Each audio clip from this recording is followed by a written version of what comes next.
Chapter 853, Unethical, uttered by Bexenville. CM eldest uncle felt a sense of pity for Shao Miling, unaware that Ms.Zhang had influenced her with the idea. He had intended to interject, but halted upon hearing Ms. Fang's words. It was clear that this couple had come to their doorstep not seeking the help of ordinary people like him and Ms. Fang, but rather aiming for Yunduan's assistance. As he contemplated this, eldest uncle grew increasingly uneasy, realizing that they were trying to manipulate Yunduan into using his limited authority to retaliate against the other family. This deeply troubled him. Such behavior was unquestionably unethical. That's not what we mean. Second uncle and Ms. Niu didn't dare to admit it. This marriage isn't a good match, and we have every right to call it off. We even offered to pay them back 10 liang, but they still refused to let go. Now the whole situation has become public, and Miling will suffer greatly if she marries into that family. Elder brother, elder sister-in-law, you've seen Miling grow up. You can't just abandon her like this, can you? Ms. Fang sneered. But you are the ones who created this mess. It's utterly unreasonable to expect us to take over and clean it up. Elder uncle carefully pondered the situation before speaking up. Ms. Fang, let's calm ourselves down. There's no use complaining when things have already reached this point. We need to come up with a solution to prevent Miling's life from being ruined. True, elder brother is right. Nis. Niu and second uncle nodded in agreement. Miss Fang sneered inwardly, convinced that Miling's life was already in ruins. If only Miling had the capacity to comprehend it, she would have despised her parents for their actions. Miss Fang chimed in, what if Miss Qiao and I accompany you to the Yu family and help you reconcile, so that the two families can reunite? No, that wouldn't work. Why not? Miling will be subjected to bullying in such a situation. Then let the Yu family make a promise. Yunduan should be able to help you. We can all live in peace, and if anyone bullies Miling and the news reaches us, we won't forgive them for it. Elder uncle's eyes lit up, and he added, I think it's a good idea. Whenever you have the opportunity, ask Miling how she feels about it. We will seek justice for any girls who are bullied, within our family, of course. If Miling faces any mistreatment, Yunduan can step in. What do you think, brother and sister-in-law? I believe it's a reasonable solution. The Yu family isn't foolish enough to intentionally harm Miling. Ms. Niu and second uncle exchanged a bewildered glance with each other. This wasn't what they had intended. They had wanted to break off the engagement. However, Ms. Fang had already spoken resolutely, and elder uncle had agreed. Shao Yunduan would likely heed his parents' advice as well. Ms. Niu and second uncle gritted their teeth in anger, their words failing them.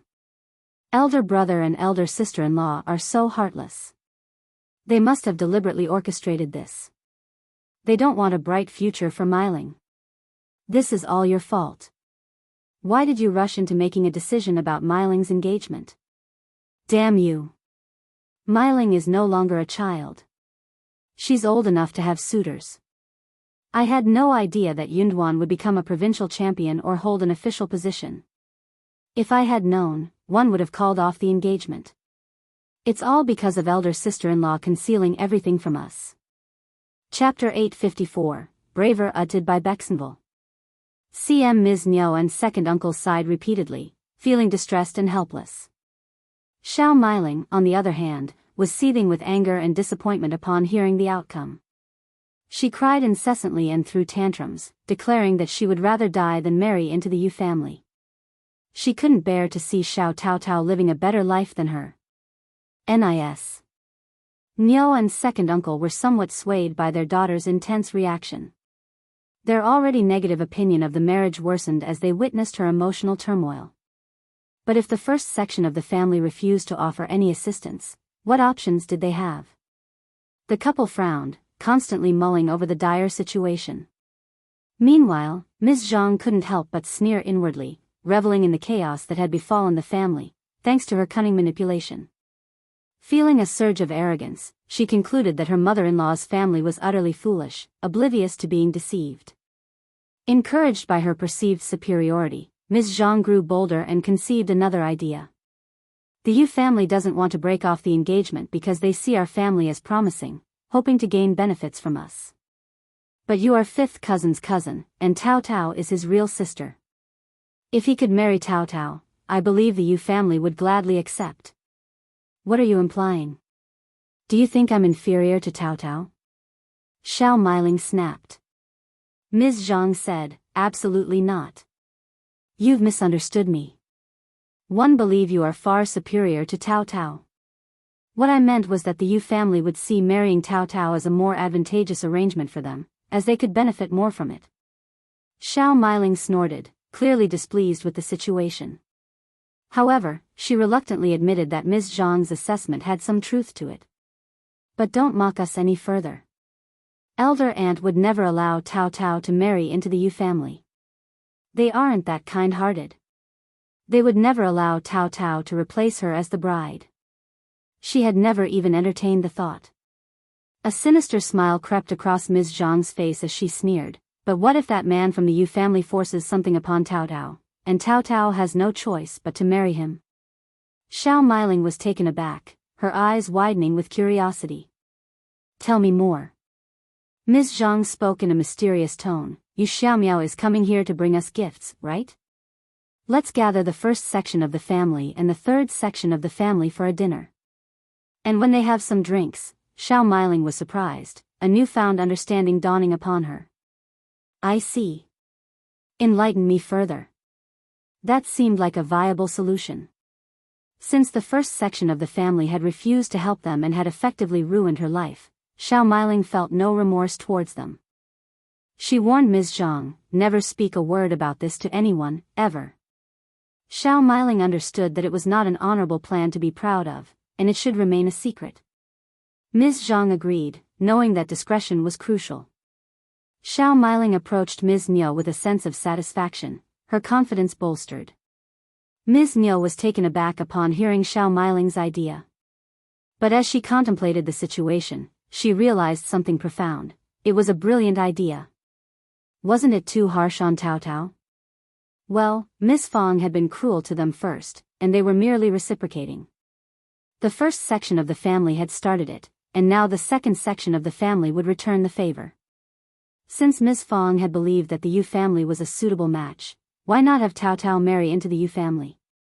It would be a perfect fit, wouldn't it? Ms. Niu pondered over the idea, considering the best course of action. They needed a well-thought-out plan to ensure they wouldn't be caught by the first section of the family. Every detail had to be carefully executed, leaving no traces behind. Furthermore, they needed to establish a cooperative relationship with the Yu family, ensuring that Yu Xiaomiao would be on board with their plan. Ms. Niu had no doubts about the outcome. The Yu family would not be foolish enough to reject a marriage proposal for Shao Yunduan's younger sister. Chapter 855, The Invitation Uttered by Bexenville. The first section of the family had expected the second section of the family to continue making a fuss about the situation, but to their surprise, it abruptly stopped. They let out a collective sigh of relief, grateful for the respite. Miss Fong voiced her opinion. I'll think that they must have realized that it is an unreasonable thing, and we won't help them. Indeed, it seemed that the second section of the family had come to the same conclusion. Ms. Niu and second uncle approached the first section of the family once again, wearing guilty expressions and suggesting that they could proceed with marrying Shao Miling off to the Yu family instead. Recognizing that they were all part of the same family, the first section of the family agreed readily, promising to support them if the Yu family were to mistreat Shao Miling. Feeling reassured, the second section of the family then mentioned that Yu Xiaomiao would deliver the presents in 3 days and invited the entire family to join them for dinner. The purpose was to showcase the unity within the family and to instill some fear in the Yu family, preventing them from seeking revenge. Both Ms. Fong and eldest uncle agreed wholeheartedly. With that, Ms. Niu and second uncle left with happiness in their hearts. Yang Xiaoni couldn't help but wear a smile as she addressed Qiao Xian. Did I misunderstand? Are second aunt-in-law and second uncle inviting the entire family for dinner? I thought it would only be our parents, fifth sister-in-law, and fifth brother. Qiao Xian chuckled, acknowledging that her third sister-in-law had a point. The second section of the family wasn't known for their generosity, so it was unexpected for them to invite the entire family instead of just the key members. Considering the first section of the family had a large number of people, including children, it would certainly be a bustling affair. Qiao Xian jokingly remarked, maybe second aunt-in-law and second uncle are feeling quite guilty and want as many of us as possible to support them when facing the Yu family. The idea sounded plausible to both of them. Yang Xiaoni sighed and nodded in agreement, saying, indeed, Miling is their daughter, and they want to ensure her future happiness. For the sake of their daughter's happiness, attending one dinner was a small price to pay. If it weren't for the intervention of someone from the Yu family approaching Ms. Fang and Shao Yunduan, the first section of the family would have held on to their belief all along. Meanwhile, at the Yu family residence, Ms. Niu made a secret visit to her future in-laws and shared her plan. Mrs. Yu was persuaded and agreed to the arrangement. As long as they executed the plan effectively, it was crucial for Yu Xiaomiao to cooperate. He didn't need to know the details, and he wouldn't face any blame. They were well aware of the advantages that came with marrying the sister of an official. Nobody in the village would dare offend them, and the official would always prioritize the well-being of his sister. While the Yu family wasn't inherently greedy, they wouldn't pass up on such an opportunity for financial gain. Upon receiving the Yu family's assurance, Ms. Niu felt elated. It was an irresistible temptation that no one could refuse. Officials needed to maintain strong connections with other influential families. After Taotao's marriage, Shao Yunduan would no longer have a sister, and he would need to forge a marital alliance with another family. Miling was the most suitable candidate for him to consider.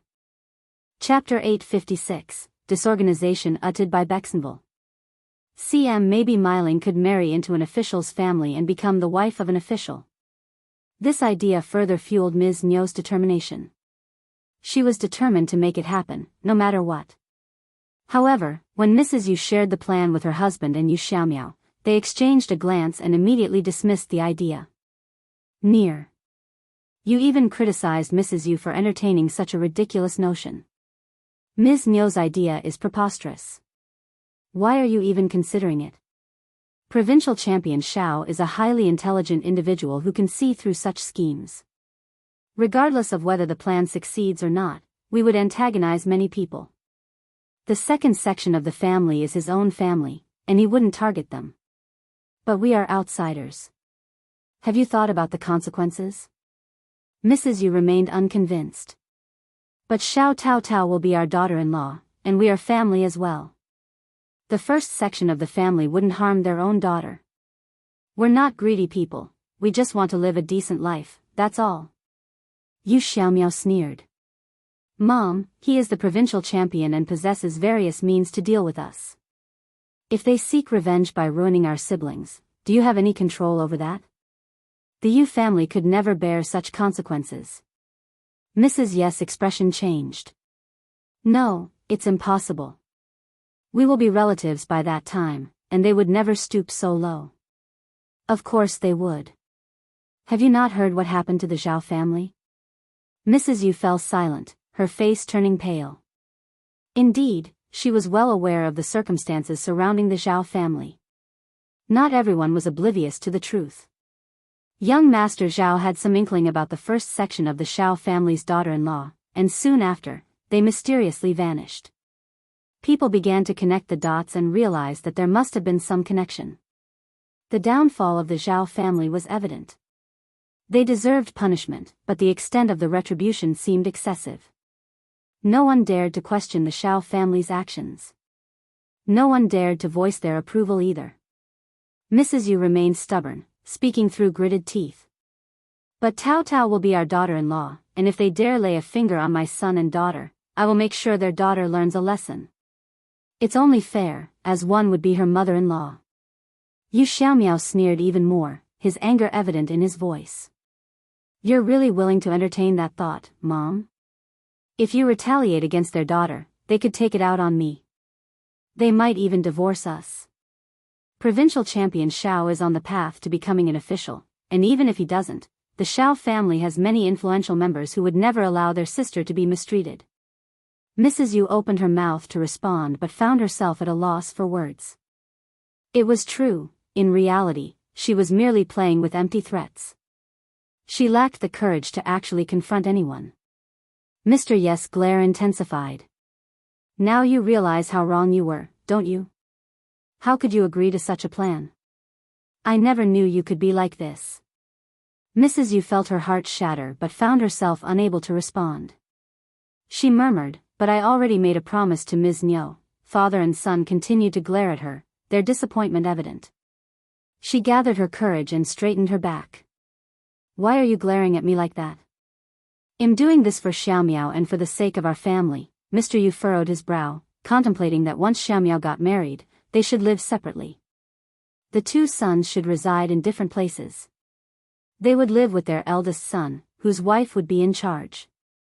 Mrs. Yu would have no authority and would simply take care of her grandson and do some household chores. That would be her role. She couldn't be in a position of authority, or it would lead to trouble. Yu Xiaomiao interjected, that's your problem. I'm going to the Shouting village to inform the first section of the family about this. Chapter 857, Truth Uttered by Bexenville. CM, what? No way. But that's how it should be. I'll be so humiliated. Near. You shouted in anger, you talk about humiliation? Xiaomiao is right. We should inform Provincial Champion Shao about this. It's their family matter, and we shouldn't interfere. We can break off the engagement and demand compensation of no less than 10 liang. Not a penny less. They didn't like the way things had turned out, but it was pointless to continue. They could gain a new daughter-in-law with the compensation. However, Yu Xiaomiao had his own plan. Well, see, Mr. Yu understood his child. He had his own ideas, so he didn't press the matter further. Besides, he didn't want to discuss it any longer. His son could do as he pleased, as long as he didn't blame his parents for it. It was good that he wasn't as confused as his mother, so he didn't go overboard. As evening fell, Yu Xiaomiao went to the first section of the Shao family. Recognizing him, Ms. Fong put on a friendly expression and invited him inside.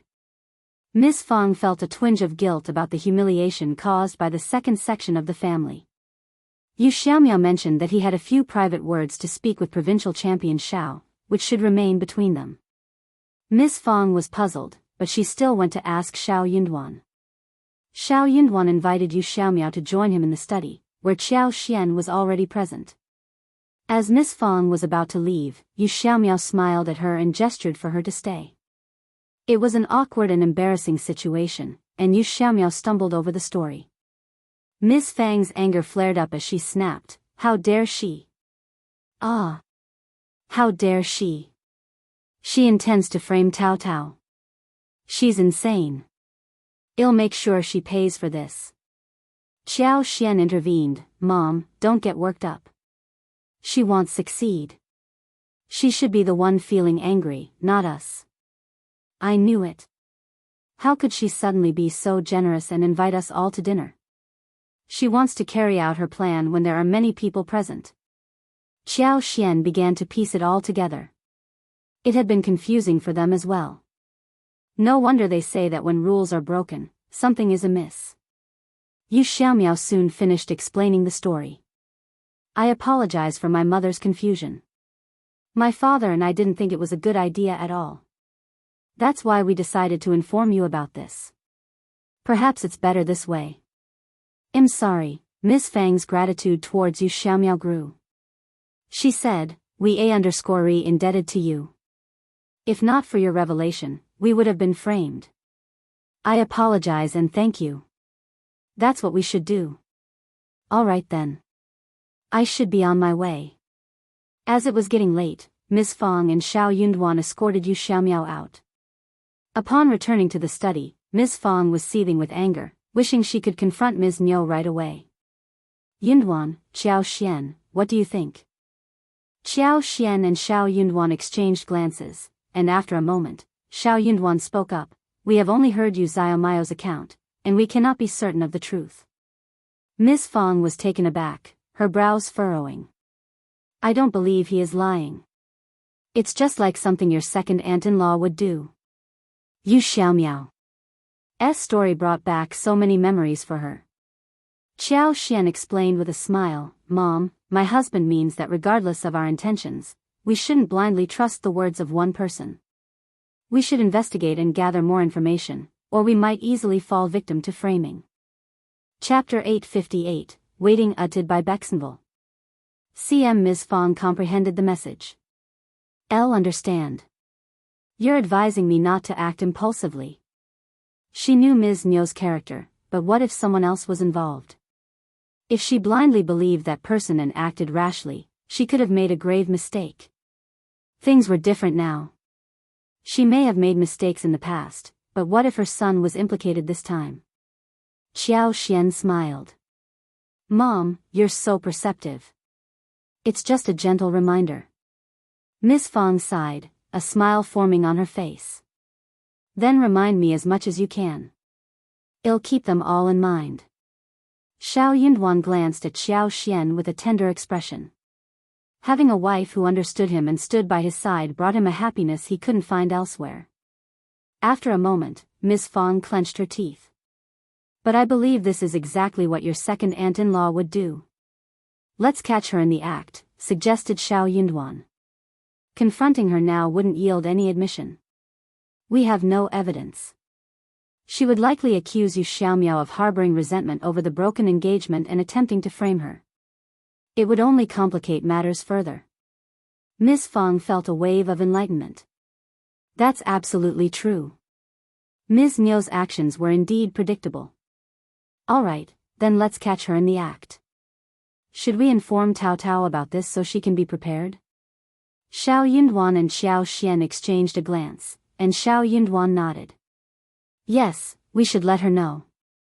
We'll discuss the plan further tomorrow. But let's keep this information from Dad for now. Shao Yunduan couldn't rely on his father, who often seemed oblivious to such matters. Ms. Fong chuckled. Of course not. He would never believe us. Head go console the second section of the family, fearing they might be wrongly accused. Haha. Qiao Xian and Shao Yunduan exchanged a bemused look as Ms. Fong left the room. Shao Yunduan's expression turned serious as he sighed, massaging his forehead.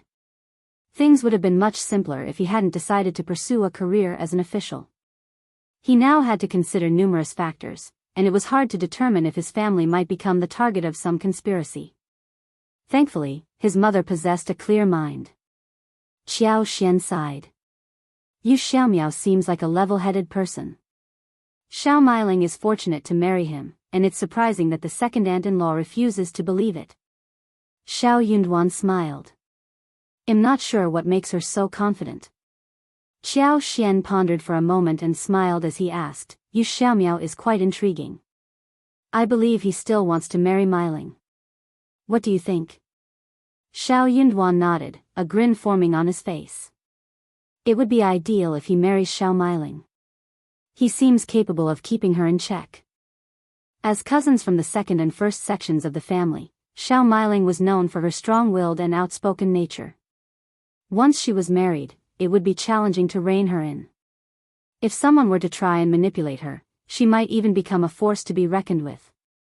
If her husband possessed the ability to manage her and handle situations wisely, it would make things much smoother. Otherwise, they could face considerable trouble in the future. When that time came, it might not be possible for the first section of the family to remain uninvolved. Shao Yunduan was delighted to assist Shao Meiling in marrying into the Yu family, rather than allowing her to choose an uncertain partner. The second aunt-in-law opposed this potential son-in-law, hoping that Taotao would take over instead. However, Shao Yunduan had no intention of allowing that to happen. He wanted to show her the consequences of her actions, to make her understand the meaning of reaping what you sow. They engaged in a lengthy discussion about the plan before finally retiring for the night. Chapter 859, Waiting uttered by Bexenville. The anticipated day arrived when Yu Xiaomiao came to present the gift. To ensure the success of their plan, the second section of the family spared no expense. They had 2 plump chickens slaughtered, braised 2 fish, and procured a variety of meat. They even had Shao Silang bring tofu, yubas, and dried tofu from the Yen family the day before. Ms. Yen, unaware of the scheme, interpreted her mother-in-law's generous gesture of inviting the first and third sections of the family for dinner as a sign that they had reconsidered and accepted the marriage. Thus, she actively offered her assistance. Only Ms. Zhang's eyes gleamed with excitement, as if her heart was leaping with anticipation. She couldn't wait to witness the spectacle unfold. Yu Xiaomiao arrived at 10 in the morning, and Ms. Niu, along with second uncle, who still believed he was on their side, greeted him joyfully. Second uncle pulled him aside, speaking in a hushed and smiling voice. "You need to pretend to be drunk, but not actually drunk. I'll have the brothers guide you to the wing room. Once the girl is there, you know what to do. Just remember not to go overboard." It was all part of the show, not a genuine move. Taotao would be defenseless if she ended up in the same room as Yu Xiaomiao. Second uncle certainly didn't want Yu Xiaomiao to make any real advances towards Taotao under his roof. It wouldn't bode well for his reputation. Yu Xiaomiao chuckled inwardly, then turned to his future father-in-law, nodding earnestly. But he couldn't help but wonder who would be accompanying him in the room. Ms. Niu instructed her two daughters-in-law to prepare 2 tables filled with delicious food and gathered the entire family together. Yang Xiaoni openly praised Ms. Niu for her generosity, which made Ms. Niu feel uneasy. Generous? She was coerced into this. She had no desire to do any of it. Shao Lulang was absent. Third uncle claimed he was too busy studying and couldn't join for lunch. Nis. Niu and second uncle had invited so many people with the intention of creating chaos, making it easier to execute their plan. They also wanted witnesses to avoid any potential denials. Shao Lulang's absence didn't concern them. Eldest uncle expressed great concern for Shao Lulang, saying emotionally, "Lulang is working so hard now. Please take care of him and make sure he doesn't overexert himself." Ms. Ma sighed, feeling worried. She refrained from boasting about her son as she had done before. Third uncle beamed with pride. "Lulang must have thought it through. I'm confident he'll make it next year. He's ambitious and he promises us a future filled with happiness as he pursues his path to becoming an official." The table was set with various dishes, and Shao Xiaoji, Taotao, and Ms. Zhang enjoyed their meal in the kitchen with Shao Miling, while the rest of the family gathered around the table in the hall. The table was filled with an abundance of dishes, and 2 jars of wine were prepared. Second uncle opened the wine and invited everyone to join in the drinking. Miss Fang discreetly glanced at Ms. Niu, who was far from stingy when it came to pouring the wine. She encouraged everyone to drink as much as they could. Miss Fang cursed inwardly. That woman only showed generosity when she had ulterior motives. If given the chance, she would give her a thorough scolding. Yu Xiaomiao appeared to be heavily intoxicated as he reached the halfway mark. His face had turned red, and it was evident that he was truly drunk. Chapter 860, Coldness uttered by Bexenville. CM third uncle playfully teased second uncle. "Looks like your son-in-law has a low alcohol tolerance. He's already drunk after just a little wine. People have different drinking capacities. He's drunk, so he needs some rest. We can continue celebrating," second uncle replied with a smile. He then turned to Shao Sanlang and said, "Shao Sanlang, help Yu Xiaomiao to the wing room with Qi for some rest." Shao Sanlang and Qi were unaware of the situation but agreed to assist, helping Yu Xiaomiao up from his seat. Ms. Niu stood up as well. "I'll guide you in. Help him." Once Yu Xiaomiao was settled, Shao Sanlang and Qi returned to the hall, and Ms. Niu followed closely behind. She exchanged a few words in the kitchen, not to share any important information, but to provide Shao Miling and Ms. Zhang with some subtle cues. Ms. Niu walked briskly, feeling a sense of anticipation. She was eager to witness the unfolding drama. After completing her task, she planned to find an excellent match for her own daughter, making Taotao envious for the rest of her life. Shao Miling and Ms. Zhang exchanged a knowing glance and couldn't help but feel pleased. Soon, they finished their meal. Shao Miling mentioned that she had something to discuss privately with Taotao. Shao Xiaoji felt slightly displeased being left alone. However, with Shao Miling's impending marriage, the cousins decided to set aside any grievances during this joyous occasion. So Taotao followed Shao Meiling to another location. Taotao's heart sank, overcome by a chilling sense of unease. If her mother hadn't given her a warning beforehand, she would have been completely unprepared for this situation. Shao Meiling glanced at Ms. Zhang as she led Taotao to the wing room, wearing a smile. Elle left my sewing needles and thread inside the room. Can you help me find them? Taotao gave her a complex look, a mixture of emotions swirling within her. Deep down, she wished that Shao Meiling would feel remorse at this final moment. Shao Meiling sensed the intensity of Taotao's gaze, feeling a discomforting sensation. However, she quickly dismissed the feeling. Taotao's palms grew clammy with sweat. Once inside the wing room, Shao Meiling pretended to search for something and asked Taotao for assistance. Soon, Ms. Zhang called Shao Meiling out of the room, and Shao Meiling instructed Taotao to continue searching while she stepped away momentarily. The two women exchanged a conniving grin before parting ways. Shao Meiling made her way back to the room, pretending to be oblivious to everything that was about to unfold. Meanwhile, Ms. Zhang went to relay the message to Nis. Nyo. Once Ms. Nyo received the message, she would know that everything had been set in motion. Inside the wing room, Yuzio Mayo's task was to embrace Taotao, unaware that she was not Shao Meiling. He wouldn't be held accountable for his actions. Ms. Nyo's face lit up with a bright smile upon seeing Ms. Zhang. She turned to Xiao Sanlang and said, Sanlang, could you please check on Xiao Miao? I'm feeling a little concerned. She had already gone after the food was finished. The first section of the family needed to witness this firsthand. As soon as Xiao Sanlang raised his voice, they would all rush in that direction. Xiao Sanlang agreed, setting his chopsticks down and leaving the table. Soon, a scream echoed through the air. What's happening here? What's going on? What happened to Sanlang? Let's all go and see. Nis. Nyo hurriedly dashed out of the hall. Ms. Qiao, Shao Yunduan, and Ms. Fang, who were privy to the plan, could only shake their heads in disbelief. Nis. Nyo was certainly driven by her own motivation. Ms. Fang sneered. Let's all go and have a look. Chapter 861, Not Taotao uttered by Bexenville.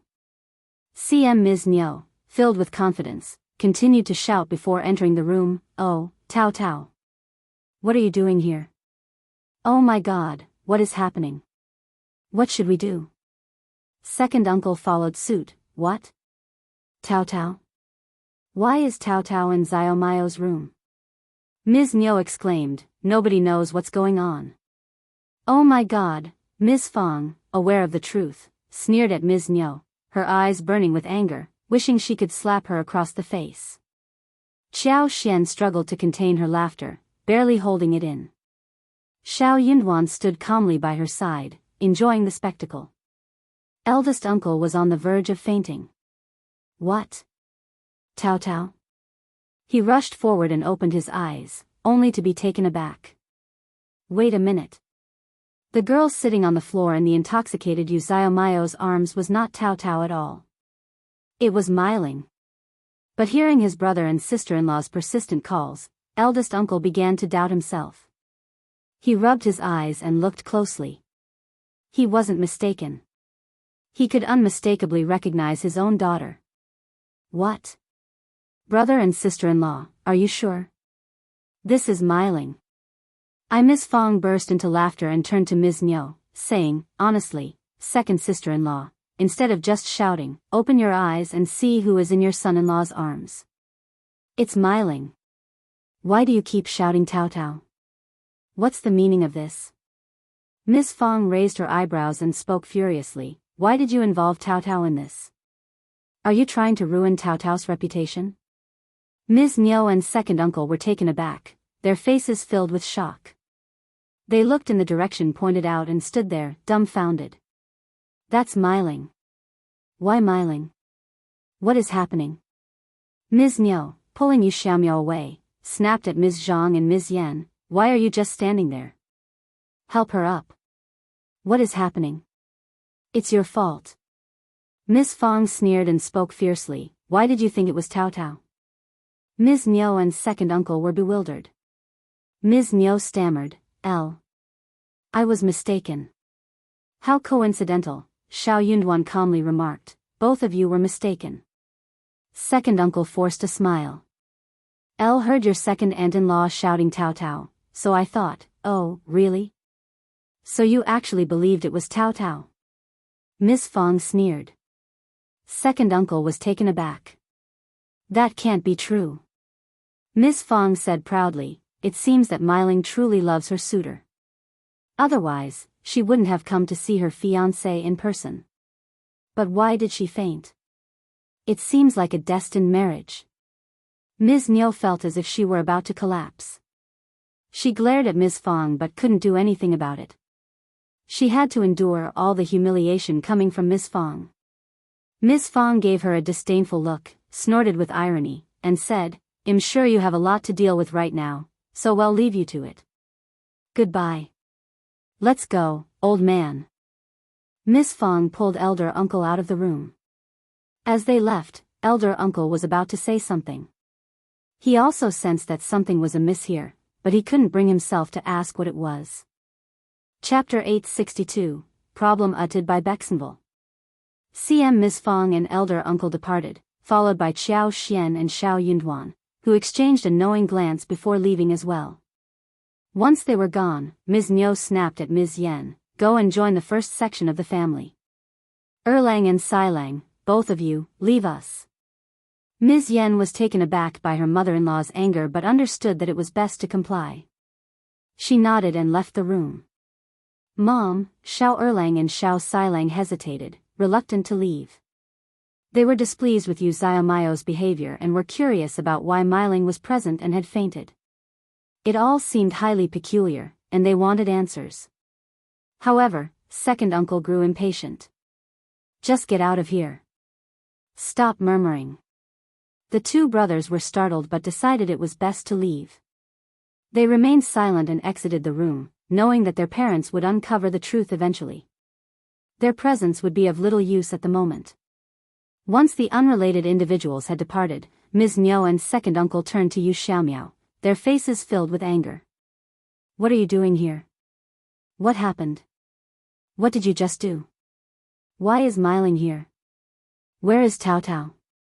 She was supposed to be here, Ms. Niu exclaimed, frustration evident in her voice. Yu Xiaomiao had sobered up and spoke in a more composed manner. How was I supposed to know?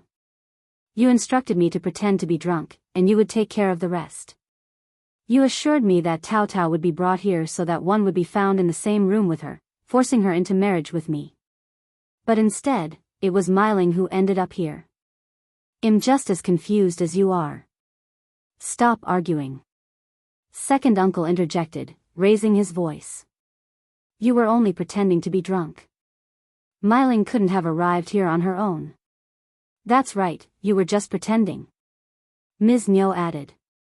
Yu Xiaomiao shouted in frustration, no, I wasn't. I may not have been truly drunk, but my head was spinning. Someone opened the door, and I didn't open my eyes immediately. When I finally did, I saw Myling on the floor. It startled me, so I got off the bed to check on her. Then Shao Sanlang arrived, followed by all of you. The room was filled with tension as they tried to make sense of the situation and understand how Myling had ended up in that room instead of Taotao. Second uncle and Ms. Niu were filled with a mixture of anger and regret, unable to find the right words to express their emotions. Realizing that Myling was awake, Yu Xiaomiao sneered inwardly but decided to suggest, perhaps we can ask Myling herself what happened. Shao Myling was lying in the bed where Yu Xiaomiao had been pretending to sleep. Given their engagement, it was not inappropriate for them to be in the same room. Ms. Niu glared at Yu Xiaomiao and shook Shao Myling to wake her up. Shao Myling slowly opened her eyes, looking confused. What happened to me? Where am I? Mom, where is Taotao? What happened to her? I bet she's crying, isn't she? Haha. Her eyes sparkled with a mix of anxiety and cunningness. Chapter 863, Revenge Uttered by Bexenville. Calm. Ms. Niu struggled to find the right words to respond to Shao Myling's questions. Yu Xiaomiao cleared his throat, trying to regain some control of the situation. Shao Meiling shouted at him, "Mom, why is he here? Where is Shao Taotao?" Having recognized Yu Xiaomiao, Shao Meiling's eyes widened in shock. She turned to second uncle and demanded, "Did you bring Taotao here?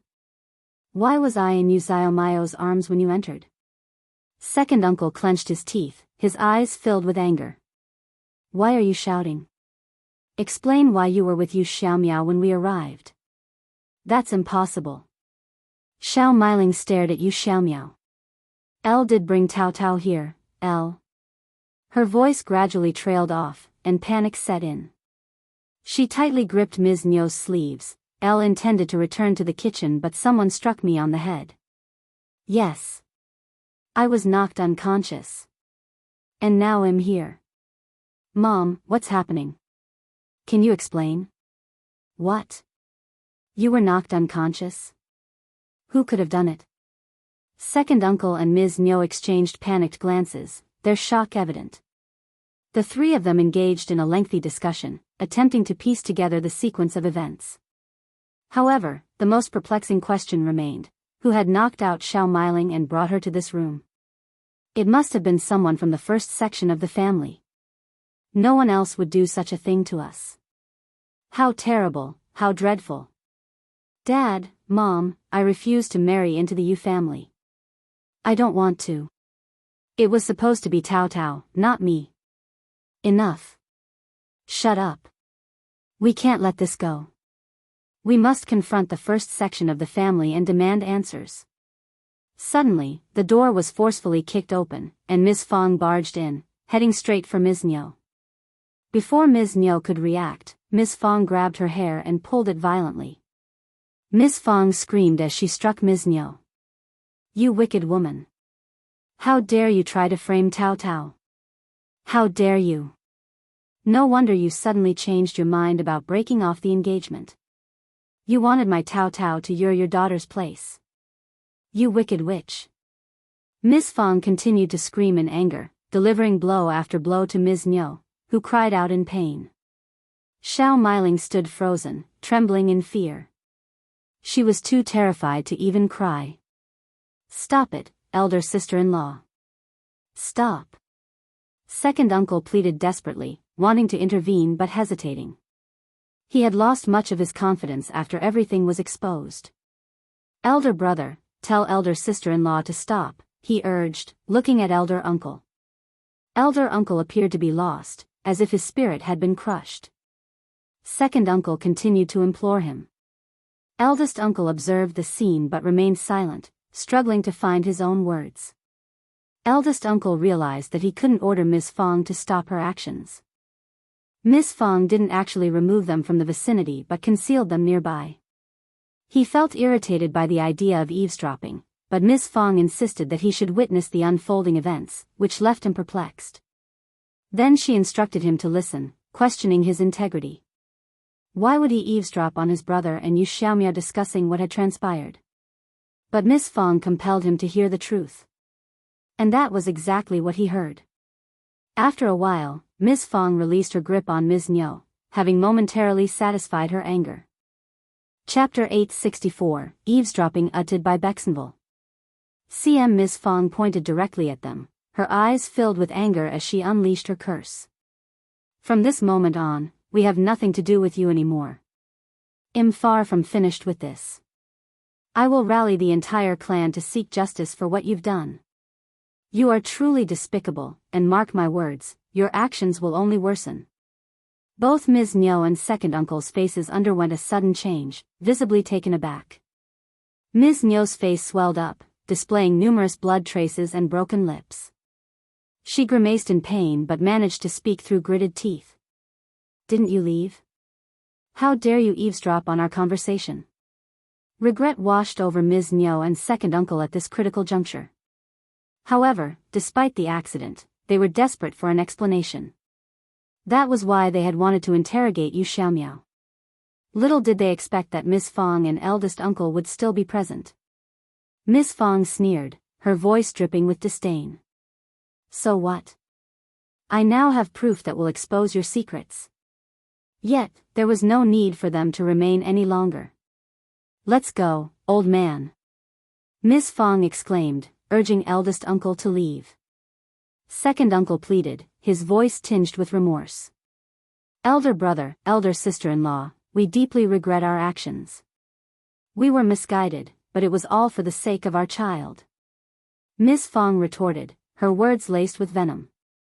"You framed our child to protect yours. How utterly repulsive." Caught off guard, second uncle stuttered, his voice lacking confidence. We are sorry. But Taotao is still all right, isn't she? Elder brother, elder sister-in-law, please let it go. We're family." Miss Fang's gaze intensified as she glared at second uncle, her wish to strike him becoming almost tangible. "Where was this notion of family when you plotted against Taotao?" She spat back, her words filled with seething anger. "That's only because we are capable of taking care of her.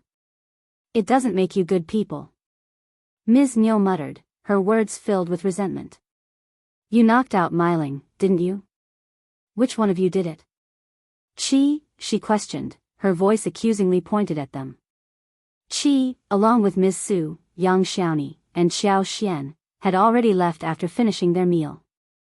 It seemed likely that Qi was the one who had incapacitated Xiao Myling. Being a boy, he possessed the strength to do so. So what? Miss Fang cursed vehemently, her anger evident. "You set us up, and we played our part." "You!" Ms. Niu exclaimed. "Shut up. From this moment on, we are cutting off all ties with you. Old man, come, let's go talk to the land officer and resolve this matter within the clan." Miss Fang declared firmly, ready to depart. Ms. Niu trembled with anger, but her fear quickly overtook her. Hurriedly, she moved to stop Miss Fang and second uncle joined her in their attempt. "No, you can't go." Ms. Niu pleaded desperately. "Elder sister-in-law, why be so cruel? Elder brother, say something." Second uncle implored.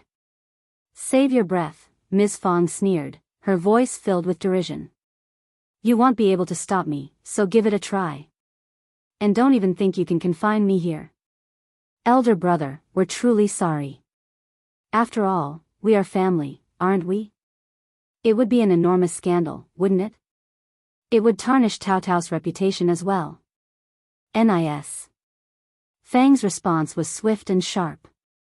Taotao has had nothing to do with this from the very beginning. She has her brother to care for her.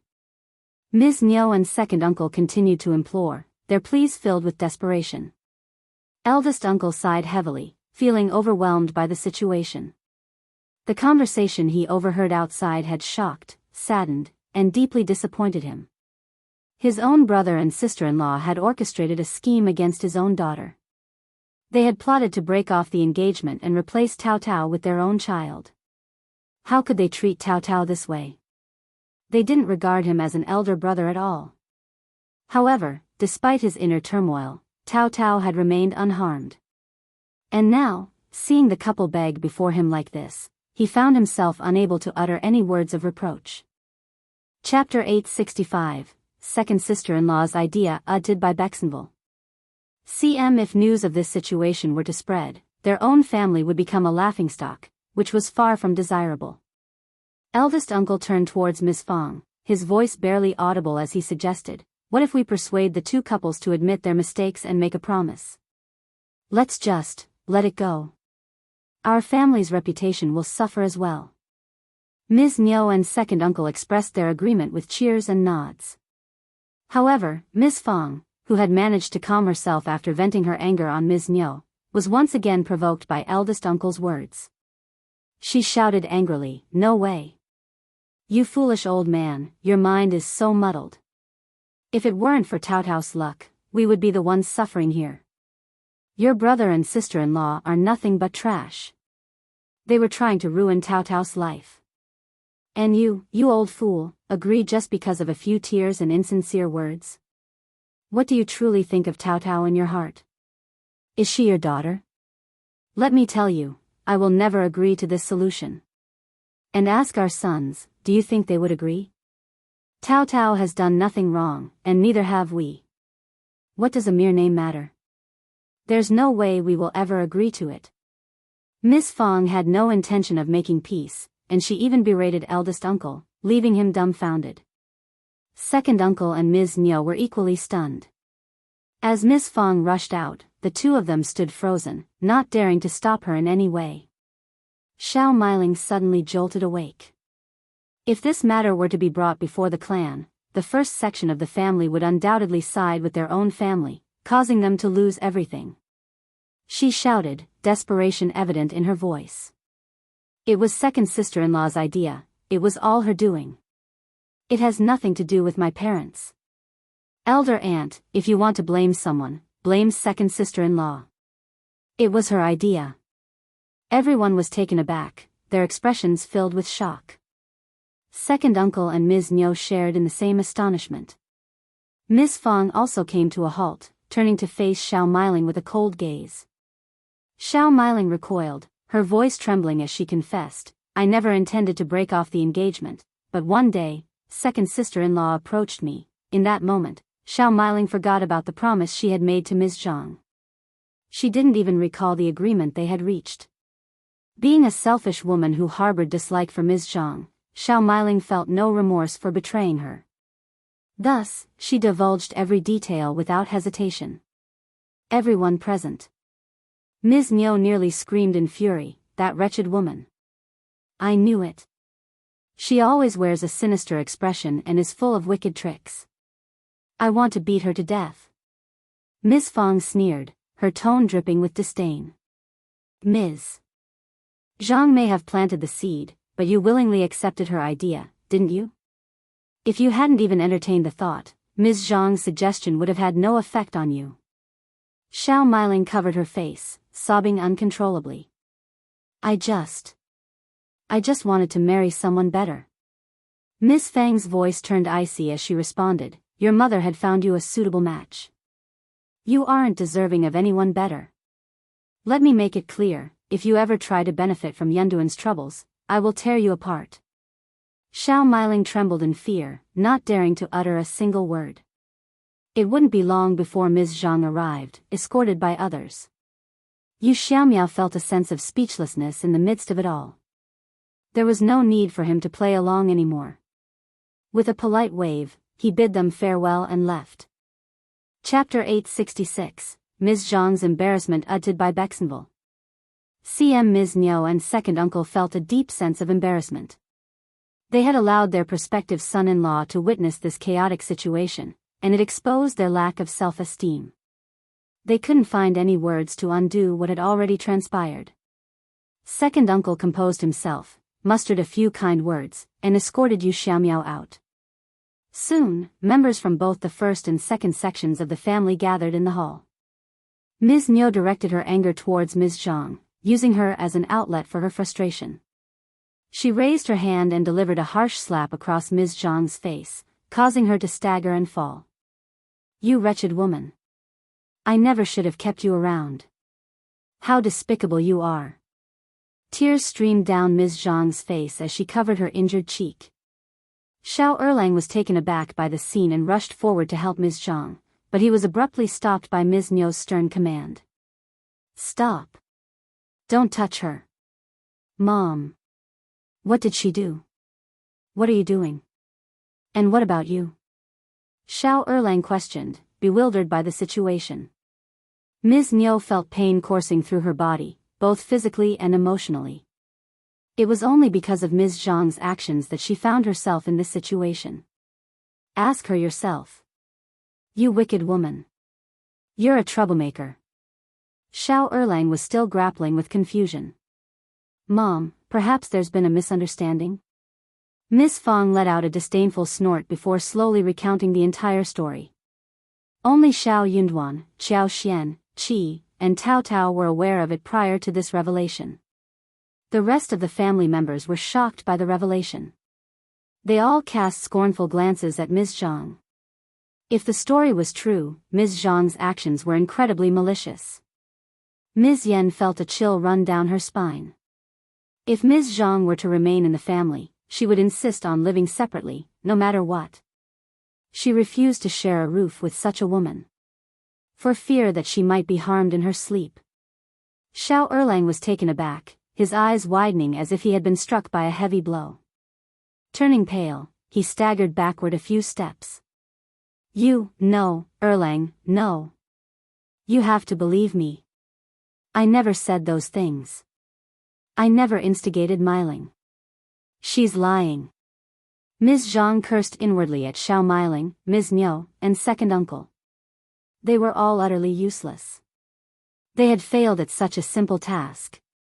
If only they had been a little more competent and successful, it would have been the first section of the family who would be in tears right now, not her. Ms. Zhang refused to admit that she was the mastermind behind the idea. Through tears, she pleaded, I've returned, but none of you like me. You all despise me. I can't defend myself, but why do you continue to heap accusations upon me? I don't have the courage to say such things. Furthermore, if you force me to shoulder the blame, I would never be able to shake it off. Erlang, you have to believe me. What are you saying?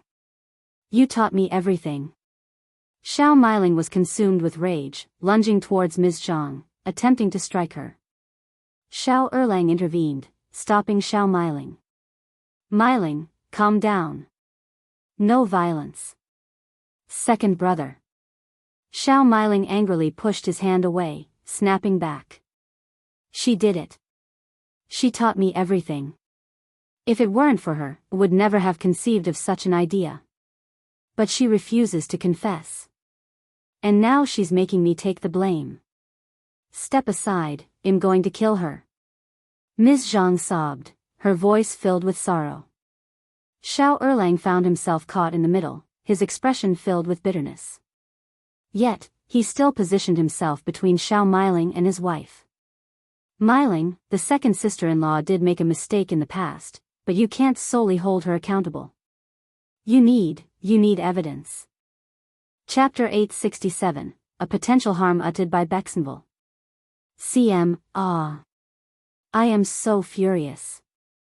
Shao Miling seethed with anger. She told me when there were only two of us. I can't find any evidence. This person must have done this on purpose. That's why she is denying it now. What are you putting on that sad look for? You are the most vicious one. Shao Miling exclaimed, her anger apparent. Shao Miling looked infuriated and attempted to throw a punch at Ms. Zhang but was restrained by Shao Erlang. She cursed and struggled against his grip. Yang Xiaoni whispered to Qiao Xian, what are they doing here? I'm confused. Fifth sister-in-law, who do you think is lying? Qiao Xian smiled and shook her head. I'm not sure. There is no evidence. But what's your opinion? I'd rather not speculate. Yang Xiaoni chuckled and agreed. True. However, deep down, Qiao Xian believed that Shao Miling was telling the truth. Ms. Zhang had a shady character, and Shao Miling hadn't considered this aspect of their marriage, but Ms. Zhang might have. Nis. Zhang held a grudge against both the second and first sections of the family. If her plan had succeeded, the first section of the family would have become the victims and would have started hating the second section of the family, which was exactly what she desired. This woman posed a potential threat to everyone. Ms. Niu shouted, stop it, you too. Son, Miling doesn't lie. This person is not a good woman. Are you seriously going to believe a lying, vicious person who nearly got your son killed over your own sister? Are you out of your mind? Ms. Niu had barely finished speaking when Ms. Zhang broke down in tears. Elle knew it. You'll never forgive me for what I did. Ms. Niu spat, her annoyance evident as she exclaimed, no one will ever forgive you for this. I never begged you to come back. It was you who shamelessly showed up at our doorstep. You were divorced. How dare you return and put on such a pitiful act? I shouldn't have agreed. You wretched woman. No wonder Miling confronted you as soon as you came home. Admit it, you bitch. Elle didn't do it. You're all mistaken. It was you. You did it. Experiencing a headache, Ms. Fong snapped, that's your own family matter, and you can discuss it later. I need one resolution on this. The clan needs to be informed. Shao Yunduan agreed, anything Mom says. Shao Sanlang angrily chimed in, exactly. We can't just let it go like this. Taotao is a kind girl who was almost harmed because of you. Eldest uncle fell silent as he tried to speak. He did have a few things to say, but he knew that none of his words would make a difference. He suddenly felt a pang of sadness. None of his sons understood him at all. Ms. Fong stood up and declared, let's go and find the land officer. No, elder sister-in-law, it's all Ms. Zhang's fault. She's a troublemaker. Well, kick her out of the family. Will that satisfy you? It's your decision, not mine. Most people in your family are irritating. Ms. Fong responded. Instead of engaging in further conversation with her, and under the protection of Shao Yunduan, Qiao Xian, and other family members, Ms. Fong hurriedly made her way to the land officer's house, paying no heed to eldest uncle's persistent attempts to stop her. Chapter 868, Not Family Anymore, uttered by Bexenville.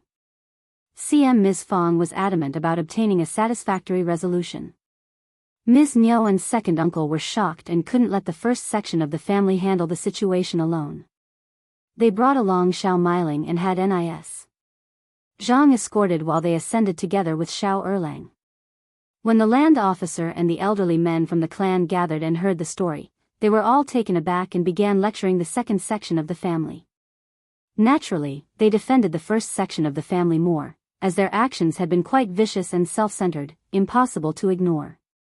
Ms. Niu and second uncle felt deeply embarrassed by the situation. They could have argued if it were something else, but Ms. Fong and eldest uncle had overheard the conversation with Yu Xiaomiao as a witness. It was solid evidence. Ms. Niu pushed Ms. Zhang to the ground, labeling her as the culprit. She trusted her own daughter, and at this point, Ms. Zhang had to shoulder the blame regardless of the circumstances. Considering Ms. Zhang had done something similar in the past, almost everyone present believed Shao Miling and Ms. Niu. Ms. Niu continued to shout that they would divorce Ms. Zhang once again. She made a fierce vow, stating that they wouldn't have treated the first section of the family in such a manner if it hadn't been for Ms. Zhang's plan. None of this would have happened without her as the culprit. Thus, they sincerely hoped that the first section of the family would forgive them. Nis. Zhang continued to cry incessantly. As someone who had done something similar before, and with her mother-in-law and sister-in-law accusing her directly, she had no argument to counter. However, they were still a family, and Ms. Niu's decision had nothing to do with the land officer and the elderly men from the clan. But the second section of the family had almost caused harm to the first section of the family. Thankfully, Taotao was unharmed. The others offered a few consoling words, and while the two sections of the family wouldn't completely sever their relationship, a lingering grudge remained between them. From that moment onward, the first section of the family would no longer consider the second section as part of their family, treating them instead as an ordinary family from the same clan. Second uncle and Ms. Niu pleaded for forgiveness. No. We are a family bound by blood. We're not just an ordinary family from the clan. Elder brother, please say something. You want to prove of this, right? You promised our parents that you would take care of us. Why are you begging him? He's the most vicious and cruel man. If you hadn't refused to help us break off the engagement, we wouldn't have resorted to this. You're heartless. Eldest uncle let out a heavy sigh, and Ms. Fong, Shao Yunduan, Shao Sanlang, and even Shao Dalong looked at him expressionlessly. Tears welling up in her eyes, Taotao spoke. What do you have to say, Dad? In your eyes, you prioritize second uncle and third uncle's families, and their children are treated so well. You protect and assist them all the time, but what about me? Why am I not your niece but just your daughter? Eldest uncle turned pale and stumbled back. What are you saying? Ms. Fong grabbed hold of Taotao, as she coldly addressed eldest uncle. You are my beloved daughter, and I love you. Your brothers and sisters-in-law all love and protect you. We will never forgive anyone who tries to bully you. Qiao Xian could no longer tolerate the situation. She calmly stated, the second section of the family attempted to harm Taotao today, and if we don't delve deeper into this, they may try to harm someone else tomorrow. If I can't obtain a satisfactory answer from the resolution, I will have to take matters into my own hands to vent my anger. I love Taotao, and I will never allow her to suffer. Ms. Niu screamed, "What do you mean?" Chapter 869, Paying Back Uttered by Bexenville. CM Qiao Xian's smile was fleeting. "We will repay you in the same way you hurt us." NIS. Niu was taken aback. "What do you mean?" Qiao Xian continued, "We will employ the same methods you used against us." Ms. Niu, second uncle, and Shao Erlang all turned pale. "That won't work. It's impossible." Ms. Fong sneered. "You can frame us, but we can't do the same to you? That doesn't sound fair." Second uncle and Ms. Niu were left dumbfounded. Indeed, they could frame the first section of the family because they believed eldest uncle would always defend them, giving them the freedom to do as they pleased. Their best course of action now was to offer an apology. However, what if the first section of the family didn't like them and wanted to frame them in return? They would be incapable of defending themselves. They had never considered this before. It had never occurred to them that while they devised various schemes to torment the first section of the family, the same tactics could be used against them. Second uncle and Ms. Niu couldn't help but tremble. Qiao Xian stopped looking at them. Eldest uncle felt a profound sense of despair but dared not utter a word. He had no control over Qiao Xian, Shao Yunduan, Ms. Fong, or anyone else in his family. One wrong word, and his brother's family would face even harsher consequences. Inwardly, he sighed, what had caused all of this? This incident would be accurately recorded in the clan's records. The land officer had tried to conceal the entire affair to prevent their reputations from being tarnished. But Shao Yunduan rejected the proposal. He urged the land officer to make the truth public. He wanted everyone to clearly understand the true relationship between the first and second sections of the family, ensuring that the latter wouldn't carry out any unpleasant acts under the guise of the former. Second uncle and Ms. Niu were furious but lacked the courage to say anything after hearing Qiao Xian's threat. News of the incident quickly spread, shocking the entire village. Many people criticized Ms. Niu for her foolishness. What was she thinking? It was fortunate that Taotao was unharmed. If something had happened to her, there would be no evidence to prove that Ms. Niu was responsible.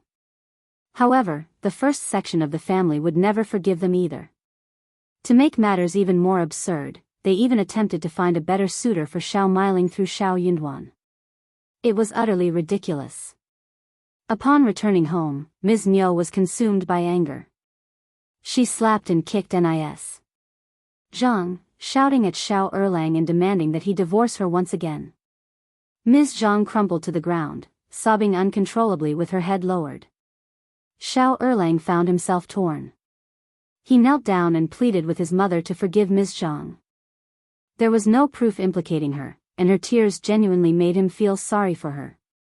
She was his wife, and he didn't want her to suffer from a false accusation.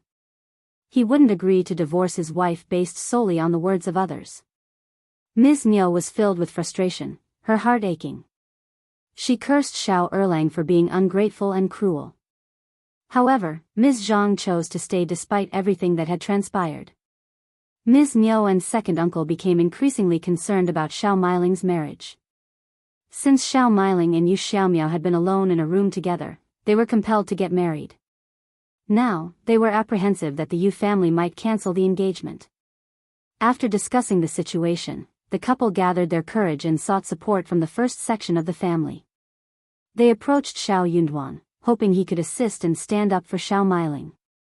Chapter 870, Auntie Niu and Uncle Shao Utted by Bexenville. CM, elder brother, elder sister-in-law, don't you care about Shao Miling? She is your niece, and you can't simply allow her to be bullied after her marriage, can you? Please, elder brother and elder sister-in-law, pleaded the couple, finding a suitable moment to ask for the favor when eldest uncle was at home after dinner. Before eldest uncle could respond, Qiao Xian cleared her throat and spoke with a smile, Auntie Niu, Uncle Shao, Taotao is also your niece.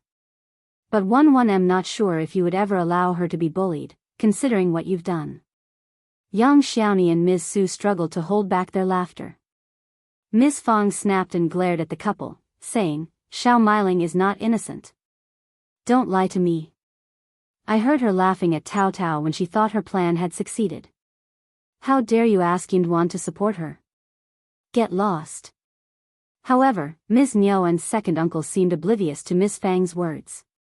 They were stunned by Qiao Xian's way of addressing them. What are you calling us? They asked in disbelief. Qiao Xian responded, Auntie Nyuan and Uncle Shao, is there something wrong with that? Second uncle became so furious that he nearly fainted. Elder brother. Ms. Fang chimed in, hey, there's no elder brother here. You have no manners. Just leave. Eldest uncle could no longer tolerate the situation. Ms. Fang, that's enough. Ms. Fang snorted. I want to emphasize that these two people have no relation to us. Why should I be the one in the wrong? Ms. Nyo and second uncle were both filled with anger and anxiety. It suddenly dawned on them that their connection with the first section of the family had been severed. And at this moment, the reality sank in for Ms. Nyo and second uncle. It wasn't a dream but a harsh reality they had to face. Qiao Xian's way of addressing them had struck a nerve, making them realize the severance of their ties with the first section of the family.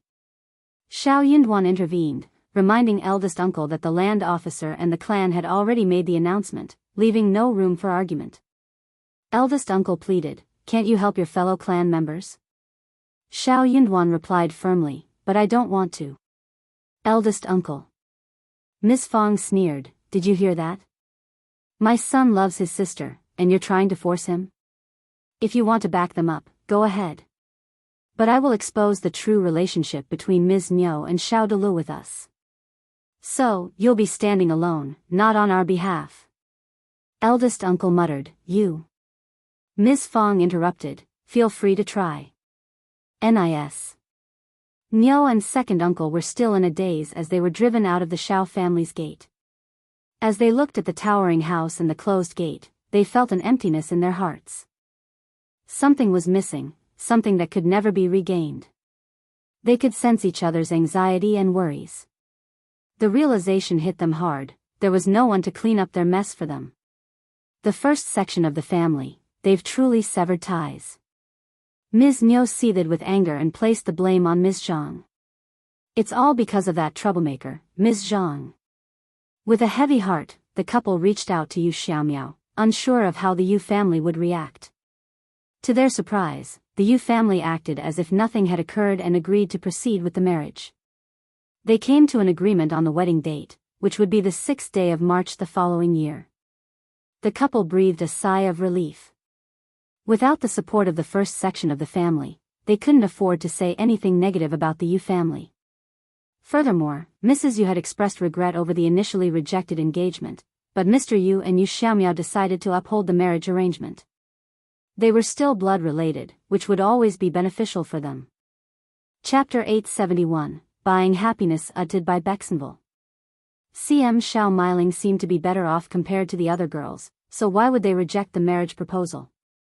Despite her unpleasant personality, if she behaved well after getting married, everything would be fine.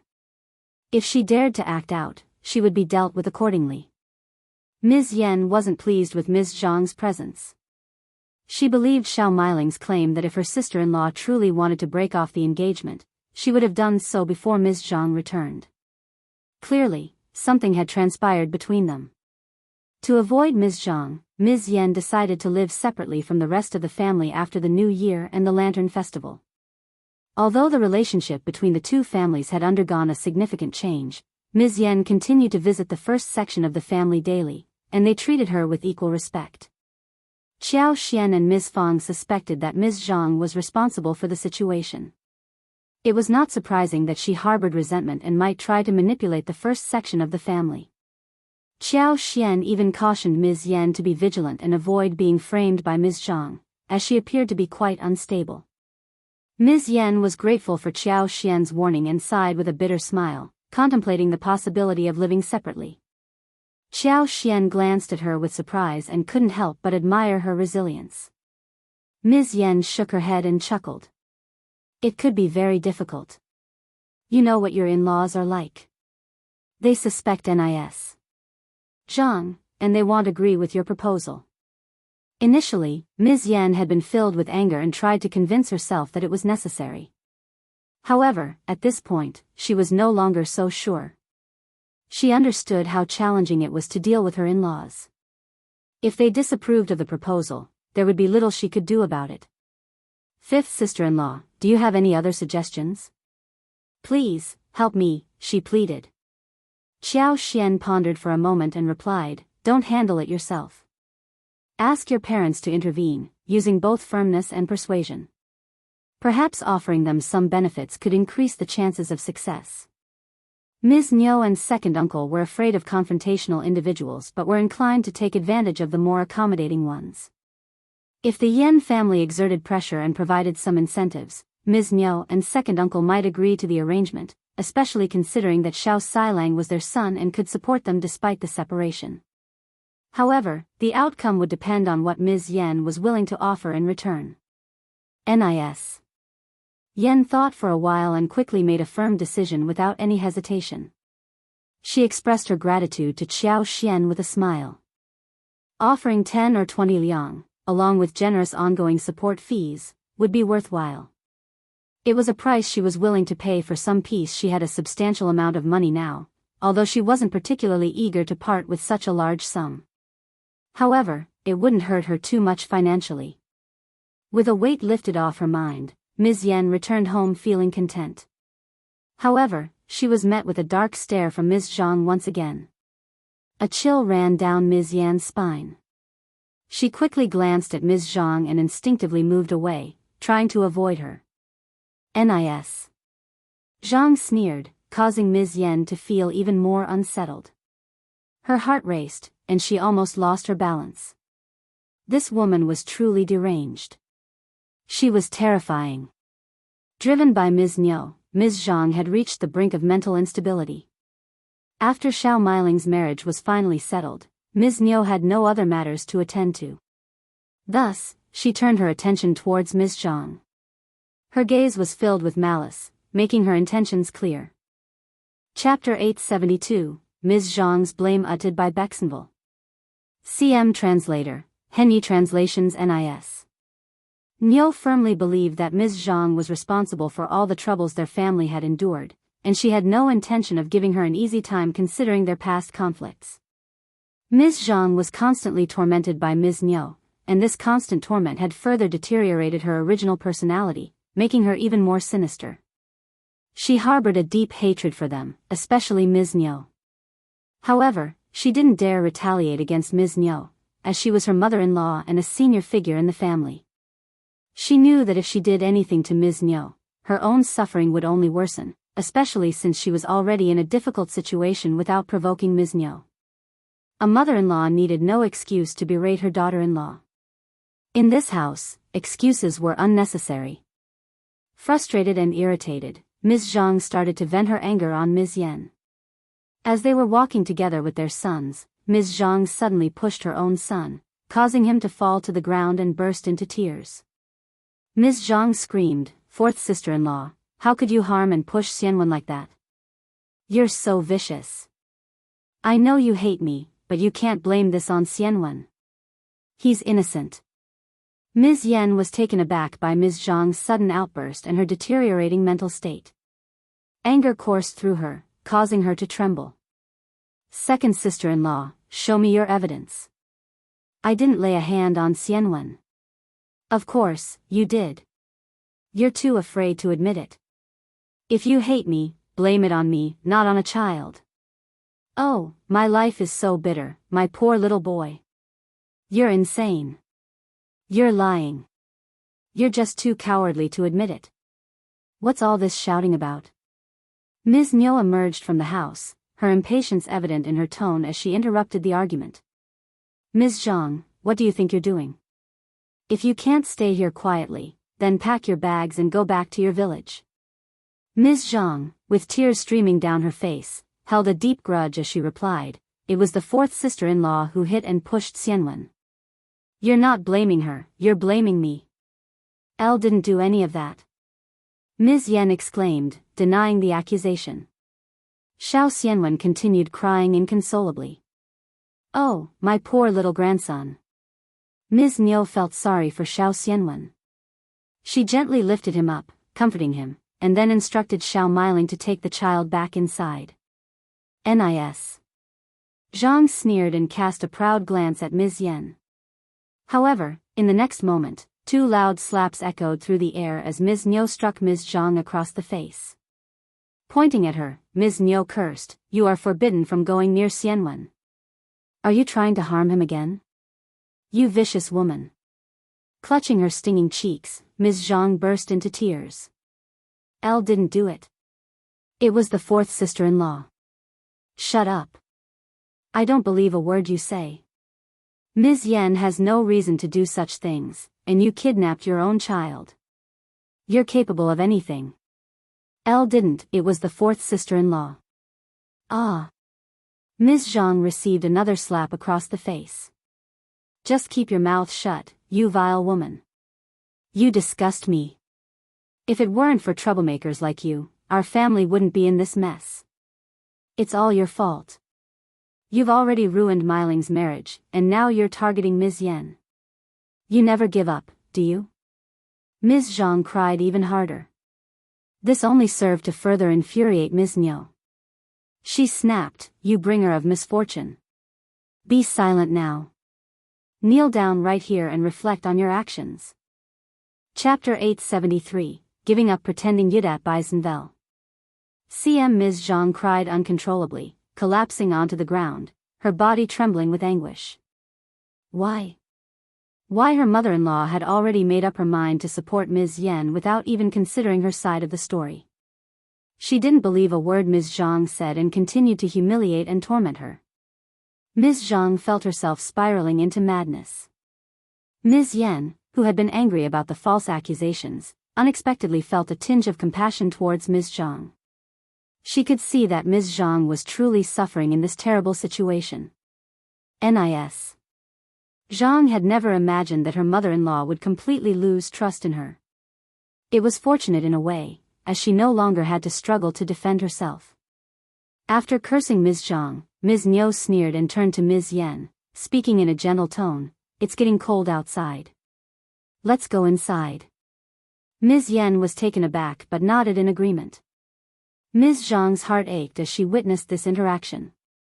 She struggled to rise to her feet and spoke angrily, "I'll know all of you hate me. But what have I done?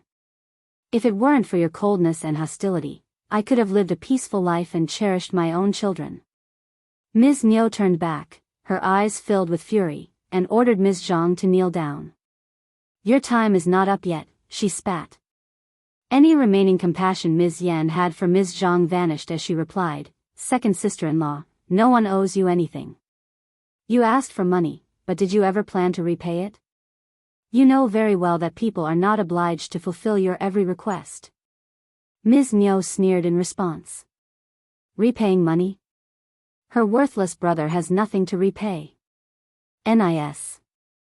Zhang shot a fierce glare at Ms. Niu. This only further infuriated Ms. Niu. "What are you staring at? Am one not allowed to complain about your worthless brother?" Ms. Zhang, filled with anger and frustration, retorted defiantly, "I'm not leaving. You can beat me to death if you want. I'd like to see how capable you are. If you kill me, you'll have to pay with a life. I'm not afraid of you. You can do whatever you want to me, but I'm staying right here." Both Ms. Yen and Ms. Niu were taken aback by Ms. Zhang's outburst. Realizing that she had reached her limit, Ms. Zhang decided to give up pretending and confronted Ms. Niu directly. Ms. Niu, furious at Ms. Zhang's defiance, responded angrily, "What are you saying, Ms. Zhang? Say it again. I'm not afraid of you. Drive me away if you want. You don't believe me, and Erlang won't believe you either. You vile bitch. I'll kill you." Ms. Niu, overcome with anger, rolled up her sleeves, ready to strike Ms. Zhang. Reacting instinctively, Ms. Zhang dodged the slap and pushed Ms. Niu away. You dare to challenge me? Ms. Niu, consumed by rage, lunged at Ms. Zhang, attempting to beat and scratch her. In the struggle, however, Ms. Niu slipped and fell hard to the ground. Ah! You wretched bitch! How dare you lay your hands on me? Second uncle, having just returned from outside, witnessed the altercation. He quickly approached and assisted Ms. Niu, exclaiming, "What are you all staring at? Come and help." Ms. Yan, still in a state of disbelief, snapped back to reality. She hurriedly joined second uncle in assisting Ms. Niu to her feet. Meanwhile, Ms. Zhang remained where she was, displaying a seemingly emotionless expression. She had nothing to lose at that moment and was hesitant to intervene.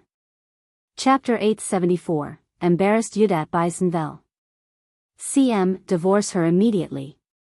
How dare she touch me? She's plotting to kidnap and kill me. NIS.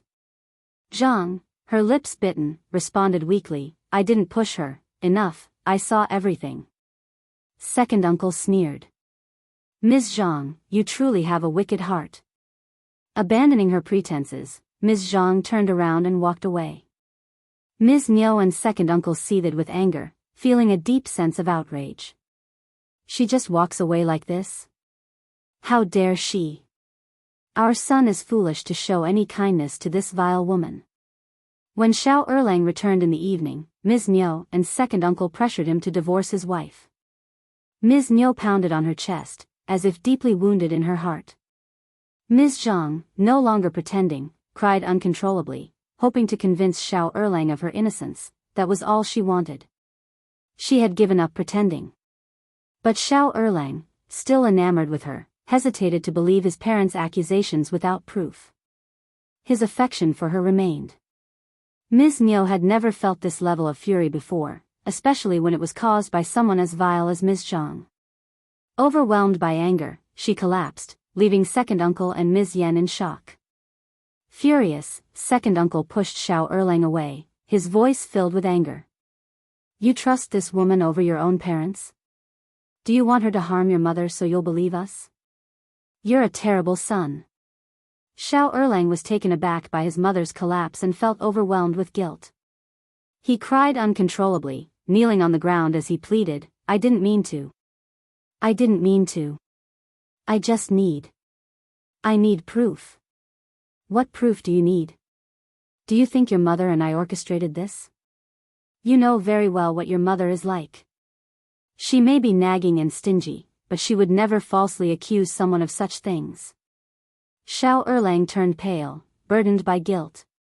Second uncle sneered, even Ms. Yan witnessed everything. Shao Erlang suddenly looked up at Ms. Yan. And so did Shao Silang. Ms. Yan cursed inwardly at her father-in-law's stupidity. How did she get caught up in this conflict? What could she say? She couldn't tell the truth, as her in-laws would never forgive her. But could she tell a lie? If she did, and they believed her, they would drive Ms. Zhang away. However, Shao Silang wouldn't blame his parents, he would blame her for ruining his marriage. Feeling trapped and conflicted, Ms. Yan sighed and looked down. Father, you're putting me in an incredibly difficult position. She realized that no matter what she said, it wouldn't be well received by her second brother.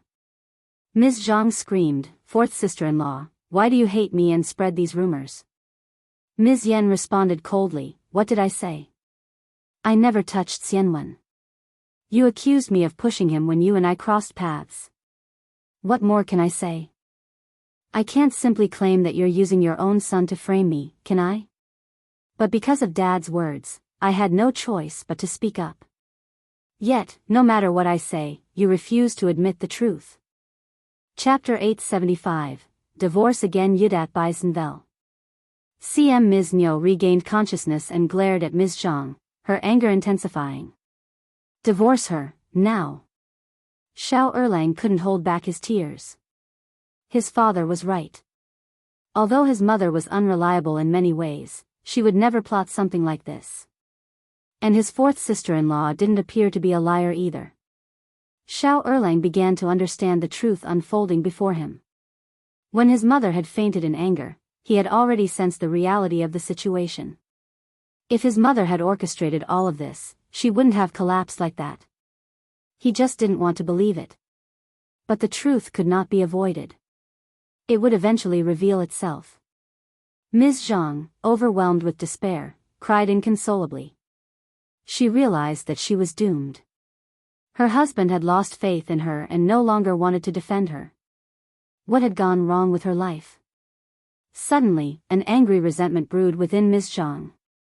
She incessantly questioned why she was treated like a thief in her own home, never given a chance to atone for her mistakes. She vowed to never give them any peace in their lives. Ms. Zhang confessed to everything, the events of today, her involvement with Shao Meiling. She even mocked them for their gullibility, claiming that she almost succeeded. What a shame! She taunted. Shao Erlang watched her in disbelief. Ms. Niu nearly fainted once again. The following day, Ms. Zhang was divorced and forcibly sent back to her home once again. However, the next day, she regretted her impulsive confession. Tearfully, she pleaded with the Shao family to allow her to stay until after the new year. Shao Erlang was on the verge of accepting her plea, but he was overruled by Ms. Niu and second uncle. Ms. Niu snapped, "Stay until the new year? I don't want to be poisoned to death by you." Upon hearing those words, Shao Erlang had no further arguments. He steeled his heart and, with the assistance of some fellow villagers, returned Ms. Zhang and the divorce papers to the Zhang village. Regardless of what Mrs. Zhang or Ms. Zhang said, their minds remained unchanged. Ms. Zhang had admitted to all her wrongdoings, and the villagers of Shaoding were no longer willing to accommodate her. Back in the Zhang family's home, Ms. Zhang felt immense regret. Compared to the life she had with her mother, the torments she endured at her husband's home seemed insignificant. At least, in her husband's home, no one treated her like an animal or denied her food. She despised her mother-in-law, but she had never taken a moment to reflect on her own actions. If only she hadn't been so stubborn and blinded by her loyalty towards her brother, she wouldn't have ended up in this predicament. She had become a fool. What was wrong with her? Her own family showed no compassion, and she had even kidnapped her own son for their sake. But what had she gained in the end? She brought no benefits to her mother's family, and instead, she earned resentment and hatred from her husband's family. Now, she was being cursed and scorned by her own family. Everything she did was for the sake of her own family, but their treatment of her was completely different. Once again, Ms. Zhang attempted to elicit compassion from her in-laws through loud cries and even fainting, but Ms. Niu sent her back to the Zhang family that very night. Ms. Zhang finally gave up. She cried uncontrollably. She realized that her husband's family would never forgive her. And as for her own family, they didn't want her to waste any resources at home, so they sold her to a middle-aged man in a destitute, impoverished village. Her parents and brother couldn't wait to seize the opportunity to make some money, so they hastily arranged the deal. Chapter 876, Ms. Zhang's and Yudat Baisenvel. The settlement was 5 liang. No matter how much she pleaded, she was still sold away. During her visit to Ms. Fang and Qiao Xian, Ms. Yen shared what had transpired with the second branch of the family and Ms. Zhang. Ms. Fang reacted with frustration. One knew it. But without evidence, there was little one could do to confront her. I simply thought it best to keep our distance. Nevertheless, it's a good thing that Ms. Niu divorced her. Qiao Xian sighed, acknowledging that Ms. Niu had, in a way, taken the right course of action. Sometimes, things were resolved in unexpected ways due to someone's brashness. All things considered, it was for the best. After all, it was extremely challenging to keep a safe distance from someone as extreme and malicious as Ms. Zhang, especially when neither Qiao Xian nor Shao Yunduan were around. The concern for the well-being of the family weighed heavily on their minds. Qiao Xian still had worries regarding the papayas and dragon fruits. With that in mind, she decided to travel to the province, visiting First Madam and purchasing some gifts along the way. She also made arrangements for Qi to stay with Xie Jingrong and the Xie family. It wasn't a decision made lightly, as asking for such assistance was never an easy matter. The debt of gratitude would need to be repaid eventually, Moreover, Shao Yunduan wanted to avoid any rumors suggesting that he was heartless, potentially causing others to look down on him and making it harder for him to seek assistance in the future. Shao Yunduan valued his friendship with Xie Jingrong and the Xie family, but he couldn't simply owe them a favor indefinitely. However, when it came to Qi's safety, he didn't hesitate to take this step.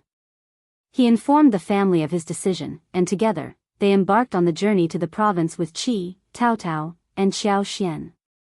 As they arrived in the province, they noticed that the lights were already on, despite the early hour. Since it was quite cold inside the mansion, they opted to stay in a hostel instead.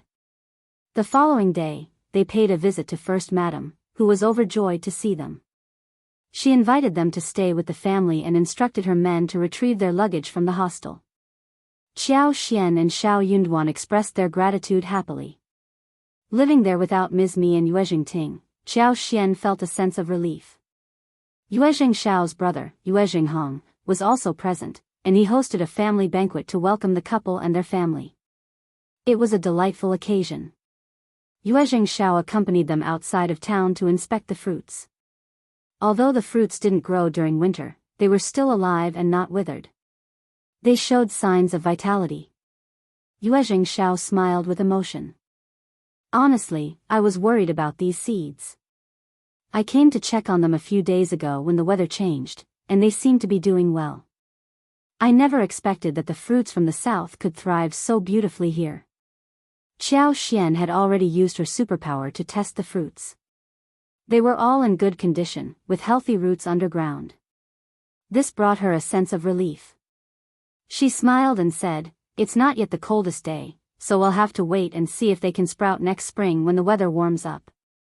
Chapter 877, Qiao Xian's Happiness Yudat Baisenvel. CM, it should be. Yuezheng Shao expressed his confidence, adding, "I wouldn't be so sure if I were talking to anyone else but you. You have a remarkable talent for nurturing plants. I believe there won't be any problem at all." Qiao Xian laughed, accepting the compliment graciously. If Yuezheng Shao said so, then she didn't need to provide any further explanations. His confidence alleviated her concerns. As they walked through the garden, Qiao Xian took occasional breaks, using her superpower to assist the plants in thriving during the winter. She ensured that they would soon bud and flourish when spring arrived. Satisfied with her work, Qiao Xian spent an entire day in the garden, free from worries. Later, they had dinner with Xie Jingrong, during which they shared the news of Qi's voluntary decision to join the army and requested Xie Jingrong's support and protection. Xie Jingrong was taken aback by the news, but he spoke highly of Qi and readily agreed to Shao Yunduan's request. Providing a letter of recommendation was a simple task for the Xie family. As someone familiar with military camps, Xie Jingrong shared some insights with Qi. Qi's eyes sparkled with excitement as he listened to the stories.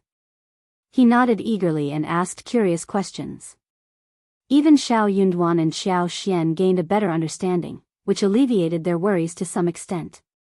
Military camps might not be as dreadful as they had initially imagined. Xie Jingrong had an extensive collection of books on military and armies, and he offered to search for some suitable ones for Qi to read, which Shao Yunduan could take back home. Shao Yunduan was delighted with the offer and expressed his gratitude to Xie Jingrong, asking if he could make copies of the books. Xie Jingrong agreed, giving his permission for Shao Yunduan to make copies. Shao Yunduan decided to copy the books and store them in the village's library, which was currently under construction. He made copies of all the books he had access to from the Xie family's collection, being cautious not to ask for more than he was given, as it might seem greedy. After all, the Xie family had multiple members and resources to manage. Everything proceeded smoothly, and their hearts felt lighter. First Madam accompanied Xiao Xian and Taotao, joining them in purchasing various goods for the upcoming new year. Combined with the gifts from First Madam, their wagons were filled to the brim. To Qiao Xian's surprise, she received an unexpected gift during this time. Yue Zhenghong had brought seeds of sweet melons, along with 2 large bunches of blueberry tree buds and cherry buds. He explained that the melons were delicious, but due to the long distance, they couldn't be brought back without the risk of rotting. Instead, he brought the seeds for Qiao Xian to plant at home. Blueberries thrived in mountainous regions and could be made into delicious jam, so he had brought some buds for her to grow. The same applied to the cherry buds. Yue Zhenghong generously offered Xiao Xian the opportunity to start planting them at home. If they thrived and survived, he would provide her with more. Xiao Xian expressed her heartfelt gratitude for the thoughtful gifts. Sweet melons, essentially cantaloupes, didn't have their current name yet, as it would be coined in the future when they were introduced. The prospect of growing cherries and blueberries excited Xiao Xian. She believed they would flourish in their care. With utmost care, Xiao Xian took the precious gifts home, treasuring them like her most valuable possessions. Chapter 878, Surprise Yudat by Sinvel. This trip had been highly productive and fruitful for them. With the new year approaching, First Madam insisted they didn't stay for too long. She even invited them to join them after the new year, so they could travel with the business troops to the capital. Qiao Xian and Shao Yunduan expressed their gratitude and appreciation for the invitation. Traveling from the province to the capital couldn't be done by boat, it had to be done over land. The journey was long and required careful planning. They couldn't simply hire a single wagon and set off. It wasn't convenient or safe. There were unknown dangers that could be encountered along such a lengthy journey. What if they encountered robbers on the outskirts?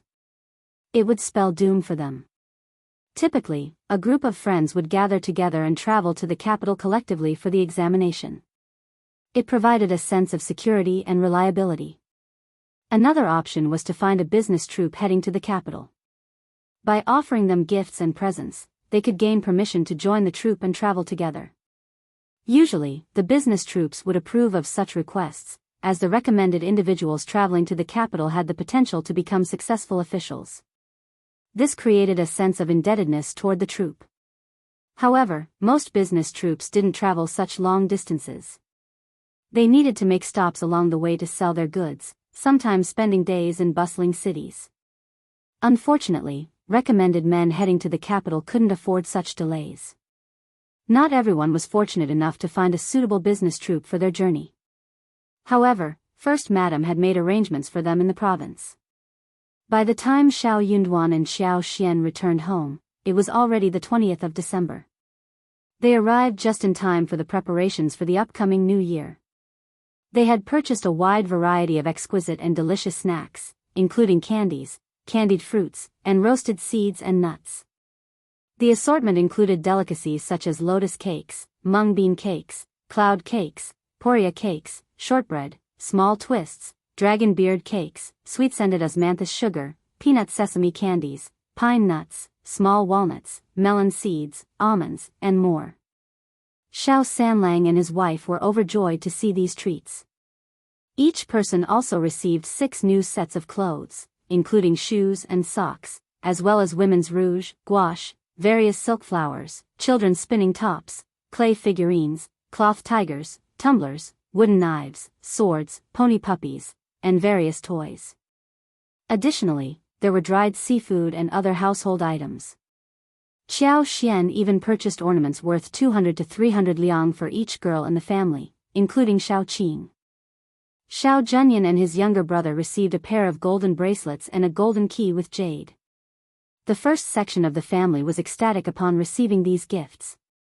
They spent half a day admiring and appreciating them. The next day, Qiao Xian was eager to begin planting the blueberries and cherry trees alongside Qi, Taotao, and Yang Xiaoni in the empty space designated for cassava cultivation. The other family members understood that these were fruit trees from other regions, and they eagerly anticipated the prospect of enjoying the fruits in the coming year. Their motivation was high as they joined in the planting process.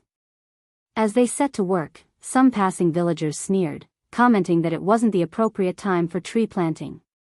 They claimed that tree planting should commence after the Lantern Festival when the weather becomes warmer, unless there was a sudden return of spring coldness.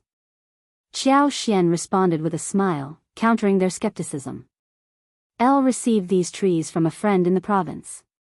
They were brought from outside the city. I can't just leave them sitting here. Who knows, they might actually survive. Chapter 879, Not Giving Yudat by Sinvel. Yang Xiaoni and the others agreed, despite the unconventional timing for tree planting. Perhaps, just maybe, these trees could defy the odds and survive. With renewed enthusiasm, they quickly transported the straws and covered the seeds, exchanging smiles and saying, "All right, we've provided them with warmth. Yes, our trees should make it through the winter." Satisfied with their efforts, they happily returned home. Upon their return, Miss Fang asked young Xiaoni to prepare some items for the third section of the family. Shao Yunduan and Xiao Xian had purchased a significant amount of goods in the province, and it was only fitting to share some gifts with the third section as a gesture of goodwill. Considering Shao Yunduan's promising future, it was unnecessary to quibble over such minor matters. It wouldn't be worth tarnishing their reputation over such trivialities. Miss Fang selected pastries, dried fruits, simple garments, and elegant silk flowers for them. Ms. Ma, aware that Xiao Xian and Shao Yunduan had returned from the province with 2 wagons full of items, expressed her gratitude and accepted the gifts. Shortly after Ms. Fang and Yang Xiaoni left, Ms. Ma started going through the presents and approached Ms. Niu, asking, "What did the first section of the family give you? Let me see them too." Confused, Ms. Niu responded, "What presents?" Ms. Ma pursed her lips. "Shao Yunduan went all the way to the province to buy things and gave some to us." "Didn't they give you anything?" "They've become quite selective, haven't they? Traveling to the province just to buy things." She couldn't help but feel bitter as she thought about her hard-working son at home. Inwardly, she resolved that once her son became a recommended man, she would also hire a wagon and go to the province to buy things. Word spread quickly in the village, and Ms. Niu was well aware that Shao Yunduan and his wife had returned from the province. Her face twisted as she replied, "They didn't give us anything." Disappointed, Ms. Ma told Ms. Niu, "All right then, we'll talk about this tomorrow," and left. Ms. Niu eagerly anticipated the arrival of the first section of the family, but they never came. However, she soon spotted Shao Xiaoji wearing a beautiful silk flower on her head, proudly showing it off to Shao Miling, who became extremely angry. Ms. Niu shared this incident with her husband when he returned from visiting their neighbors. "That's outrageous. They gave presents to the third section of the family, but not us. They're looking down on us," he exclaimed. Second uncle grew annoyed and frowned as well. Ms. Niu couldn't tolerate it any longer. She believed that they deliberately excluded them, not because they were busy. "I can't tolerate this any longer. I'm going to go and talk to them," Ms. Niu exclaimed, her anger driving her to the first section of the family. Winter days grew darker earlier, and Xiao Xian was already preparing dinner, even though it was only 4 o'clock. They had decided to have sauerkraut fish hot pot and pork belly chicken hot pot for dinner. Ms. Niu's arrival caught everyone's attention, as they were busy with the food preparations. Young Xiaoni smiled and asked, "What's the matter, Auntie Niu?" Miss Fang raised an eyebrow, her expression unkind. Ms. Niu became even more irritated upon hearing that strange title. "Honestly, sister-in-law." "Hey!" Miss Fang interjected. "Who's the sister-in-law here? Just call me Ms. Fang. We're no longer the way we used to be, and it's not appropriate to address each other like that, right?"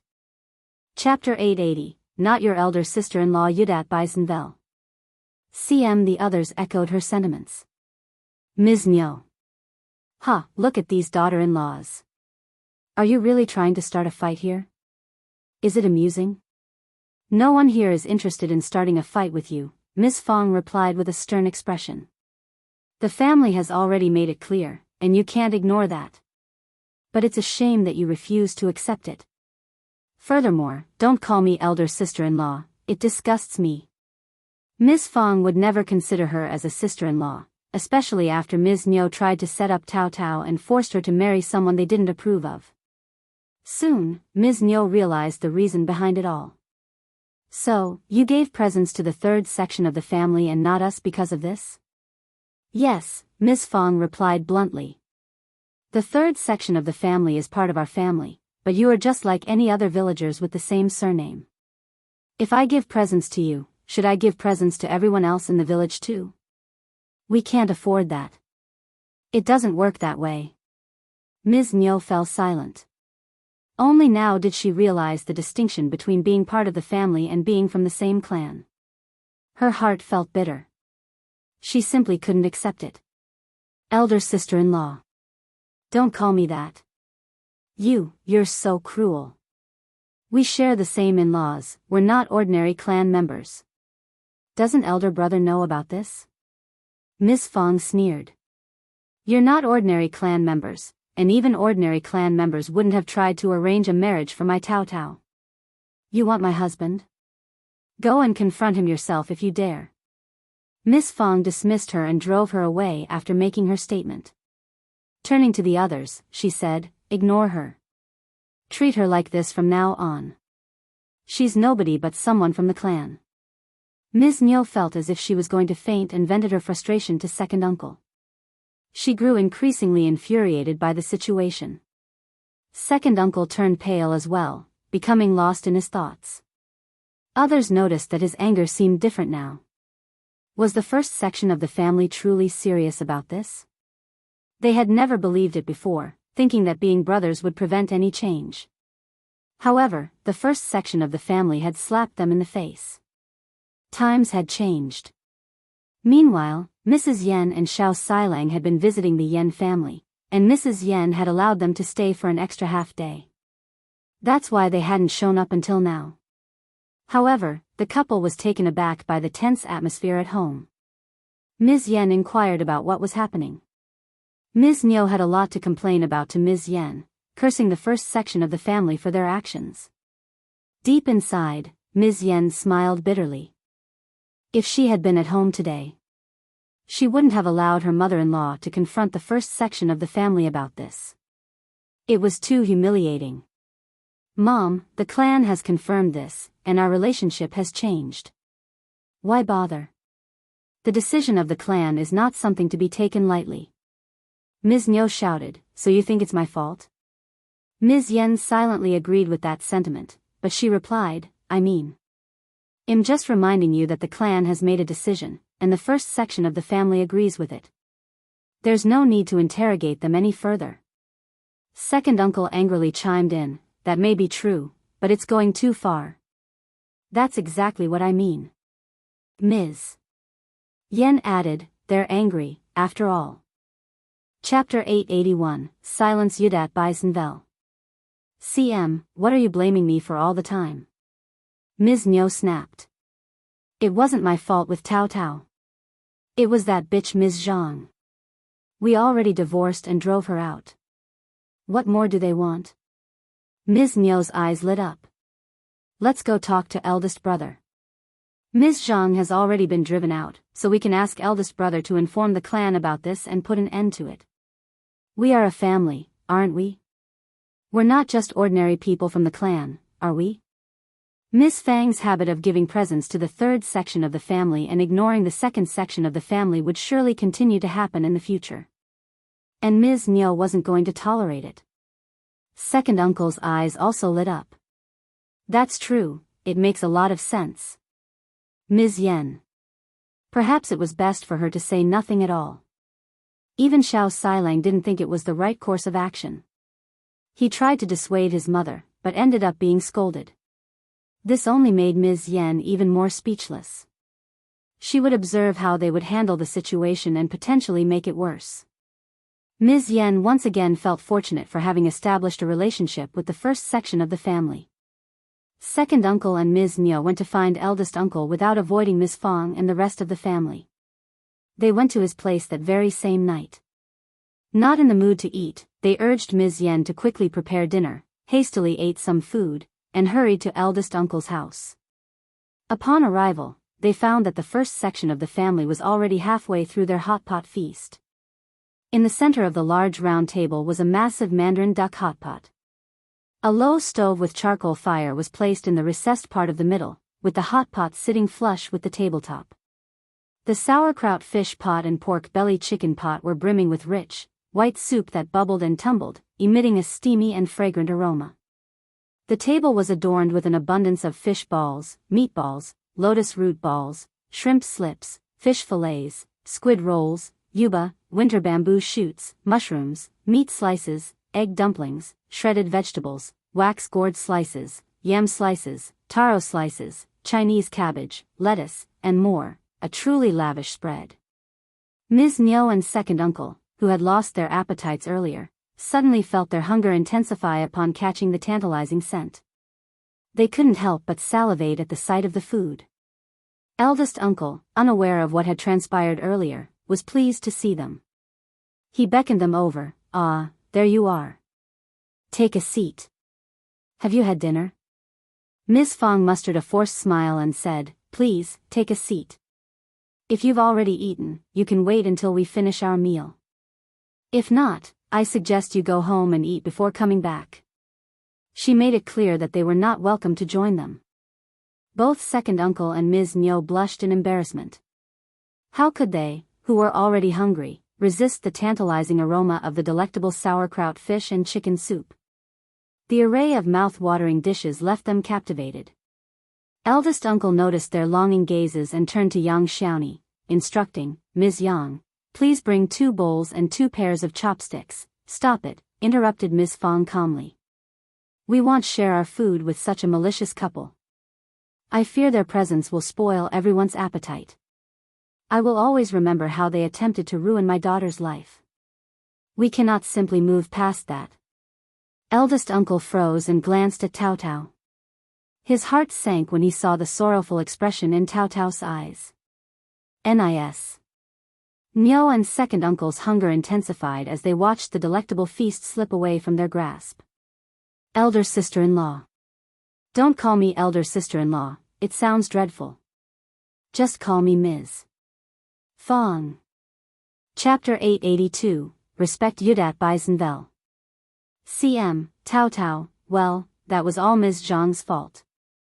She confessed to trying to manipulate us. We have already expelled her from our family, and we assure you that nothing like this will happen again. We sincerely apologize and let's put this behind us. After all, we are still a family, aren't we? Exactly. Miss Fang had an overwhelming urge to strike the couple. Enough already. Miss Fang retorted with disgust. Ms. Zhang attempted to manipulate you, and you fell for it. You are far from innocent. We are not a family, not even in your wildest dreams. Shao Yunduan interjected coldly, "This is no laughing matter, Auntie Zhang and Uncle Shao. Please go home and refrain from bringing this up again." Young Xiaoni rolled her eyes and said, "Ms. Zhang had no authority over the family, yet you let her words sway you? How gullible." Qiao Xian sneered, "That's how some people always are, they never take responsibility and always shift the blame onto others. They play the role of innocent victims, manipulated by someone else." Young Xiaoni hesitated before adding, "Indeed. No one forces such individuals to engage in wrongdoing. It's an absurd excuse." Qiao Xian chimed in, "But certain individuals don't find it absurd. They genuinely believe they are misunderstood. That's shameless. So shameless to make such statements. Absolutely, we can't associate with people like this. They will only have a negative influence on us. And on our children too." "Absolutely, you're absolutely right, fifth sister-in-law. I didn't even realize that." Everyone present. Ms. Zhang and second uncle's emotions were on the verge of exploding. "You are showing us no respect." Eldest uncle couldn't bear it any longer. "Ms. Qiao and Ms. Zhang, please stop." Qiao Xian maintained a calm smile. "Dad, third sister-in-law, and I were simply having a conversation. Since when did we show disrespect to anyone?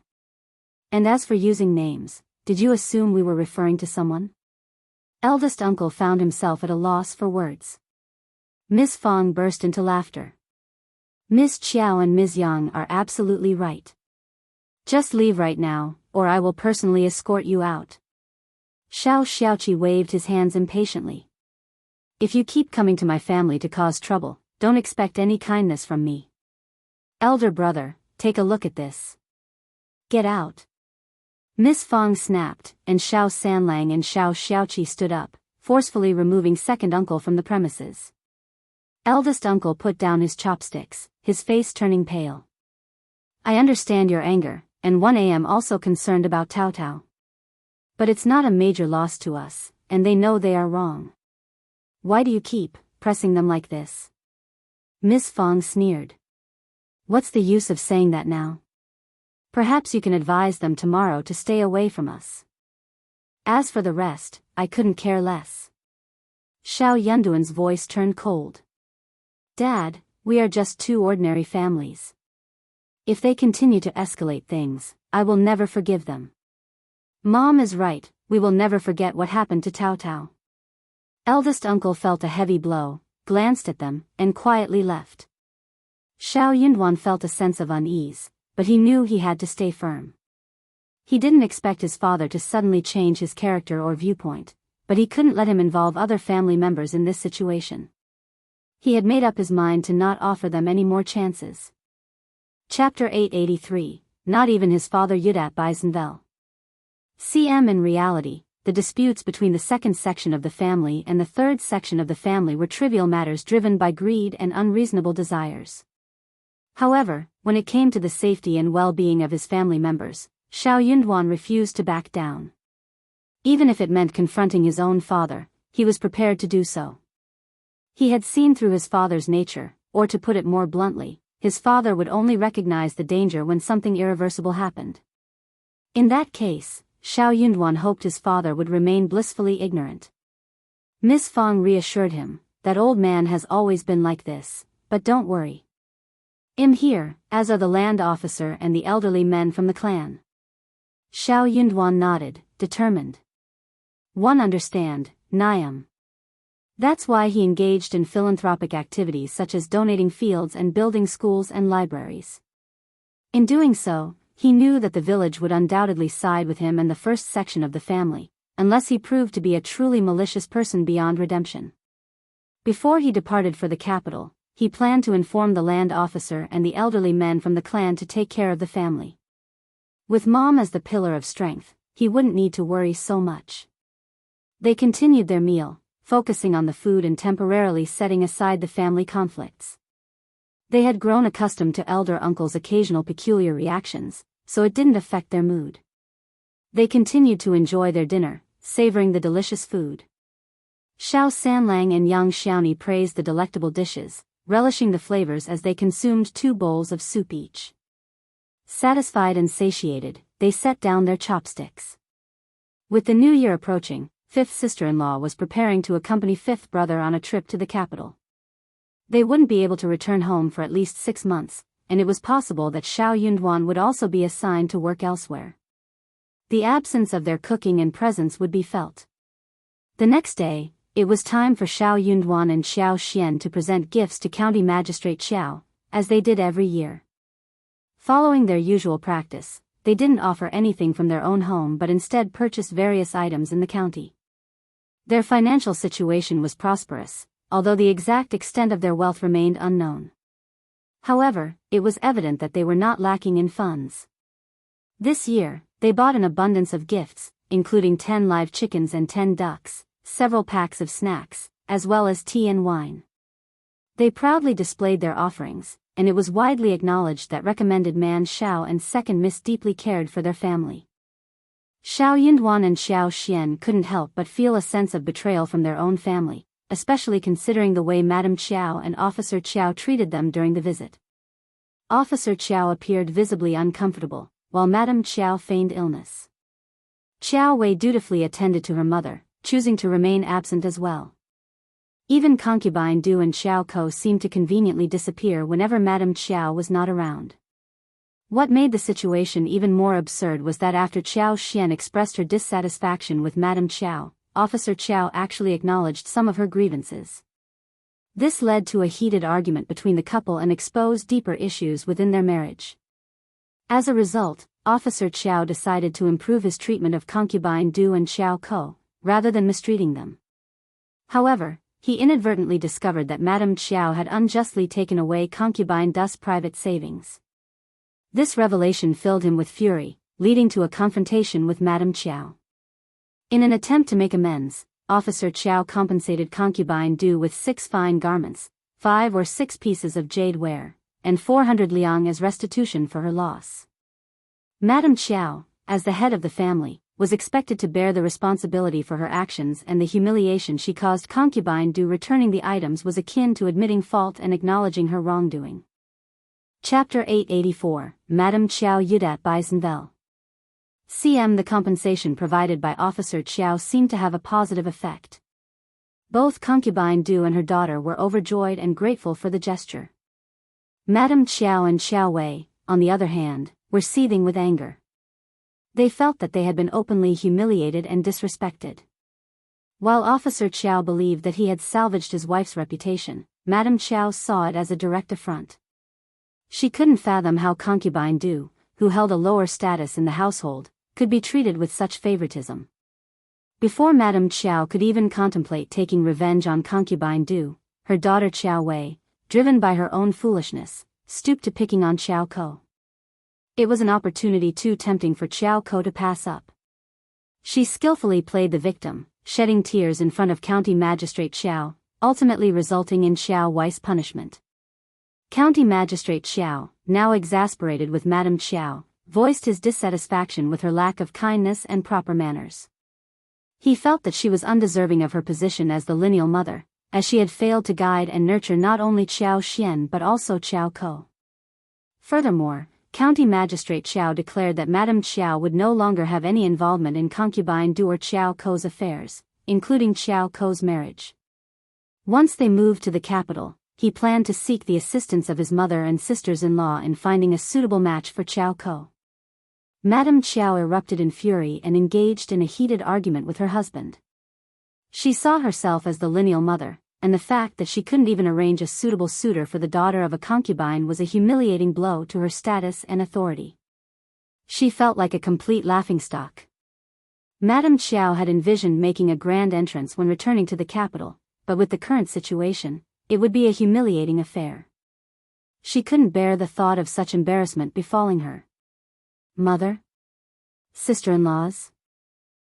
The so-called Madame Qiao Sr. in the capital was not County Magistrate Qiao's biological mother, and they shared no close bond whatsoever. Besides, if they were to discover the truth, Madame Qiao would lose any position she held in their hearts. However, County Magistrate Qiao was genuinely angered this time. He treated Madame Qiao with cold indifference and refused to back down. But so what if she wasn't his real mother? She had raised him as her own, practically fulfilling a mother's role. At the very least, she had never mistreated him, unlike his wife, who showed such cruelty towards the daughter of a concubine. Madame Qiao's irritation grew, leading her to feign illness as the new year approached. She avoided taking on any responsibilities in the mansion, curious to witness the chaos that would ensue in her absence. Her pretense of illness served a dual purpose, not only to avoid encountering Qiao Xian but also to test the waters of the mansion without her leadership. County Magistrate Qiao sensed the chilly reception from both Shao Yunduan and Qiao Xian. He felt a sense of guilt and discontent in his heart. While Qiao Xian had endured mistreatment, County Magistrate Qiao was still her father. No child would easily blame their own father for anything. He had indeed raised her, hadn't he?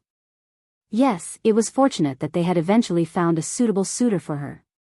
Furthermore, she was not entirely blameless in this situation. County Magistrate Qiao had been occupied with numerous banquets and had little time to attend to domestic affairs. Had she spoken up and sought his assistance from the beginning, he would have come to her aid. But she chose to remain silent. How unreasonable of her to now blame him for her own silence. He had taken action by punishing his wife and treating his daughter well, hoping to demonstrate his favor towards her. Yet, she continued to lay blame and even displayed an air of superiority before him. How heartless. County Magistrate Qiao felt a mixture of anger and disappointment as these thoughts raced through his mind. However, Qiao Xian seemed unfazed by his emotions. She soon smiled and expressed her desire to visit Madame Qiao. Madame Qiao was unwell and needed to be shown concern.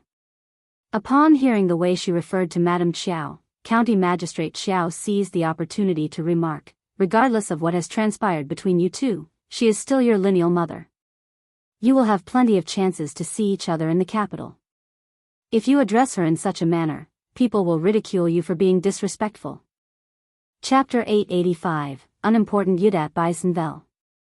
CM Qiao Xian found amusement in the situation. One don't mind being the subject of laughter. When people inquire why I address her that way, I can simply tell them the truth. It's a fact, isn't it? There's no need to hide it. Father, please don't make things difficult for me. I cannot bring myself to call her mother. She has been too malicious for me to do so at this moment. Enough. County Magistrate Qiao's anger surged as he snapped. What are you talking about? Your mother has found you a good suitor, and you should express your gratitude to her. The past is in the past, and you are doing well now. What more do you want? Are you blaming me as well, father? Qiao Xian was about to respond when Shao Yunduan interjected. Whether my wife forgives you or not is inconsequential. County Magistrate Qiao was taken aback, suddenly realizing that he may have misspoke. If he were to ask for forgiveness, did that imply an admission of guilt? He was her father, and he believed he had done nothing wrong. Parents held the utmost authority in a family. He had given her life, raised her, and secured a good marriage for her. Everything seemed perfectly reasonable. He saw no fault in his actions. County Magistrate Qiao promptly aligned himself with the perception of reason, standing tall. Shao Yunduan didn't let the matter rest. Father-in-law, if you genuinely seek my wife's forgiveness, you should ask for it, shouldn't you? Ask for forgiveness? County Magistrate Qiao was far from pleased. Why must he ask Qiao Xian for forgiveness? I am her father. Qiao Xian sneered, her voice dripping with sarcasm. Indeed, and that's why we need to put on a good show, at the very least. County Magistrate Qiao's heart skipped a beat. What do you mean by that? Shao Yunduan stood his ground. That is precisely what we mean. You. County Magistrate Qiao trembled, a mix of surprise and anger coursing through him. A good show? Yunduan, do you even understand what you're saying? You're not even an official yet, and you're trying to distance yourself from me? Do you realize how difficult it is to succeed in government without any connections? County Magistrate Qiao was both furious and scornful. He had expected this son-in-law of his to be of assistance, but here he was, slipping away before even joining their ranks. This impractical man wouldn't go far in life. Don't care about being an official. I care about my wife. When Shao Yunduan uttered those words, County Magistrate Qiao instantly lost interest. His disappointment grew, and he began to look down on him. How lacking in ambition. How narrow-minded. Well, he was from the countryside, after all. His horizons were limited. He didn't understand how to strive for progress and mistakenly believed he had reached the pinnacle by becoming a mere recommended man. County Magistrate Qiao sneered, feeling that he had misjudged Shao Yunduan. What a short-sighted and absurd man. In that instant, County Magistrate Qiao gave up on Shao Yunduan. He had contemplated teaching him the ways of an official in the government office, even considering providing him with a recommendation letter to meet the Qiao family in the capital or relying on their support. However, his interest waned completely. Let this man encounter difficulties in the capital. Only then would he understand the challenges a real official must face. At that time, he would come to realize the childishness and absurdity of his current words and actions. Chapter 886, Building Bridge Yudat by Senvel. The county magistrate sneered inwardly, quietly remarking, "Your mother is unwell, so we won't keep you for lunch. Qiao Xian, go visit your mother and then you may leave." Okay. Qiao Xian smiled, stood up, and paid no attention to his sudden coldness, causing County Magistrate Qiao to feel a sense of futility in his actions. Shao Yunduan chimed in, "Sweetheart, hurry up. I'm waiting for you here. Let's go home as soon as possible, it's getting cold." Okay. The two exchanged a glance and smiled, completely disregarding County Magistrate Qiao. County Magistrate Qiao couldn't help but feel an urge to curse. Very well, he would witness their failure. When Qiao Xian arrived at the courtyard, the maid passed on the message to Madame Qiao. After waiting for a while without her appearing, Qiao Xian couldn't help but grin. This lineal mother of hers was playing the same tricks she always did. Was she purposefully avoiding her to create a scene? Qiao Xian entered directly. Madame Qiao wasn't actually ill. Even if she was feeling unwell, it was primarily due to County Magistrate Qiao's attitude towards her. She sat on the bed, looking pale and with hair loss, far from her former elegance. Qiao Wei was seated beside her, complaining about something, likely involving Qiao Ko and concubine Du. As Qiao Xian walked in, Qiao Wei shrieked, "Why did you enter? You're not allowed." Qiao Xian smiled. Elle came to greet Madame Qiao and see how she is doing. It appears that Madame Qiao is in good health, so I will take my leave now. Qiao Wei stood there, unsure of what to do next. Madame Qiao wore a sinister expression. "Stop. Is there something you want to say, Madame Qiao?" "Hee, Qiao Xian, do you think you're satisfied?" Madame Qiao sneered. "Your words from before have made the old master care about concubine Du and Qiao Ko. He gives them everything, while you have received nothing." Qiao Wei also sneered with anger. "She deserves nothing. Father has never shown any affection towards her, not in the past, not now. She's just trying to gain favor, a pitiful person serving us." "A pitiful person?" Qiao Xian smiled and intentionally raised her wrist, caressing the emerald bracelet adorning it. "My husband is the provincial champion, and he, my mother-in-law, and my sister-in-laws all treat me exceptionally well. Elder Aunt Yuezheng regards me as her own daughter. Are you absurd enough to think I envy Qiao Ko?" Qiao Wei became infuriated, panting heavily. Qiao Xian was so vexing. No wonder she had never liked her. Madame Qiao felt a pang in her heart, sneering, "You certainly know how to harm others and benefit yourself." "Harm others?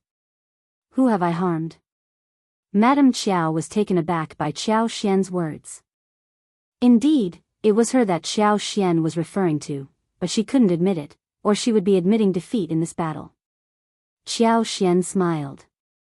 "Not harming you, right?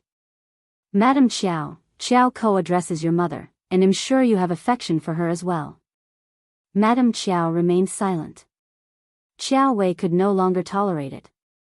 "Just leave." Qiao Xian stood up and smiled. "My husband is waiting for me, and my mother-in-law is eagerly awaiting my return for the meal. My brother-in-law has just hunted a wild deer, so tonight we'll be enjoying braised venison, stir-fried venison, and deer bone stew, very fresh and delicious. Tomorrow, we'll be grilling the rest. Indeed, it's time for me to go home." Chapter 887, Not Lying Yudat by Senvel. CM Madame Qiao, please take care of yourself. Remember, Qiao Ko is not yet married, and she could use your support and guidance. You. Qiao Xian's words pierced Madame Qiao's heart, leaving her furious and distressed. However, she refused to let it bother her. Her intention was to provoke Madame Qiao, and seeing her infuriated brought her immense satisfaction. It also whetted her appetite for dinner. "She is so malicious." Qiao Wei blurted out, stumbling over her words. "No wonder I despise her, always have. Did you see that, Mom? She has never been this irritating before. I should have dealt with her even more harshly earlier. Deer meat? She was just boasting." Qiao Wei reminisced about the time when her father's servant hunted a deer and gifted them over 10 kilograms of meat. She was enchanted by its taste, and the memory lingered in her mind.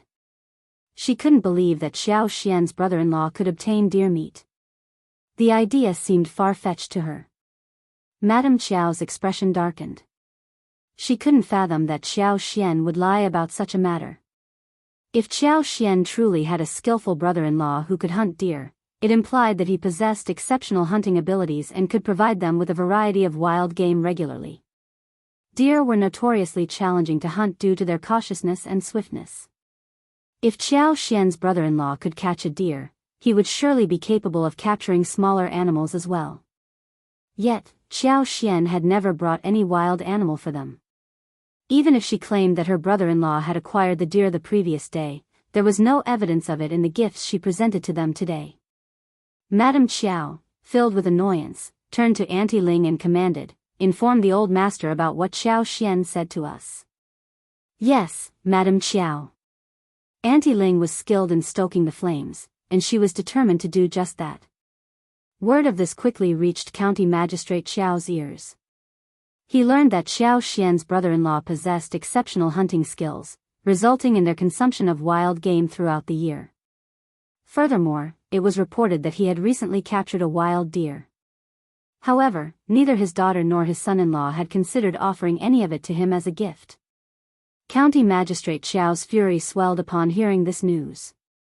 Initially, he contemplated sending someone to investigate the matter, but he quickly dismissed the idea.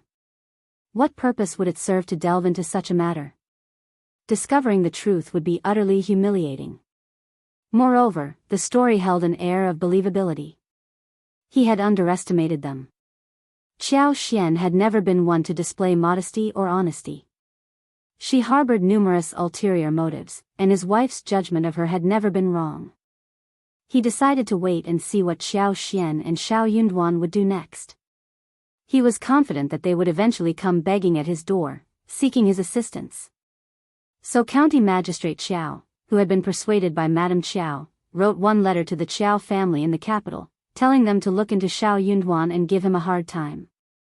Shao Yunduan and Xiao Xian left the mansion and Shao Yunduan took Xiao Xian's hands, saying, "What about eating at restaurant Yanhe? Then we can go home after that." Xiao Xian nodded with a smile.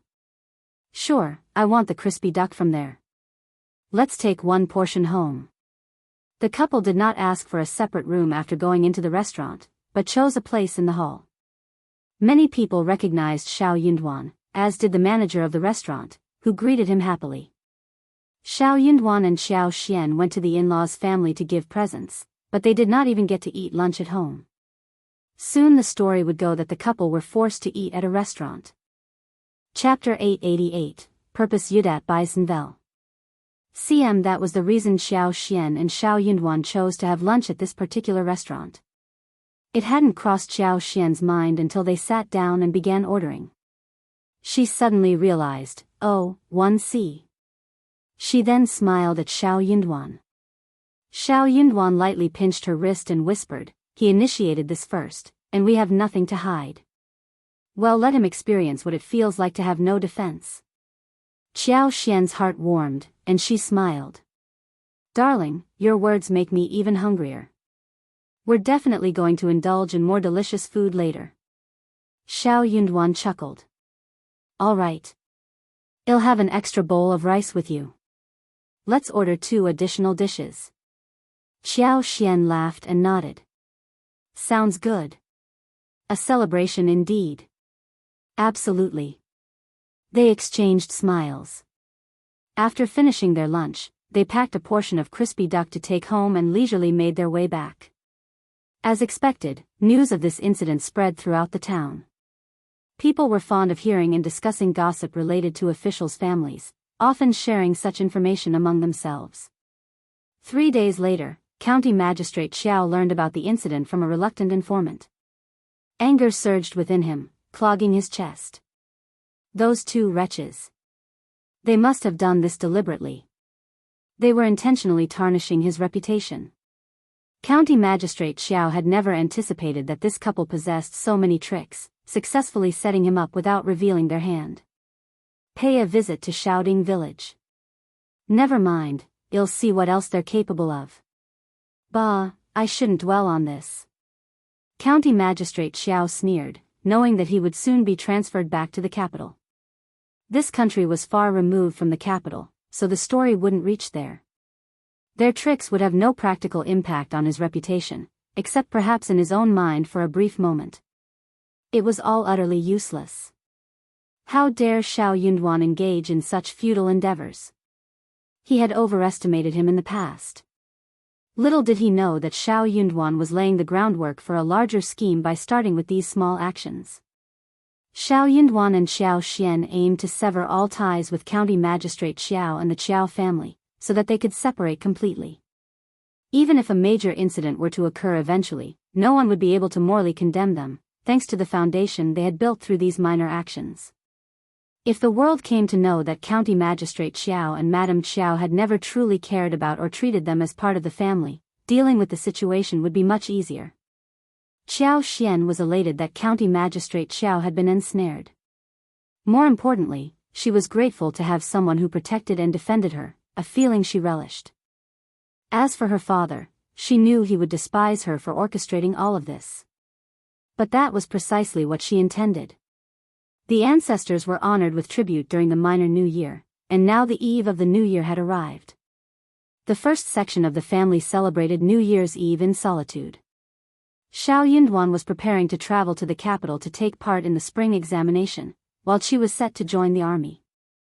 It would be a considerable amount of time before the entire family could be reunited in one place. As a result, they were eagerly anticipating this year's dinner together. Eldest uncle had initially planned to gather all 3 branches of the family for a joyous and lively celebration. However, various circumstances arose, leading to the second branch being estranged from the family, and it wouldn't be appropriate for the third branch to celebrate alone. Thus, eldest uncle chose not to bring up the idea. On New Year's Eve, the family members were engaged in putting up couplets, hanging paper cuttings, displaying auspicious words, and hanging lanterns. The atmosphere was filled with anticipation and happiness.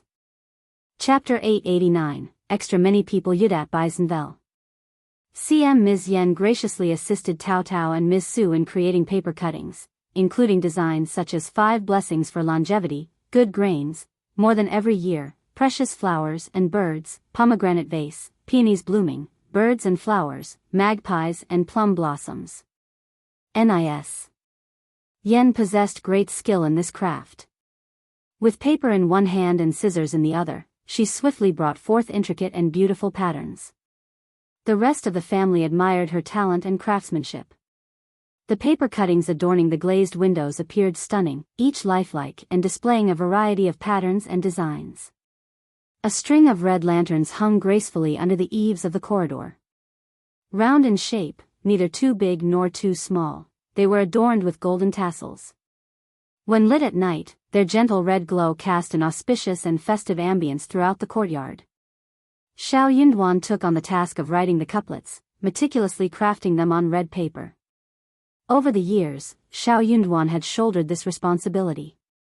In fact, he had even helped numerous villagers with their couplets as well. This year, many people sought his assistance. After all, Shao Yunduan was no longer just a cultivated talent, he had achieved the esteemed title of provincial champion. Though the act of writing remained the same, the significance held greater weight.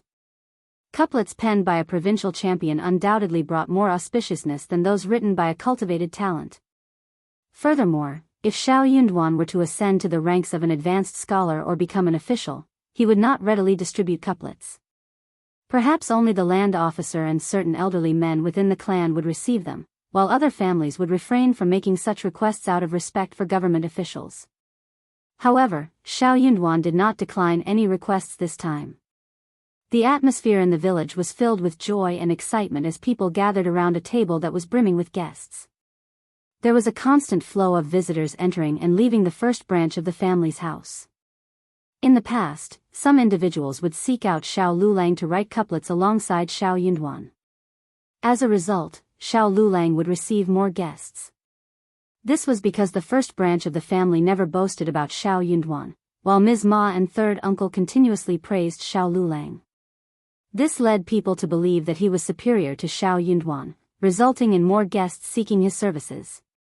However, no one approached the third branch of the family to request couplets. Honestly, couplets written by someone who hadn't passed the examination were never on par with those crafted by a provincial champion. Only those lacking discernment would seek couplets from someone other than the provincial champion. Ms. Ma and third uncle had eagerly anticipated villagers seeking their couplets, as it was a day they took immense pride in. They simply relished the praise and the sight of others feeling envious. But this year, no one came knocking on their door. And as they saw 2 individuals walking by, it soon became apparent that they were merely passers-by. The couple grew increasingly frustrated. "Don't you need couplets?" they grumbled. What nonsense. It was clear to them that everyone was headed to the first branch of the family to acquire couplets. The villagers were all so eager and interested. The couple muttered curses under their breath, their worry for their son weighing heavily on their minds. Indeed, Shao Lulang wore a frown as he surveyed the empty courtyard. Despite being up early that day, he couldn't help but feel disappointed. After all, he had secluded himself in his room for days. Chapter 890, Interest Seeker Yudat by Senvel. CM instantly, Ms. Ma grew concerned. Lulang, it would be best if those people weren't here. They would only disrupt your focused study. How irritating. Shao Lulang sneered, fully aware of what was happening. Ms. Ma's worry deepened at his reaction. They look down on us, those seekers of attention. None of them are deserving of our presence. When you achieve success, they will come begging at our doorstep, and that's when I'll teach them a lesson they won't forget. Lulang, ignore them. Don't let it bother you, Ms. Ma advised. Shao Lulang suppressed his anger and irritation, his sneer growing darker. They are nobody. I don't care about them in the slightest. With that, he turned around, entered his room, and slammed the door shut. Ms. Ma and second uncle exchanged concerned and worried glances. They sighed and continued to curse the villagers under their breath. Shao Xiaoji observed the scene for a while, pursed her lips, and spoke up. But we don't have any couplets or happiness writings yet. Are we not going to hang any? Ms. Ma and third uncle exchanged a telling look. That was true. They had neglected to prepare anything for themselves. Of course, they needed to hang some for the new year to attract auspiciousness. Usually, Shao Lulang took charge of this task, but this year, with the somber expression on their son's face and his obvious bad mood, neither of them dared to ask him to come and write couplets. So, were they going to seek help from the first section of the family for this matter? In that way, they would further dampen their son's spirits. After contemplating for a while, the couple decided to send third uncle to the town to bring back a couplet for their home. In the afternoon, when Shao Lulang emerged from his room and noticed the couplets hanging on the door, he immediately flew into a rage. However, his anger subsided upon learning that they were provided by the county. They would never allow anything written by Shao Yunduan to be displayed on their door. Meanwhile, Shao Yunduan spent half a day diligently crafting couplets for the villagers. Ms. Fong grew increasingly concerned about her son's well-being. After lunch, the entire family busied themselves with the preparations for the New Year's Eve feast. They had an abundance of food stocked at home. And this year, the dishes on the table were set to be even more plentiful and exquisite. They had commenced the preparations 2 days earlier, with Qiao Xian suggesting various dishes. After deliberations among the family members, they finalized the menu. The grand finale of the evening's feast was the Buddha jumping over the wall, a dish brimming with delicacies from both land and sea, boasting vibrant colors and enticing aromas. Other dishes included salt-baked chicken, braised carp, chicken nuggets with soft-shelled turtle, and pan-fried lamb chops. The table was adorned with a wide array of culinary delights. As night descended, everyone gathered around the steaming dining table in the restaurant. 2 large covered charcoal pots burned inside the room, emanating a comforting warmth. The charcoal used was the special silver frost coal bestowed upon them by First Madam, which they rarely utilized. This type of coal produced no smoke or odor. To enhance the festive atmosphere, they uncorked a jar of fine wine. With the exception of the 3 children, everyone else was served a glass. Let us celebrate joyously, and may prosperity befall us all. With cups raised, the heartfelt toast evoked tears in Miss Fang's eyes. As the new year commenced, her 2 sons were embarking on their respective paths, and although she felt immense pride, she couldn't help but feel a tinge of longing. Though they were all aware of the impending separation, nobody mentioned it. They savored the delectable dishes and engaged in cheerful conversations, discussing their plans for financial success. Chapter 891, New Year Yudat by Senvel. CM After dinner, they cleared the food table, and some visitors arrived, engaging in pleasant conversations. Ms. Fong instructed Yang Xiaoni and Taotao to serve snacks, warmly welcoming the guests. Shao Sanlang and Shao Dalong had also stepped out to greet others. As for eldest uncle, he was absent. Nobody mentioned his whereabouts, neither in the second nor the third section of the family. Shao Yunduan wasn't fond of idle chatter. After exchanging a few words with Qiao Xian, he led Qi to his study, urging him to continue his studies and providing him with instructions. Qi had been diligently studying in recent days. Qiao Xian remained in the hall, engaging in lively discussions with Miss Fong and Ms. Su. She listened to various gossip about other families from her aunts, brothers-in-law, and other relatives. While she didn't consider them entirely reliable, it was entertaining to hear. As the evening grew darker, guests came and went, bringing liveliness to the household. It wasn't until it was time to light the firecrackers that the visiting neighbors bid their farewells and departed. Shao Sanlang and the rest of the family returned as well. Around midnight, the first crackle of firecrackers ignited, serving as a signal for others. Suddenly, the village was filled with the explosive sounds of firecrackers. The sky was ablaze with vibrant bursts of light, their crisp sounds echoing and intensifying the festive spirit. New Year has arrived. Happy New Year. Happy New Year. Wishing you a safe and joyous New Year, with even better days to come. We will surely have an even better year. They exchanged auspicious greetings, sowing seeds of happiness within their hearts. Returning home, the younger members of the family greeted the elders for the new year, and in return, the elders gifted them red packets. They then proceeded to make and enjoy dumplings together. With the conclusion of the celebration and the dumpling feast, they bid each other good night, eagerly anticipating the dawn of the new day. Shao Yunduan and Qiao Xian walked home together, but as they did, snowflakes began to fall gently from the sky. The delicate snowflakes drifted down silently from the vast expanse above. They were sparse and light, disappearing upon touching the ground as if they had never existed. It's snowing. Wow! Look at the snow. People around them noticed and couldn't help but exclaim in surprise, some even whistling with delight. It was a rare sight for them, something worthy of celebration. It's snowing. Qiao Xian reached out to feel the cool touch on her hands, leaning towards Shao Yunduan with a smile. A heavy snowfall at the new year is considered an auspicious sign. Yes, Shao Yunduan replied with a gentle smile, helping her adjust her clothing. May all our wishes come true this year. Qiao Xian's smile brightened even more. You will undoubtedly become an advanced scholar. Shao Yunduan returned the smile. Thank you, my beloved. But his desires went beyond that. He yearned for a true wedding night with her, once he achieved his desired title. He wanted no one but her to be by his side for the rest of his days. His gaze burned with intensity, and his fingertips held an unspoken tenderness. Qiao Xian sensed something in his eyes, and she felt a warmth spreading across her cheeks. Gradually, that warmth intensified, making her blush with bashfulness. Chapter 892, Not Ready Yudat by Zenvel. CM Qiao Xian cast her gaze downward, her heart pounding in her chest.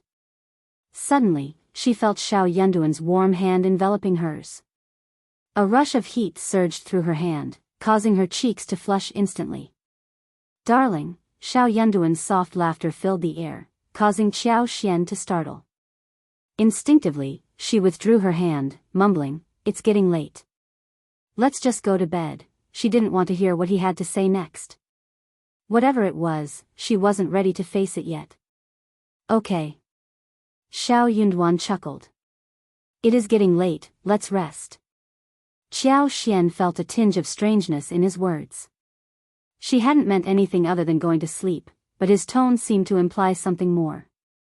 Her blush deepened, and she shot him a playful glare before turning away and leaving. Shao Yunduan chuckled softly. Qiao Xian's face grew even hotter. She hurriedly increased her pace, slamming the door shut behind her. Shao Yunduan looked up at the dark sky, a contented smile on his lips, and made his way to the bedroom. After all, she was his wife, and there was no need to rush. On the first day of the new year, joyous greetings filled the air as relatives paid their annual visits.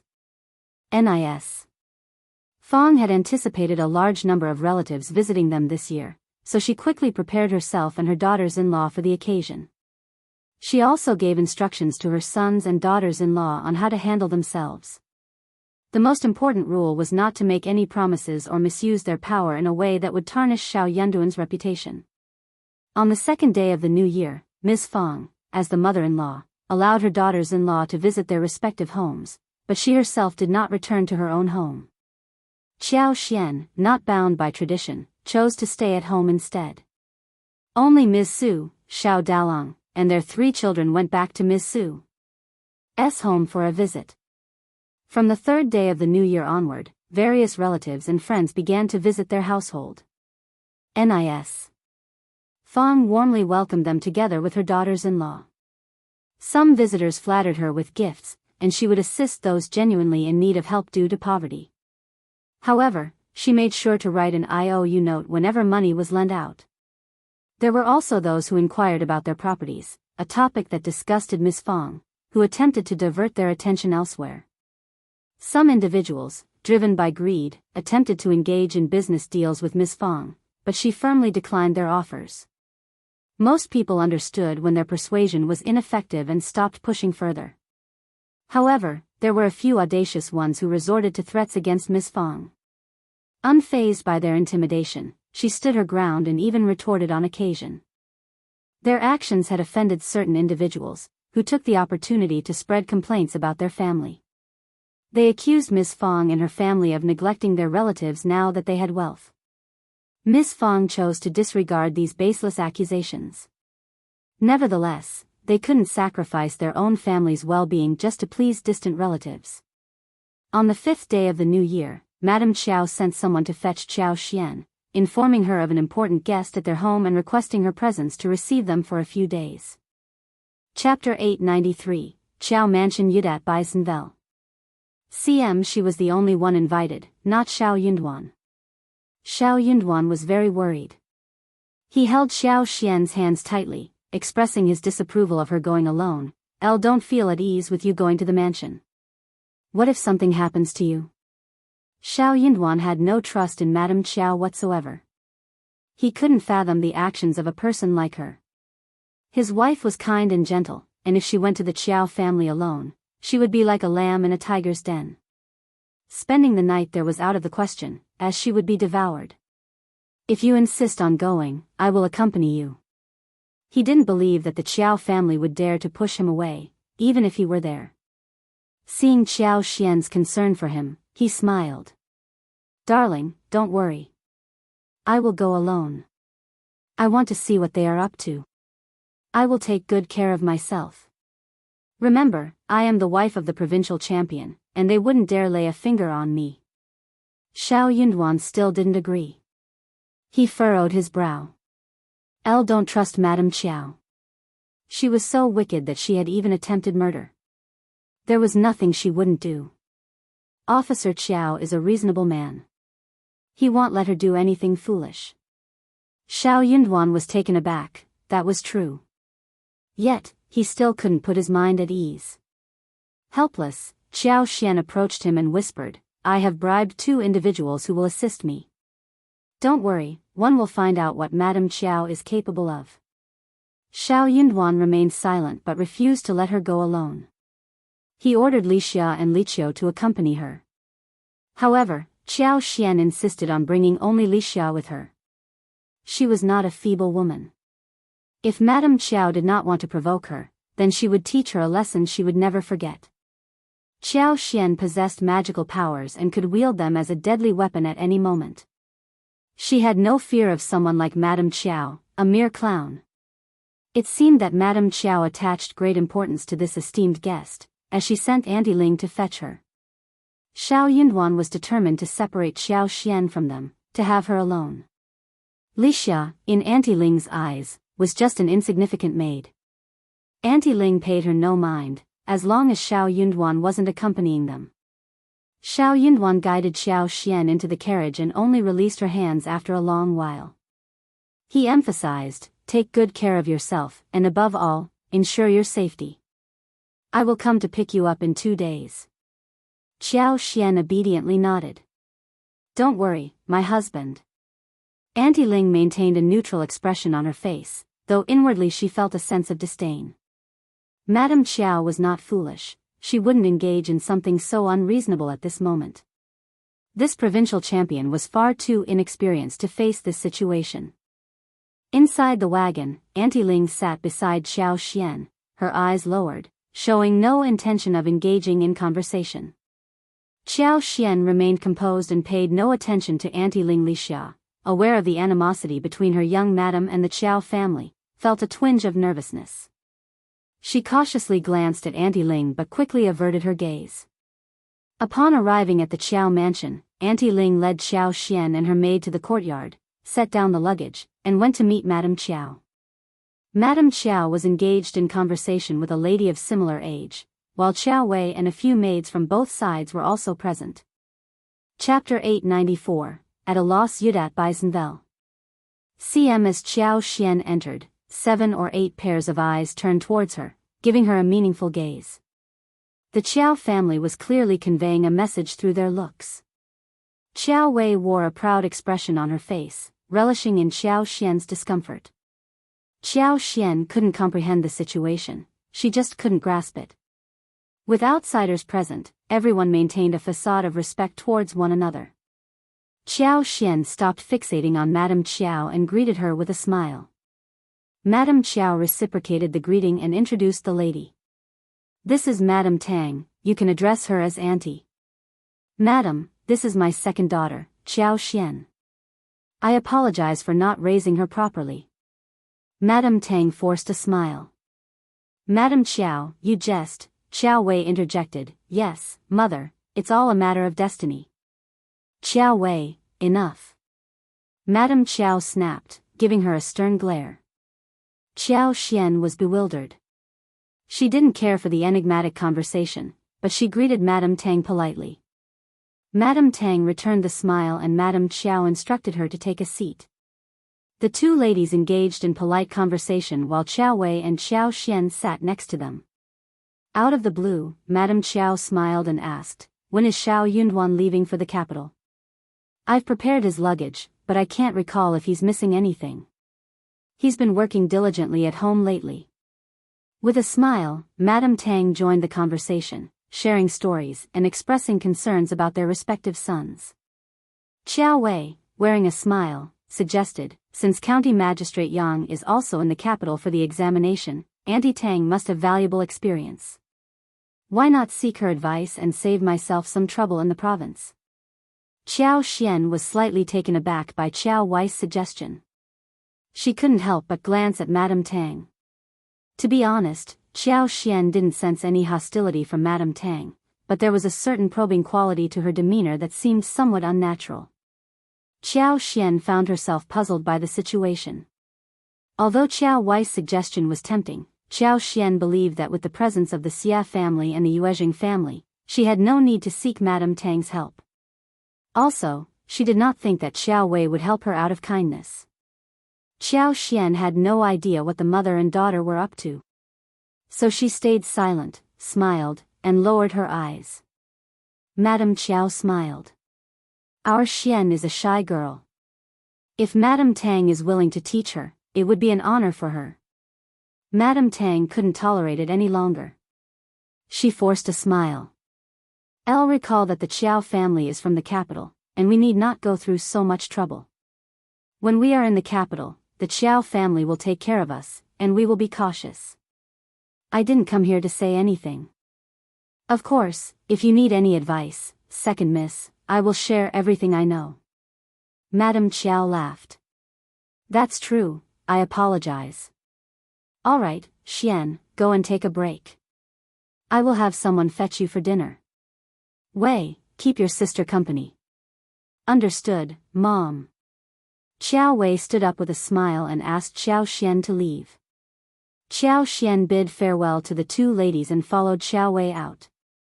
As they walked out of the yard, Xiao Wei scrutinized her from head to toe and snorted. You should consider yourself fortunate that Madame Tang is willing to teach you, yet you remain so aloof. What's with the airs you're putting on? Xiao Xian replied, Sister, your concern for me touches my heart. I'm deeply moved. Chapter 895, Evil Intentions Nvel. C-Omicron-M, stop being so strange. You just don't know how to appreciate kindness. Rather than getting angry, Qiao Xian smiled calmly. Elder Aunt Qiao has already done your investigation for me. Besides, the Xia family is also present, and young Nyaster Xia will be providing guidance to my husband. I don't need to do anything further. Qiao Wei. How irritating. Qiao Xian had struck right at her heart. Qiao Wei simply couldn't understand or accept that Qiao Xian was such a detestable woman. Why did First Madam favor her so much? Qiao Wei glared at Qiao Xian and coldly remarked, "Aren't you curious about who Madame Tang is?" Qiao Xian had also speculated that Madame Tang was no ordinary person, and there might be some connection between them. However, she couldn't quite grasp the situation. Wasn't she curious? No. Should she ask Qiao Wei or Madame Qiao? That was unlikely. If they didn't want to reveal the truth, she wouldn't be able to do anything about it. If that was the case, she didn't need to take any further action. Sooner or later, they would disclose the information to her, as she was here. But Qiao Xian had not expected that Qiao Wei could not help but ask. Qiao Xian was amused inwardly. She threw a look at her. It is just a guest, what am I curious about? Qiao Wei burst into laughter, looking very proud. You are right. Having said that, she left angrily. She was not going to speak with Qiao Xian. She and Qiao Xian did not get on well with each other, and she was worried that she would get annoyed by Qiao Xian if she stayed any longer. Qiao Xian did not care. She went back to her own yard to take a break. The servants always had some ways to find out information, so Qiao Xian gave Lixia some money and asked her to go shopping and find out who Madame Tang was. Soon Lixia returned. Madame Tang is here with her son County Magistrate Yang from Changlin County. It seems that County Magistrate Yang has some business to discuss with Officer Qiao, so Madame Qiao invites her over as a guest. Qiao Xian's heart skipped a beat. So that was the case. Wasn't County Magistrate Yang the original host's fiancée? Madame Tang was the ex-mother-in-law of the original host. It was no wonder that when she walked into the room and met Madame Tang felt uncomfortable whilst Madame Qiao and the maids and aunts from the Qiao family were all looking at her strangely. It was no wonder that Qiao Wei was taking pleasure in her misfortune. This mother and daughter were so evil and horrible. If Shao Yunduan did not trust Qiao Xian, and if Shao Yunduan was narrow-minded and conceited, then he would definitely hate Qiao Xian. The moment they started to hate each other, they would always have the chance to take out the anger on her and mock her. Then Qiao Xian would never be able to get through this mental barrier in her life. It was not only Madame Tang who was here, but also her son, Qiao Xian's ex-fiancé, County Magistrate Yang was here too. Qiao Xian was going to stay here for 2 more days. She had not met County Magistrate Yang during the past 2 days, but that seemed like a bad thing for Shao Yunduan. It was hard to say what the rumor would be spread around. The biggest problem was that it was difficult to make it clear. That was something that could not be explained, and the more one tried to explain, the more suspicious it would seem. As long as Shao Yunduan got suspicious, Madame Qiao would have achieved her purpose. Qiao Xian had no idea if it was Madame Qiao's idea or her father's. But even if her father was not involved, he must have approved of it, right? Chapter 896, Ex-Mother-in-Law's Nvel. C-Omicron-M Qiao Xian sneered, neither of them was up to any good. Qiao Xian had never mentioned anything about her ex-fiancé, so Lixia had no idea either about what was going in her mind right now. But now Qiao Xian decided to tell her the truth. Because even if she did not say a thing, Lixia would soon know about it. Lixia, do you know who Madame Tang and her son are? Elle don't know. Lixia was confused. What did her miss mean? Qiao Xian smiled. County Magistrate Yang is my ex-fiancé. That is to say, if County Magistrate Yang and I had not broken off the engagement, Madame Tang would have been my mother-in-law. What should we do? Miss, County Magistrate Yang is here too, what if fifth young master misunderstands us? Li Xia got anxious instantly. Look, even if Li Xia was just a maid, she still understood the pros and cons. We are here and can't leave so easily. Also, what is there to be afraid of? But I know what is going on, and one have to do something about it. Go to Mingren Tang Clinic and tell Manager Qin about this, and ask him to get someone to Shaoding Village to tell my husband about it, too. Okay, I will do that now. Very good. No one stopped Xiao Xian when she asked Li Xia to go out and buy stuff for her. Soon Li Xia arrived at Mingren Tang and passed on Xiao Xian's message. Manager Qin, who had been hoping for Xiao Xian and the Shao family to provide him with quality herbs, was taken aback when he heard the words. He couldn't help but curse Madame Qiao for her wickedness. Don't worry, Miss Li Xia, I will go up to Shaoding Village now. I will go there personally. The fewer people who knew about this, the better. There would be some confusion when the message was passed around, so he might as well go there personally. Li Xia thanked him and replied to Xiao Xian. What Xiao Xian had not expected was that Lu Yan would have sneakily told her who Madame Tang was. Shao Yunduan let out a sigh of relief when he heard the news in the intermediate of Shaoding Village. Shao Yunduan thanked Manager Qin with a smile, which surprised Manager Qin. But seeing that Shao Yunduan trusted Xiao Xian, Manager Qin let out a sigh of relief. He had a very good impression of Xiao Xian, and he admired her deeply. So he hoped that she and Shao Yunduan could get on well. Shao Yunduan did not seem so bothered. The unknown should have been the scariest thing. When he knew what was going on, he would not have to worry a thing anymore. He was not going to suspect Xiao Xian because of this. Xiao Xian had never met her ex-fiancé who had been engaged with her, and she was already married to Shao Yunduan himself. She treated him and his family so well, and he could see that clearly. So how foolish he would have been to suspect Xiao Xian and hurt her just because Madame Qiao tried to sow discord. He could not bear to do that. He was solely concerned about Xiao Xian's well-being and didn't want her to suffer any harm. If that was Madame Qiao's intention, he believed she couldn't harm him or Xiao Xian. In his perspective, he wasn't even a significant presence. He was just an ex-fiancé whom Xiao Xian had never met. How could she possibly have any feelings for him? It was a ridiculous notion. Nevertheless, Shao Yunduan made up his mind to bring Xiao Xian back home the next day. She was his wife after all. In the backyard of the government office, Xiao Xian attended the banquet alongside Madame Tang and County Magistrate Yang. As nobody had introduced Madame Tang and her son to Xiao Xian, she chose to feign ignorance about the matter. Chapter 897, Mrs. Tang's Displeasures Novel. C-M County Magistrate Yang discreetly assessed Xiao Xian. She noticed his gaze but chose not to respond.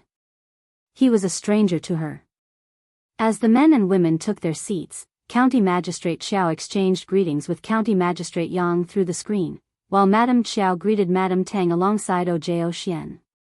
Once the banquet began, Madame Qiao wore a bright smile and welcomed their guests warmly. Madame Tang reciprocated the greetings but avoided direct eye contact with Xiao Xian. Occasionally, their eyes met briefly before Madame Tang looked away. Suddenly, Madame Qiao let out a sigh and glanced at Xiao Xian as she spoke to Madame Tang with a smile. Our old master will be transferred back to the capital in a few months. It may be challenging for our families to meet again, which is why he believes it's important to treat Madame Tang and Officer Yang well before we depart. After all, we could have become relatives. Unfortunately, it is Xian who has not been fortunate enough to have a promising young man like Officer Yang and a kind mother-in-law like Madame Tang. Upon hearing Madame Qiao's words, Madame Tang felt a slight sense of relief. She smiled and replied, "That is all in the past, Madame Qiao. There is no need to mention it anymore." Madame Qiao continued with a smile, "You're right, we should not dwell on the past. It was an unexpected turn of events, but I'm glad old master and I are reassured. Even if we can't become in-laws, we can still get to know each other. Perhaps when Officer Yang is promoted to the capital in the future, we can develop a closer relationship." Having an additional friend meant having another connection within the court. No one would willingly offend their peers unless it was absolutely necessary. Madame Tang was well aware of this, so she quickly engaged in a friendly conversation with Madame Obo. Initially, Madame Tang did not hold a high opinion of Qiao Xian, her son's former fiancé, after he passed the imperial examination. However, her son had performed exceptionally well and received a promotion the following year. It was a promising future, a rare achievement. He was still very young. If it weren't for this troublesome marriage alliance, her son could have been chosen by noble ladies in the capital and become the son-in-law of a prestigious family, propelling him to even greater heights in the capital. Although becoming the head of a county at such a young age was already impressive, wouldn't it be better for him to have an even brighter future? Her son was a top student, young, and handsome. When Madame Qiao sent a letter stating that something had occurred, leading to the annulment of the engagement between Obo Xian and her family, Madame Tang was overjoyed. When she heard that Qiao Xian had become involved with a poor girl from the countryside and had her reputation tarnished, Madame Tang found even greater satisfaction, considering it as her revenge. She believed that it was Qiao Xian who had ruined her son's future, so she took pleasure in her misfortune. Madame Tang had anticipated that Qiao Xian would live a wretched life. However, to her surprise, upon Madame Qiao's invitation, Qiao Xian appeared remarkably beautiful and graceful. Furthermore, her impoverished husband, who was a cultivated talent, was preparing for the intermediate examination. Soon, they would be taking the examination in the capital. Well. Upon their first meeting, Madame Tang experienced a mix of complex and uneasy emotions. However, Madame Tang had forgotten a crucial detail. When her son and Qiao Xian were engaged, she had already lost her husband. Chapter 898, Forgotten Zenvel. She and her mother-in-law relied on each other to raise their 7-year-old son. And Qiao Xian's birth mother had provided the necessary capital of 60 liang, and they would have struggled to support their son's education. The local bullies would have taken advantage of their vulnerability and seized their land. Their lives would have taken a completely different path. She had even forgotten the promise she made to her late mother-in-law, to treat Qiao Xian well and regard her as a daughter once she married into the family. All of these important details slipped her mind. However, Qiao Xian was completely unaware of these circumstances. From the original host's memories, she only knew that her own mother, who was a concubine, had also been cherished. Taking advantage of her father's favor, she had pleaded for justice. Perhaps due to Qiao Xian being an orphaned girl, Madame Qiao had approved of her request. Since County Magistrate Shao had left his position, there had been no news from her fiancé's family. Madame Qiao and Madame Tang engaged in conversation for a while before requesting that Qiao Xian raise a toast to Madame Tang. You used to have a good relationship with them, so it's appropriate for you to toast her. You have no idea that Madame Tang is your future mother-in-law. I was aware of that, Qiao Xian replied with a smile, lifting the small wine cup and standing up. She spoke politely, Auntie Tang, as my senior, it is my duty to show respect. I wish you a long and healthy life. Qiao Xian felt a sense of gratitude towards Madame Tang for sparing her from marrying into their family. If she had married into the Qiao family, she wouldn't have had the opportunity to be with Shao Yunduan. Comparatively, Madame Tang wasn't as terrible as Madame Qiao, but she was far from being an easygoing mother-in-law. She couldn't even compare to her own mother-in-law. Dealing with a mother-in-law like her was truly tormenting. Madame Qiao and the others were taken aback. They had hoped to catch Qiao Xian off guard, making her stumble and embarrass herself. How did she know about this? Who had informed her? Qiao Wei glared at Qiao Ko. Qiao Ko looked very innocent. She did not even see Qiao Xian today. Why was that related to her? Madame Tang was not feeling very comfortable either. She felt that it was Qiao Xian's loss to have missed such a wonderful son like her. Qiao Xian should feel sad, grievous and disappointed. But Qiao Xian was so open to them, and she was even congratulating her with a smile. She did not show any emotion that she should. That displeased her. She could look down at Qiao Xian, but Qiao Xian had lost such a great suitor like her son. Wasn't she saddened and regretful? Could it be that she was looking down at her own family and her own son? How ridiculous. Madame Tang nodded slightly, raised the cup and took a sip, saying with a small smile. "Second miss, you are a very steady woman, and you must be having a good time after marriage, right?" Qiao Xian nodded with a smile. "Thank you for your concern, Auntie. My husband, mother-in-law and my sisters-in-law are all very nice to Mel. The whole family is getting on well with each other." "That is good, then I am assured.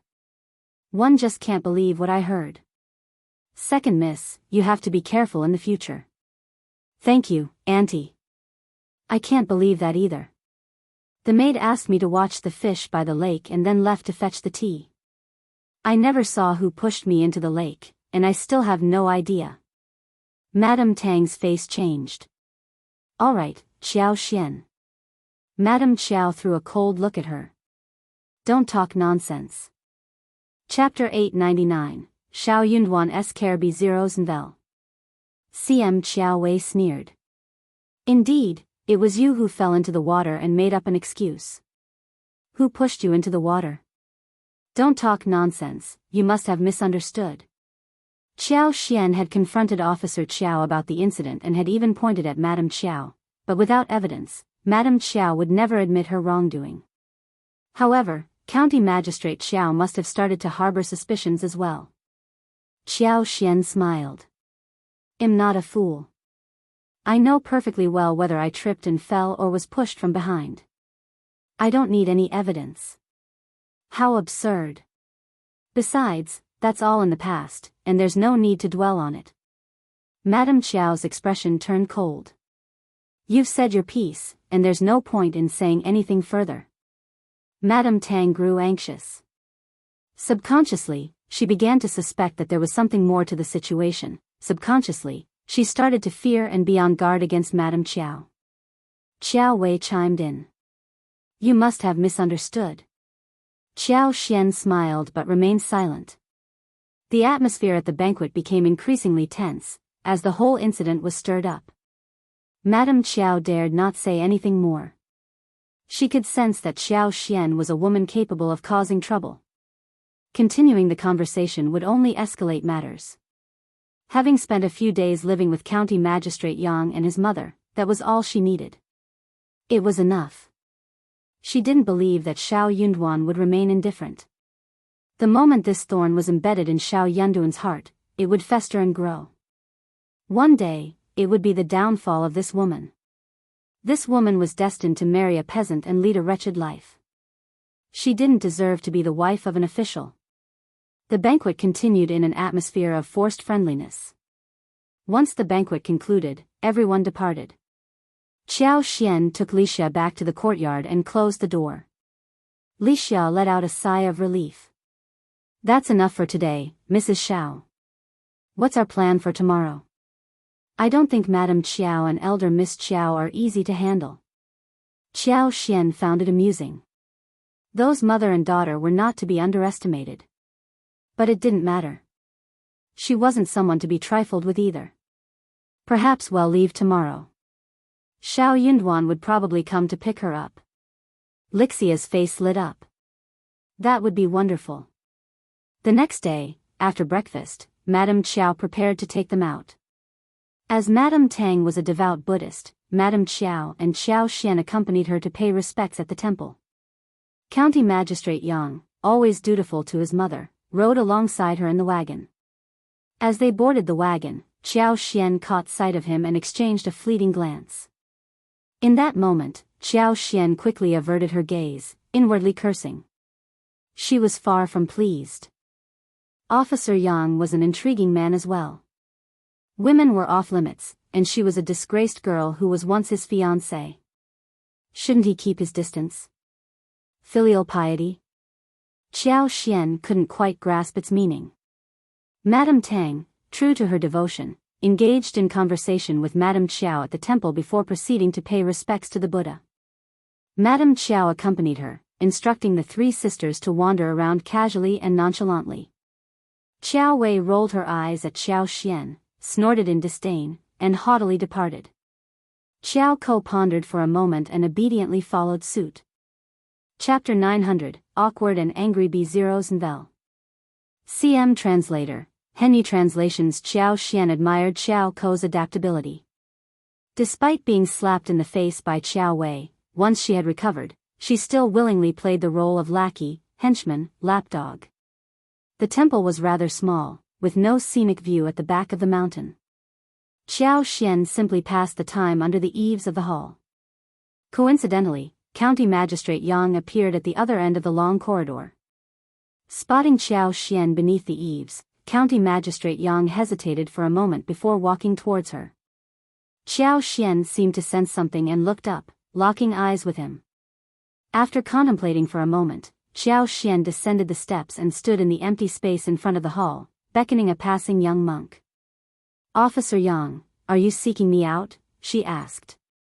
County Magistrate Yang was taken aback, forcing a smile. "I have a few words to discuss with 2nd Mississippi." "Very well," Qiao Xian nodded. "Please wait here and act as our witness. After all, it wouldn't be appropriate for a man and a woman to make physical contact, and we wouldn't want any rumors to circulate." County Magistrate Yang, speak your mind. County Magistrate Yang and the young master were both taken aback. The young master wore a smile that was more pained than joyous. He couldn't refuse the visitor's request, but he also didn't think it was proper for him to be present. County Magistrate Yang felt a mix of embarrassment and unease. What did Qiao Xian mean by suggesting such involvement between them? Why did she think she could get close to him? It should have been the other way around, where he should maintain distance from her, right? This wasn't how things were supposed to be. He had already declined County Magistrate Qiao and Madame Qiao's invitation. He had never intended to sever the engagement, but when it was broken off smoothly, he couldn't help but feel a sense of relief. Because of this situation, he wanted to distance himself from the Qiao family. However, Qiao Xian's mother had mentioned that County Magistrate Qiao would soon be transferred back to the capital, and they could remain friends. What if their paths crossed again in the future? In the court, it was always beneficial to have more friends than enemies. Moreover, his former fiancée, the 2nd Miss of the Qiao family, was now married to a common-born cultivated talent and would no longer pester him. There was nothing for him to fear. After considering the situation for a while, he found some logic in it. More importantly, County Magistrate Yang was privy to information that his mother was not aware of. While his mother only knew that the 2nd Miss of the Qiao family had married a cultivated talent from a farmer's background, County Magistrate Yang had learned that the cultivated talent was actually the provincial champion of the recent fall quarter examination. Barring any unexpected circumstances, he was likely to become an advanced scholar next year. For some reason, County Magistrate Yang felt a mix of emotions stirring within him. Curiosity took hold, and he found himself wanting to see what his ex-fiancée and the accomplished cultivated talent were truly like. Thus, he and his mother traveled to Hershan County. Although he hadn't seen the 2nd Miss the previous day, his mother had. His mother's impression of Qiao Xian was not favorable. She described her as mean-spirited, arrogant, disrespectful towards elders, and foolishly proud. According to his mother, she was not a person with a kind heart. In retrospect, County Magistrate Yang felt fortunate that he hadn't married her. Hearing his mother's account, he couldn't help but feel a sense of relief as well. However, as they were leaving that day, County Magistrate Yang caught sight of the 2nd Miss of the Qiao family, who appeared quite different from the description his mother had given. Chapter 901, How Could That Be B0s and Vel? He couldn't find any traces of the meanness, pride, or stupidity his mother had described in Qiao Xian. On the contrary, she captivated his attention. She exuded a calm, natural, and elegant aura that made his eyes light up. Despite the obvious ostracization and isolation from Madame Qiao, her mother, and the Qiao family servants, Qiao Xian walked among them without a trace of timidity, embarrassment, or anger. It was as if they were attempting to suppress and ridicule her, but she stood tall and strong, emanating confidence that seemed to disregard Madame Qiao's existence. To Qiao Xian, those people were nothing more than insignificant clowns.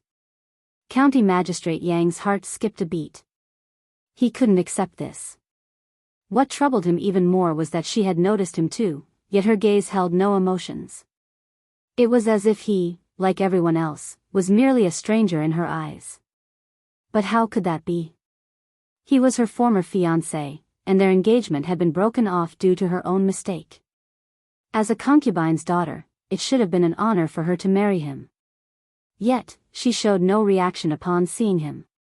She glanced at him briefly and then averted her gaze. He felt so insignificant in Xiao Xian's eyes. This realization left County Magistrate Yang, who had always been arrogant and believed that Xiao Xian would deeply regret losing their engagement, feeling deeply displeased. He appeared visibly humiliated. The feeling of being disregarded only intensified his displeasure and discomfort. Eventually, he reached a breaking point. When he spotted her in the intermediate temple, he unconsciously made his way towards her. He felt the need to engage in a conversation with her, even though he had no clear idea of what he wanted to discuss. What he hadn't anticipated was Xiao Xian's frank and composed demeanor, to the point where she even called upon a young master to act as a witness. County Magistrate Yang was both taken aback and further humiliated. Who did Second Miss think he was? Did she believe that he would pursue her relentlessly, harboring ulterior motives towards her? How absurd! County Magistrate Yang suppressed the bitterness in his heart, forcing a neutral smile as he observed Xiao Xian. Second Miss seems to be faring well lately. Xiao Xian replied with a smile, "Thank you, the bitterness has indeed subsided." Xiao Xian spoke the truth. Although she wasn't the original host, she was aware of the numerous hardships the original host had endured. Xiao Xian had no intention of taking advantage of Madame Qiao. She aimed to reveal the truth. However, County Magistrate Yang, who had been feeling displeased, couldn't help but show a slight change in his expression. He felt exposed. So Xiao Xian was implying that her suffering had been a result of the marriage alliance, but now that she was going to marry cultivated talent Shao, all her grievances would vanish. How confident she was to utter such words in his presence. County Magistrate Yang responded with a harsh tone, "Second Miss, aren't you afraid of being misunderstood? People might think you're complaining about your mother's family." Xiao Xian calmly replied, "Officer Yang, as a daughter born from a concubine without a mother, do you believe I would have a better life without my birth mother around?" Chapter 902, Made Xiao Xian Laugh B0 CM Translator, Henny Translations. County Magistrate Yang was taken aback. He hadn't anticipated Xiao Xian to be so impolite. Xiao Xian glanced at his startled expression, noting his old-fashioned and arrogant demeanor. She couldn't help but feel relieved that their marriage had not come to pass, otherwise, it would have been an utter disaster. "Officer Yang, is there anything else? If not, I'll take my leave." County Magistrate Yang couldn't tolerate it any longer. "Second Miss, you seem to have a sharp tongue. You must be quite fortunate. You lack the understanding of proper parenting and should not be ignorant of the responsibilities of raising a child." County Magistrate Yang was raised by his grandmother and his mother, and he was a very filial person. He did not like what Xiao Xian said about filial piety. Xiao Xian almost burst into laughter. What did he truly know?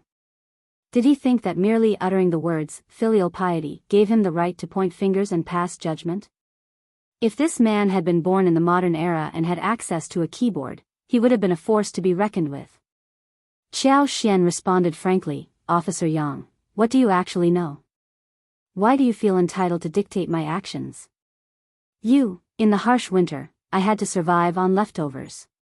When I fell ill, I had to take care of myself.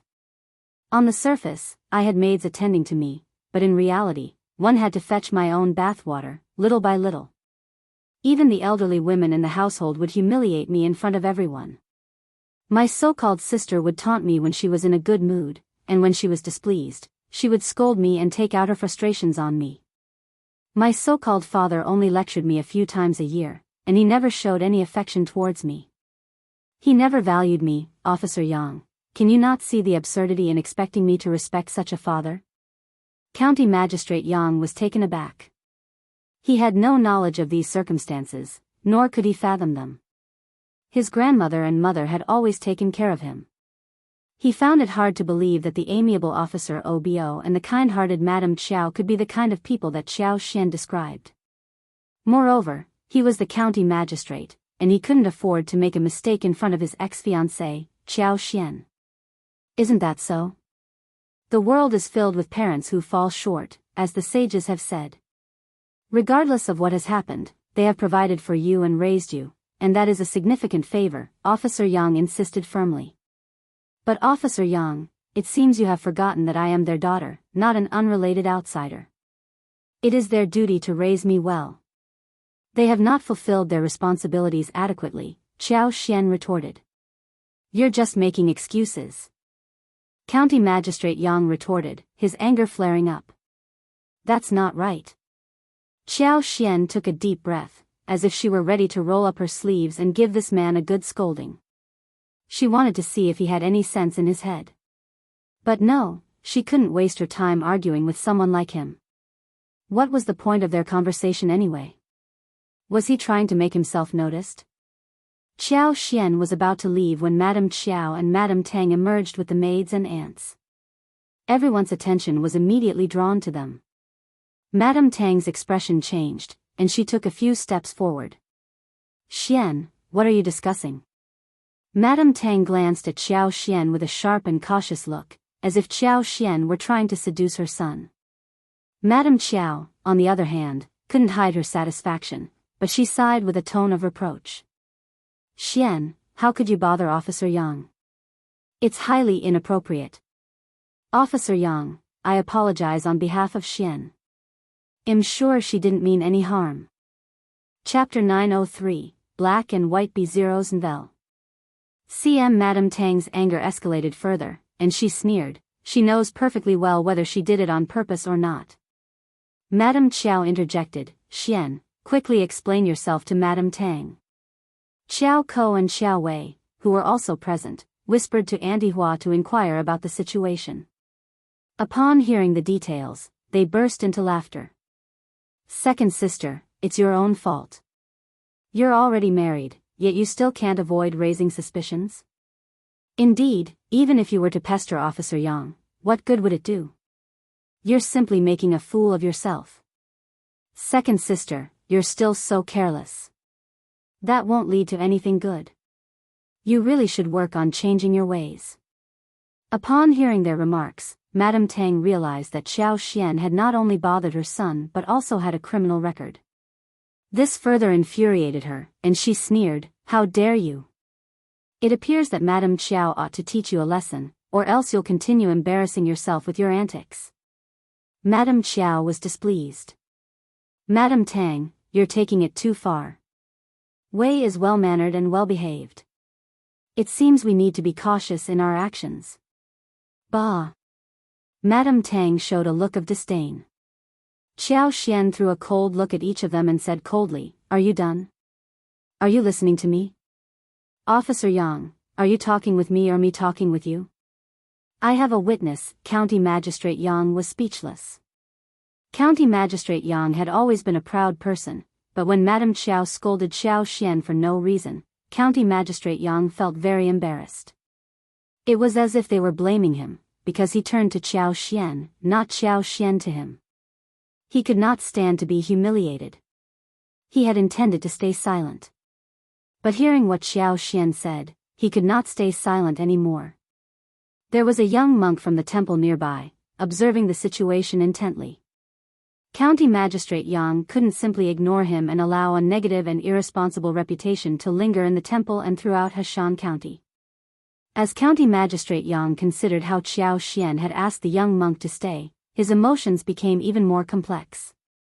Mother, Madame Qiao, you've all misunderstood second miss of the Qiao family. It was I who approached second miss of the Qiao family. Everyone was taken aback. Madame Qiao raised an eyebrow and was about to speak when Xuan sneered, Officer Yang was merely extending a polite greeting to me. How dare you misconstrue it like this? Haha. Xuan looked down upon County Magistrate Yang with disdain. She was lucky enough to stay cautious, otherwise, this man might have made her to explain something. He wasn't just greeting her, he was actually bothering her. Yes, He was incessantly bothering her. What a devious man. He truly had the characteristics of a scoundrel. Madame Tang felt a twinge of embarrassment. She cast a suspicious glance at her son, but County Magistrate Yang chose to ignore her. Qiao Wei sneered, Officer Yang was merely greeting you, but you're persistently bothering him and refusing to let him be. Well, it's all the same. But it's pointless. I suggest you face the reality as soon as possible. Madame Tang's gaze turned sharp once again as she directed a piercing stare at Xiao Xian. Xiao Xian stepped forward and slapped Xiao Wei across the face. Mind your tongue. Chapter 904, Try It Be Zeros and Vel. Xiao Wei was taken aback, her hands instinctively covering her face as she let out a piercing scream. In a fit of rage, she lunged at Xiao Xian, attempting to scratch her. How dare you touch me, you despicable person? Who do you think you are? How dare you lay a hand on me? What are you all staring at? Grab her and teach her a lesson. Show her no mercy. Qiao Wei's face contorted with anger as she screamed furiously, her eyes filled with pure hatred as if she were on the verge of losing control. Xiao Xian, however, was unfazed and prepared for the onslaught. She pushed Xiao Wei away and retorted sharply, Is this how a lady from a noble family is supposed to behave? Such ferocity and malevolence. Madam Qiao, your skills in raising a daughter are truly remarkable, and your own daughter is a shining example as well. Madam Qiao, feeling a mixture of annoyance and surprise, intervened hastily, calling off the maids and aunts who were about to intervene. That's enough, stop it now. Wei, enough. Madame Qiao felt her face flush with embarrassment and anger. She had just been boasting about Xiao Wei's manners and composure in front of Madame Tang, only to be thrust into this situation by Xiao Xian.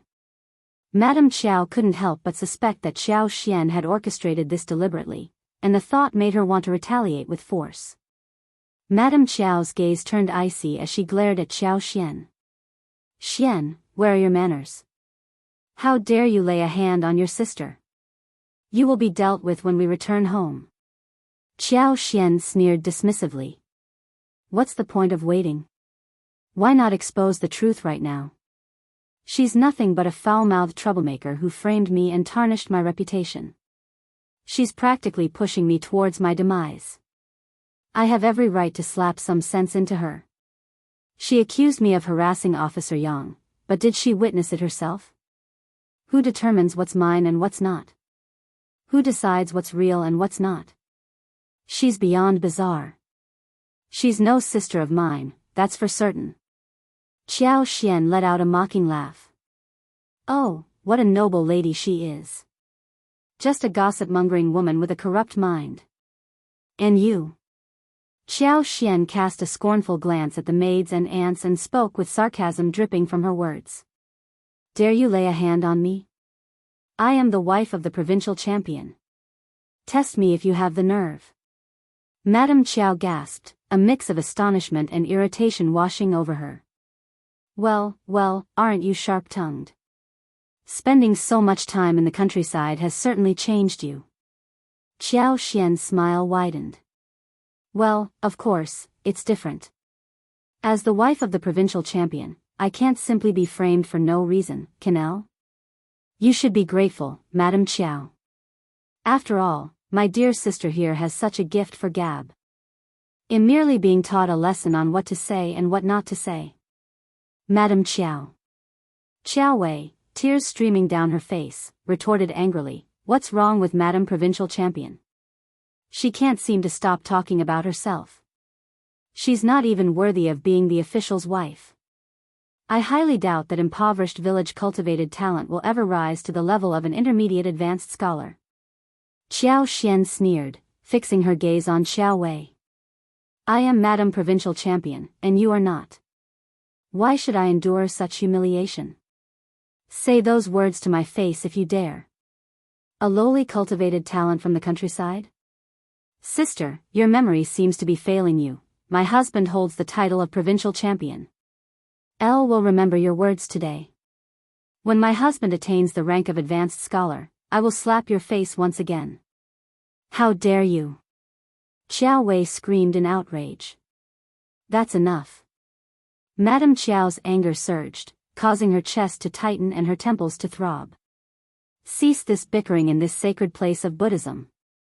You two should know when to put an end to your quarrel. Madame Tang, it's getting late. Let us return home. Qiao Wei remained defiant, refusing to let the matter rest. Mom, L. Chapter 905, County Magistrate Yang's Suffocation B0s and L. CM, alright, let's talk when we return. Qiao Wei stated, casting a furious glance at Xiao Xian. Her face flushed, and she refrained from saying anything further. Xiao Xian's voice turned cold as she spoke. Do you understand the situation? Firstly, County Magistrate Yang approached me on his own accord, not the other way around. There are witnesses from the monastery who can attest to this. Secondly, one reprimanded Elder Miss because of her malicious words. She deserved to be taught a lesson. Once we leave this place, let's ensure that no one distorts the truth or spreads false rumors. The room brimmed with anger as everyone present seethed with fury. Madame Qiao felt an overwhelming urge to tear Xiao Xian apart, a sentiment shared by Madame Tang and County Magistrate Yang. Internally, Madame Tang couldn't help but think that the second miss of the Qiao family had a deplorable character. She lacked gentleness, disregarded others' reputations, and lacked proper manners. She was relieved that her son had married someone different, otherwise, he would have been pushed to his limits. While it was acceptable if the provincial champion wasn't present, what if he were? She couldn't imagine her husband's reputation being tarnished by associating with such a woman. It was as if Xiao Xian was intentionally causing trouble for him. Suppressing her anger, Madame Qiao sneered, "You are indeed a straightforward individual, and no one can dispute that." Xiao Xian retorted, "Yet there is always that one person in this world who twists the truth to suit their selfish desires or out of sheer jealousy. Madame Qiao, I find solace in your words." Bah! Everyone grew bored and returned to the mansion, their enthusiasm waning.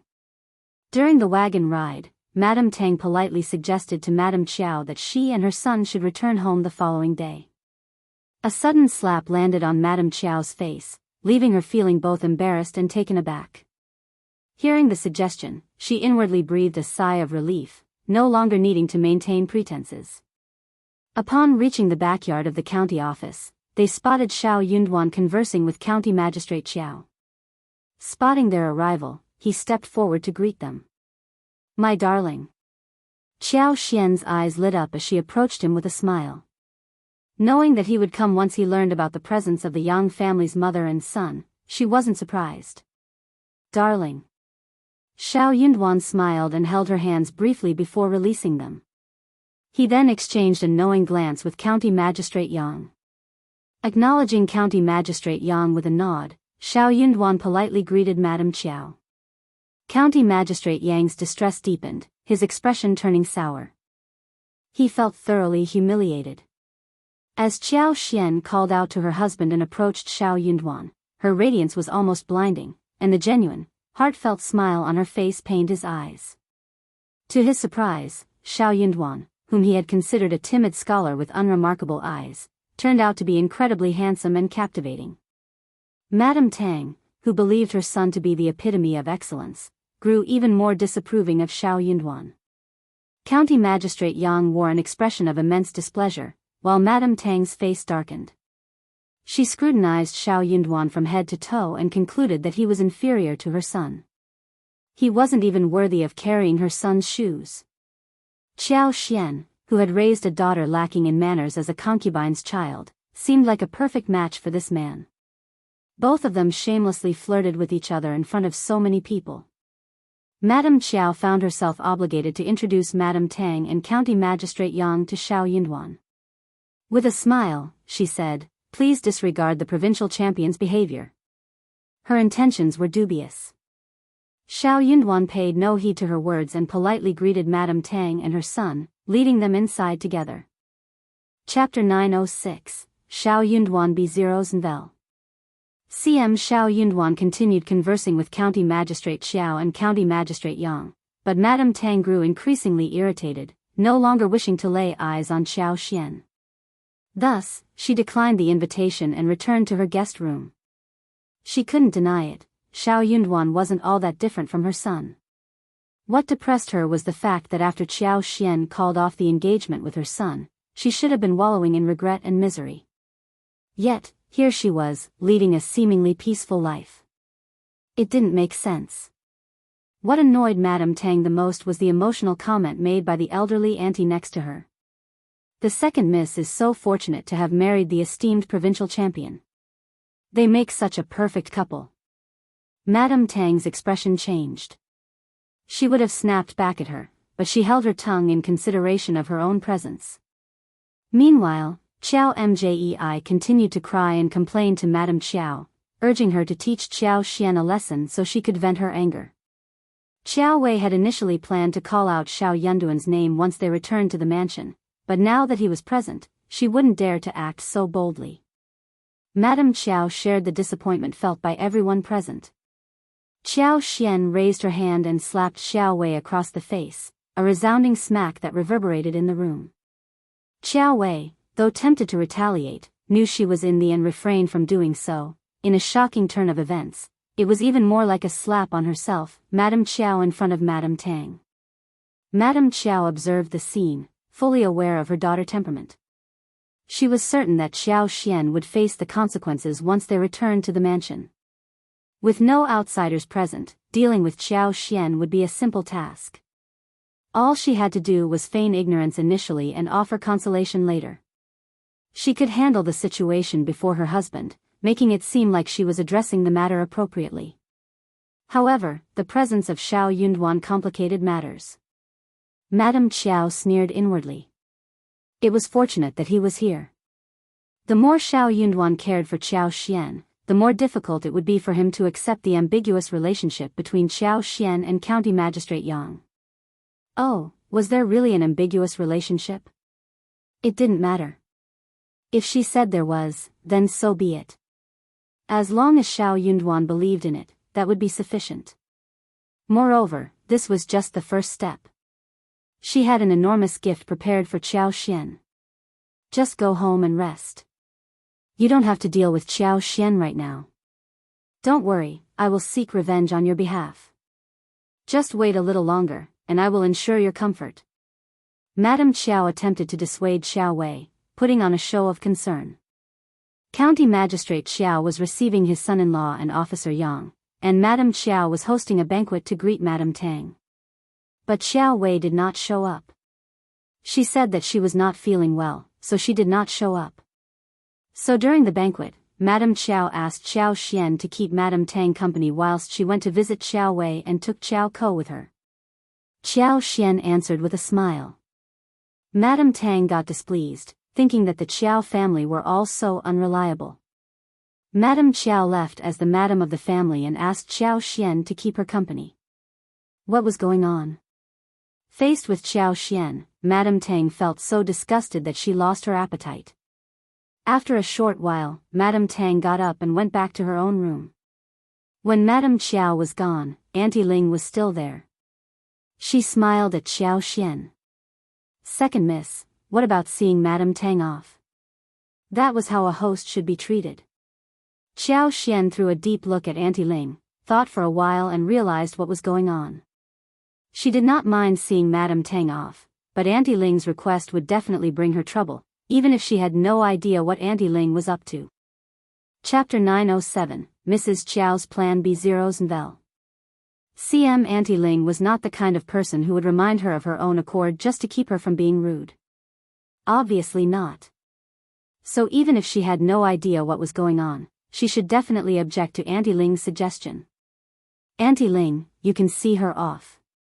You are Madame Qiao's auntie, and you speak for her. You are more suitable than me. Auntie Ling stiffened and said seriously, Second miss, don't joke around. I am just a servant, not a madam. That is not how it should be done. That is not true. Everyone knows that Madame Qiao can't live without Auntie Ling. She has to rely on Auntie Ling, you, for everything. No, second miss, don't say that. Oh, Auntie Ling, are you feeling shy about it? Madame Tang felt thoroughly perplexed. What was happening between these two individuals? Were they looking down on her? Why were they suddenly showering her with flattery in her presence? What was the underlying meaning behind it all? Madame Tang sneered and decided to leave without uttering a single word. Regret surged within her, realizing that she should never have accepted Madame Qiao's invitation to visit Heishan County in the first place. Witnessing Madame Tang's departure, Auntie Ling deemed it inappropriate to give chase. With a cold tone, she addressed Xiao Xian, "Second miss, you are displaying an arrogant attitude. Since you are aware of my presence here to attend to Madame, you should acknowledge that my words reflect Madame's intentions. While you may not be physically present, it doesn't mean you can disregard my authority. Second miss, you will have to explain this to Madame at a later time." Xiao Xian narrowed her eyes and focused her gaze on Auntie Ling. "Is Madame Qiao planning something by requesting me to escort Madame Tang home?" Auntie Ling grew startled. "Second miss, please refrain from speaking nonsense." Xiao Xian chuckled. "It appears that I have guessed correctly. Since I'm not there, your plan has failed. Now, tell me." "Second miss, you're being unreasonable. I'm leaving now." Auntie Ling stormed off, seething with anger. Li Xia let out a sigh of relief but couldn't help feeling puzzled and curious. "Young madam, I just don't understand. It's simply escorting Madame Tang to her guest room. Right? It's such a short distance. How could it cause ANV trouble? It doesn't make sense. So, what was Madame Qiao's plan?" Suddenly, a realization dawned upon Xiao Xian. She smiled calmly. "Madame Tang is quite troublesome. The act of sending her home seems to be a hassle." "What do you mean?" "Consider who she is and why my husband is present here." Li Xia blinked, still perplexed. Xiao Xian let out a sigh and proceeded to explain the situation in detail to Li Xia. Finally understanding the full picture, Lixia's anger and anxiety surged. She snorted, "Madame Qiao is truly wicked." When Shao Yunduan heard about Xiao Xian spending time with Madame Tang in the middle of the night, he believed that Xiao Xian and Madame Tang were meant to be together. Xiao Xian knew that Shao Yunduan would never want to hear or witness any of this. Madame Qiao had cunningly attempted to drive a wedge between them. It was no wonder Auntie Ling lingered and made such remarks. Xiao Xian pondered for a moment, then turned and headed towards Officer Qiao's study. She sought out Shao Yunduan. "It's getting late, father. I've come to fetch my husband. He has been working diligently these days and deserves a long rest at night. It's time for him to return home and take a break." Chapter 908, Misfortune B0's Novel. CM Shao Yunduan promptly stood up and spoke with a smile. "Father-in-law, Officer Yang, my wife is here to fetch me. I'll take my leave now." County Magistrate Qiao frowned, expressing his dissatisfaction. "Xian, you're so foolish. A woman should be gentle and virtuous, not casually and indifferently meddling in her husband's affairs." Shao Yunduan responded, "Father-in-law, my wife cares about me, and one appreciate that. Please don't blame her, she hasn't done anything wrong." Officer Qiao remained silent. He had such good intentions. He was trying to guide his daughter-in-law, but now he was undermining his own reputation. They were not a harmonious couple in his eyes. "In that case, you may depart now. I'll bid you farewell." Shao Yunduan respectfully cupped his hands and left alongside Xiao Xian. County Magistrate Yang couldn't help but feel a pang of heartache as he witnessed the two departing hand in hand. He had come here to assert his superiority, yet he was the one feeling provoked instead. He even began to suspect that the Qiao family's second miss had been having an affair with provincial champion for quite some time, allowing them to fly away together. The more he pondered on it, the more plausible it seemed. He was on the verge of impulsively questioning County Magistrate Qiao about it.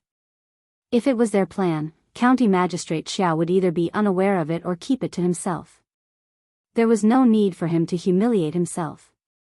But within County Magistrate Yang's mind, he had already made a firm decision. He was determined to have a brighter future than Shao Yunduan.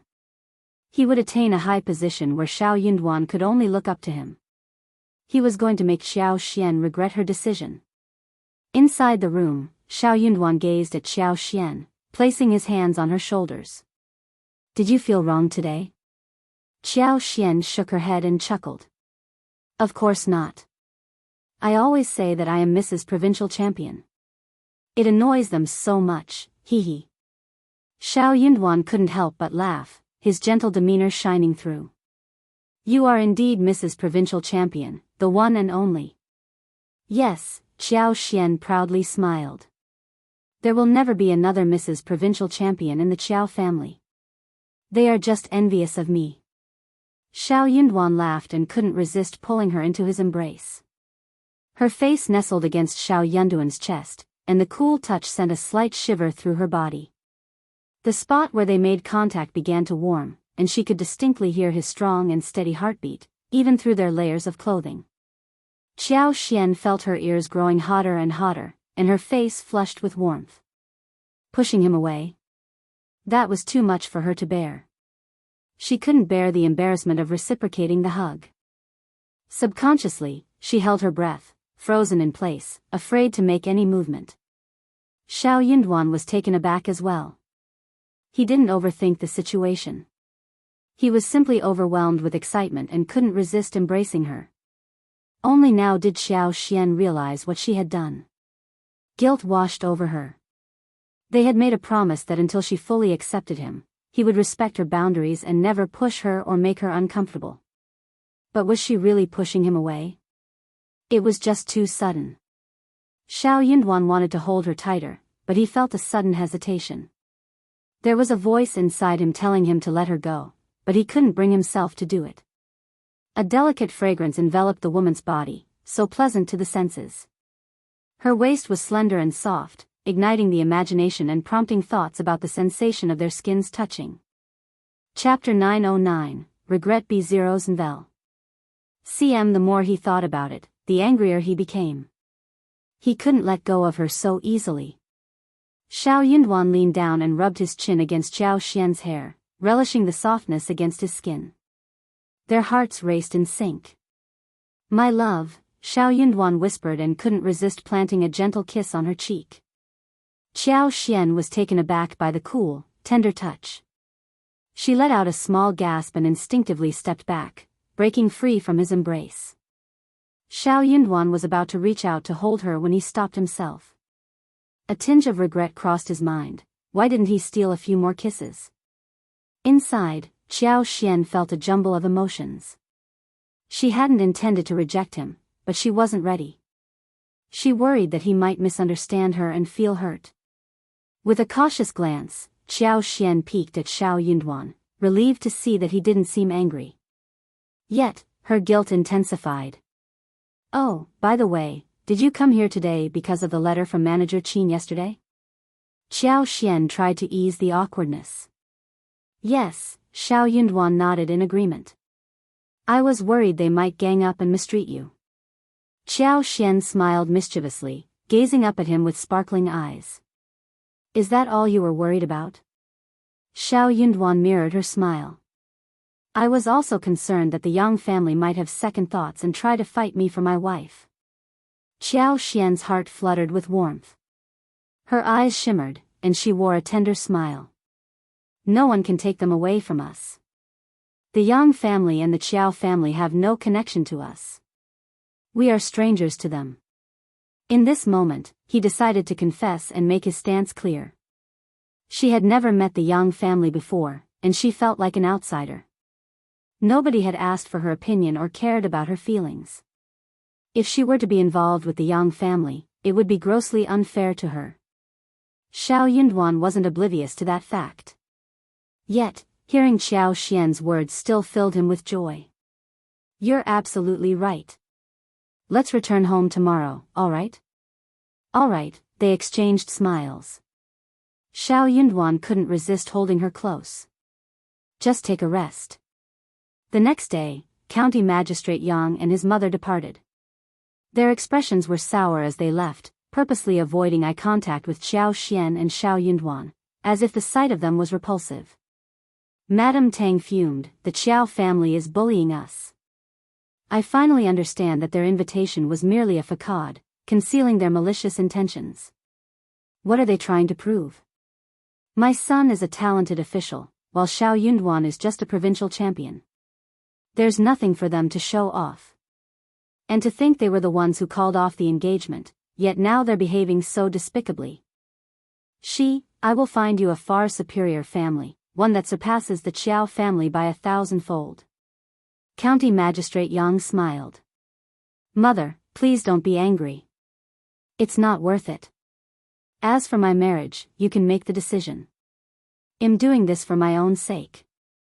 Madame Tang smiled with satisfaction. Of course, I'm doing it for your sake. Unable to resist the opportunity, she took another dig at Xiao Xian. The second miss is so impolite and sharp-tongued. She's clearly not a good person. I don't like her at all. Chapter 9-10, Nothing be zeros and vel. CM County Magistrate Yang couldn't help but reminisce about the vibrant and beautiful girl, brimming with youthful energy. He forced himself to say, Mother, please refrain from mentioning her any further. Madame Tang failed to notice the change in her son's demeanor. She assumed he despised Xiao Xian as much as she did. So she nodded with a smile. All right, I won't mention her anymore. She's not worth our attention. As they departed, Xiao Xian and Shao Yunduan prepared to leave as well.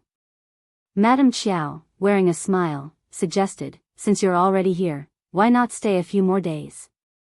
Yunduan will soon be heading to the capital, and being part of the Qiao family, Old Master can offer you some valuable advice. Thank you, Mrs. Gut. I will make sure to visit you and bid farewell before we leave. We have many matters to attend to back home, and it's best for us to return as soon as possible. When Shao Yunduan declined her invitation, Madame Qiao's expression stiffened. She exchanged a glance with Xiao Xian and sighed. Yunduan, are you upset? Please don't misunderstand. Old Master and I invited County Magistrate Yang and his mother as our guests, but it's purely a social gathering, nothing more. Xian has already called off the engagement with County Magistrate Yang, and they have no connection whatsoever. Old Master and I can vouch for that. Madame Tang cares for Xian and cares for Junior, that's the extent of it. It's all out of concern, nothing more. Please don't misunderstand her. Otherwise, Xian might feel unjustly treated. Officer Qiao didn't dwell on the matter for too long. Upon hearing Madame Qiao's words, he suddenly realized that it wasn't appropriate to reprimand Xiao Xian while County Magistrate Yang and his mother were visiting. However, no matter what he said, it wouldn't make a difference. So he nodded with a dignified expression. You're absolutely right. We should never lend credence to baseless rumors and accusations. Xiao Xian beamed brightly and sweetly. The two of them played their parts perfectly, adding fuel to the fire. Their performance was quite professional.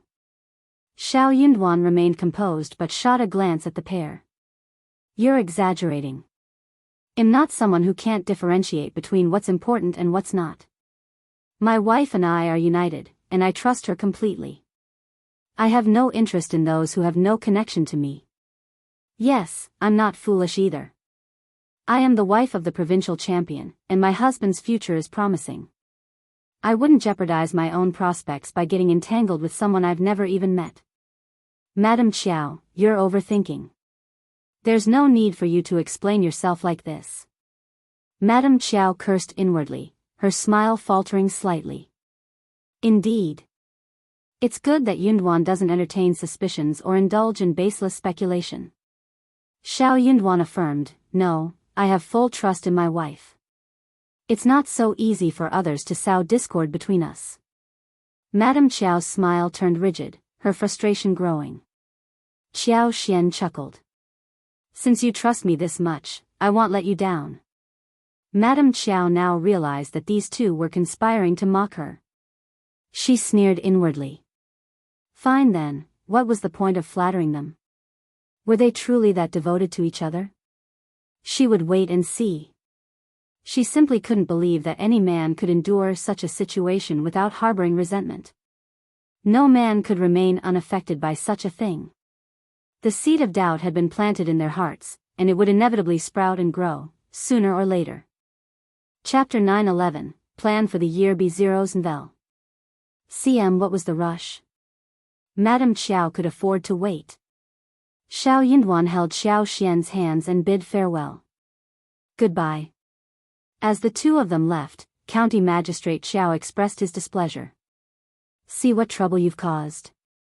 You shouldn't have brought Xian here. Madame Qiao scoffed, dismissing the guests. What's wrong with that? Let Xian learn the importance of having her mother's family. Soon enough, she'll realize that a husband cannot be relied upon. If you want to maintain your position as the head of the family, you need to see if your maternal family is strong enough. County Magistrate Xiao was rendered speechless, snorting in frustration as he fell into silence. Madame Qiao felt a shiver in her heart. She didn't know if Xiao Xian grasped the situation, but she certainly did. Shao Yunduan and Xiao Xian paid a visit to the Zhang village. Ding Erzhu, Ms. Zhou, and her husband, as well as housekeeper Mu, were pleasantly surprised. They warmly welcomed them into the house. Mrs. Zhou had completed her mandatory confinement during the first month of the lunar year. She had returned home and was expected to be back soon. Qiao Xian and Shao Yunduan exchanged a few words with them and inspected the families they had acquired before going to inspect the land with Ding Erzhu and housekeeper Mu. For the time being, the 200 mu of creeping figs was sufficient, and there was no immediate need to open up new land. At the tea house, more than 150 mu of golden buds and nearly 70 mu of purple heart tea were thriving, growing exceptionally well. Once the tea leaves were ready for picking this year, they could begin the process.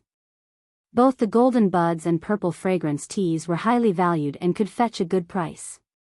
If processed properly, the high-grade dry tea could sell for dozens of yuan or hundreds of taels of silver per caddy. Although the yield of these two tea leaves was not high, Qiao Xian's wood elemental abilities had improved both the quality and quantity of the harvest. Just with these two teas alone, their income for the year would see a significant increase. The tea house would continue to expand its operations this year. The land had been purchased the previous year, and initial exploration had been conducted. Qiao Xian instructed Ding Erzhu and housekeeper Mu to organize the remaining 200 mu of land. By the beginning of March, they would transport the tea trees from Shaoding village. Both of them agreed to the plan. Qiao Xian and Shao Yunduan didn't spend much time inspecting the remaining 300 mu of fertile land. Housekeeper Mu and his staff were accustomed to managing the land, so they could continue doing so. Since there were plenty of fish but no shrimp at home, the two of them decided to take their time and catch 3 to 4 caddies of large shrimps. They put the shrimp in a bamboo basket and kept it within the confinement before heading home. Qiao Xian and Shao Yunduan were discussing the planting plan with a smile on their faces. With their departure scheduled for mid-February, they had limited time remaining and needed to make a comprehensive plan to ensure everything was in order. Following the plan was relatively straightforward. However, Qiao Xian couldn't help but feel a bit down because she wouldn't be present to use her powers. Although she could individually attend to each plant before leaving, she would still miss the opportunity to use her abilities from time to time. She wondered how the roses, pomegranate flowers, monthly flowers, and cinnabar flowers would bloom this year. She hoped their production wouldn't decline too rapidly. As soon as Qiao Xian returned home, the atmosphere became livelier. The scene was filled with joy and activity. The fresh prawns were used to make braised prawns and deep-fried prawn balls. They also steamed a plate of preserved fish, caught 10 small and medium-sized fish, and cooked a pot of pickled vegetable fish.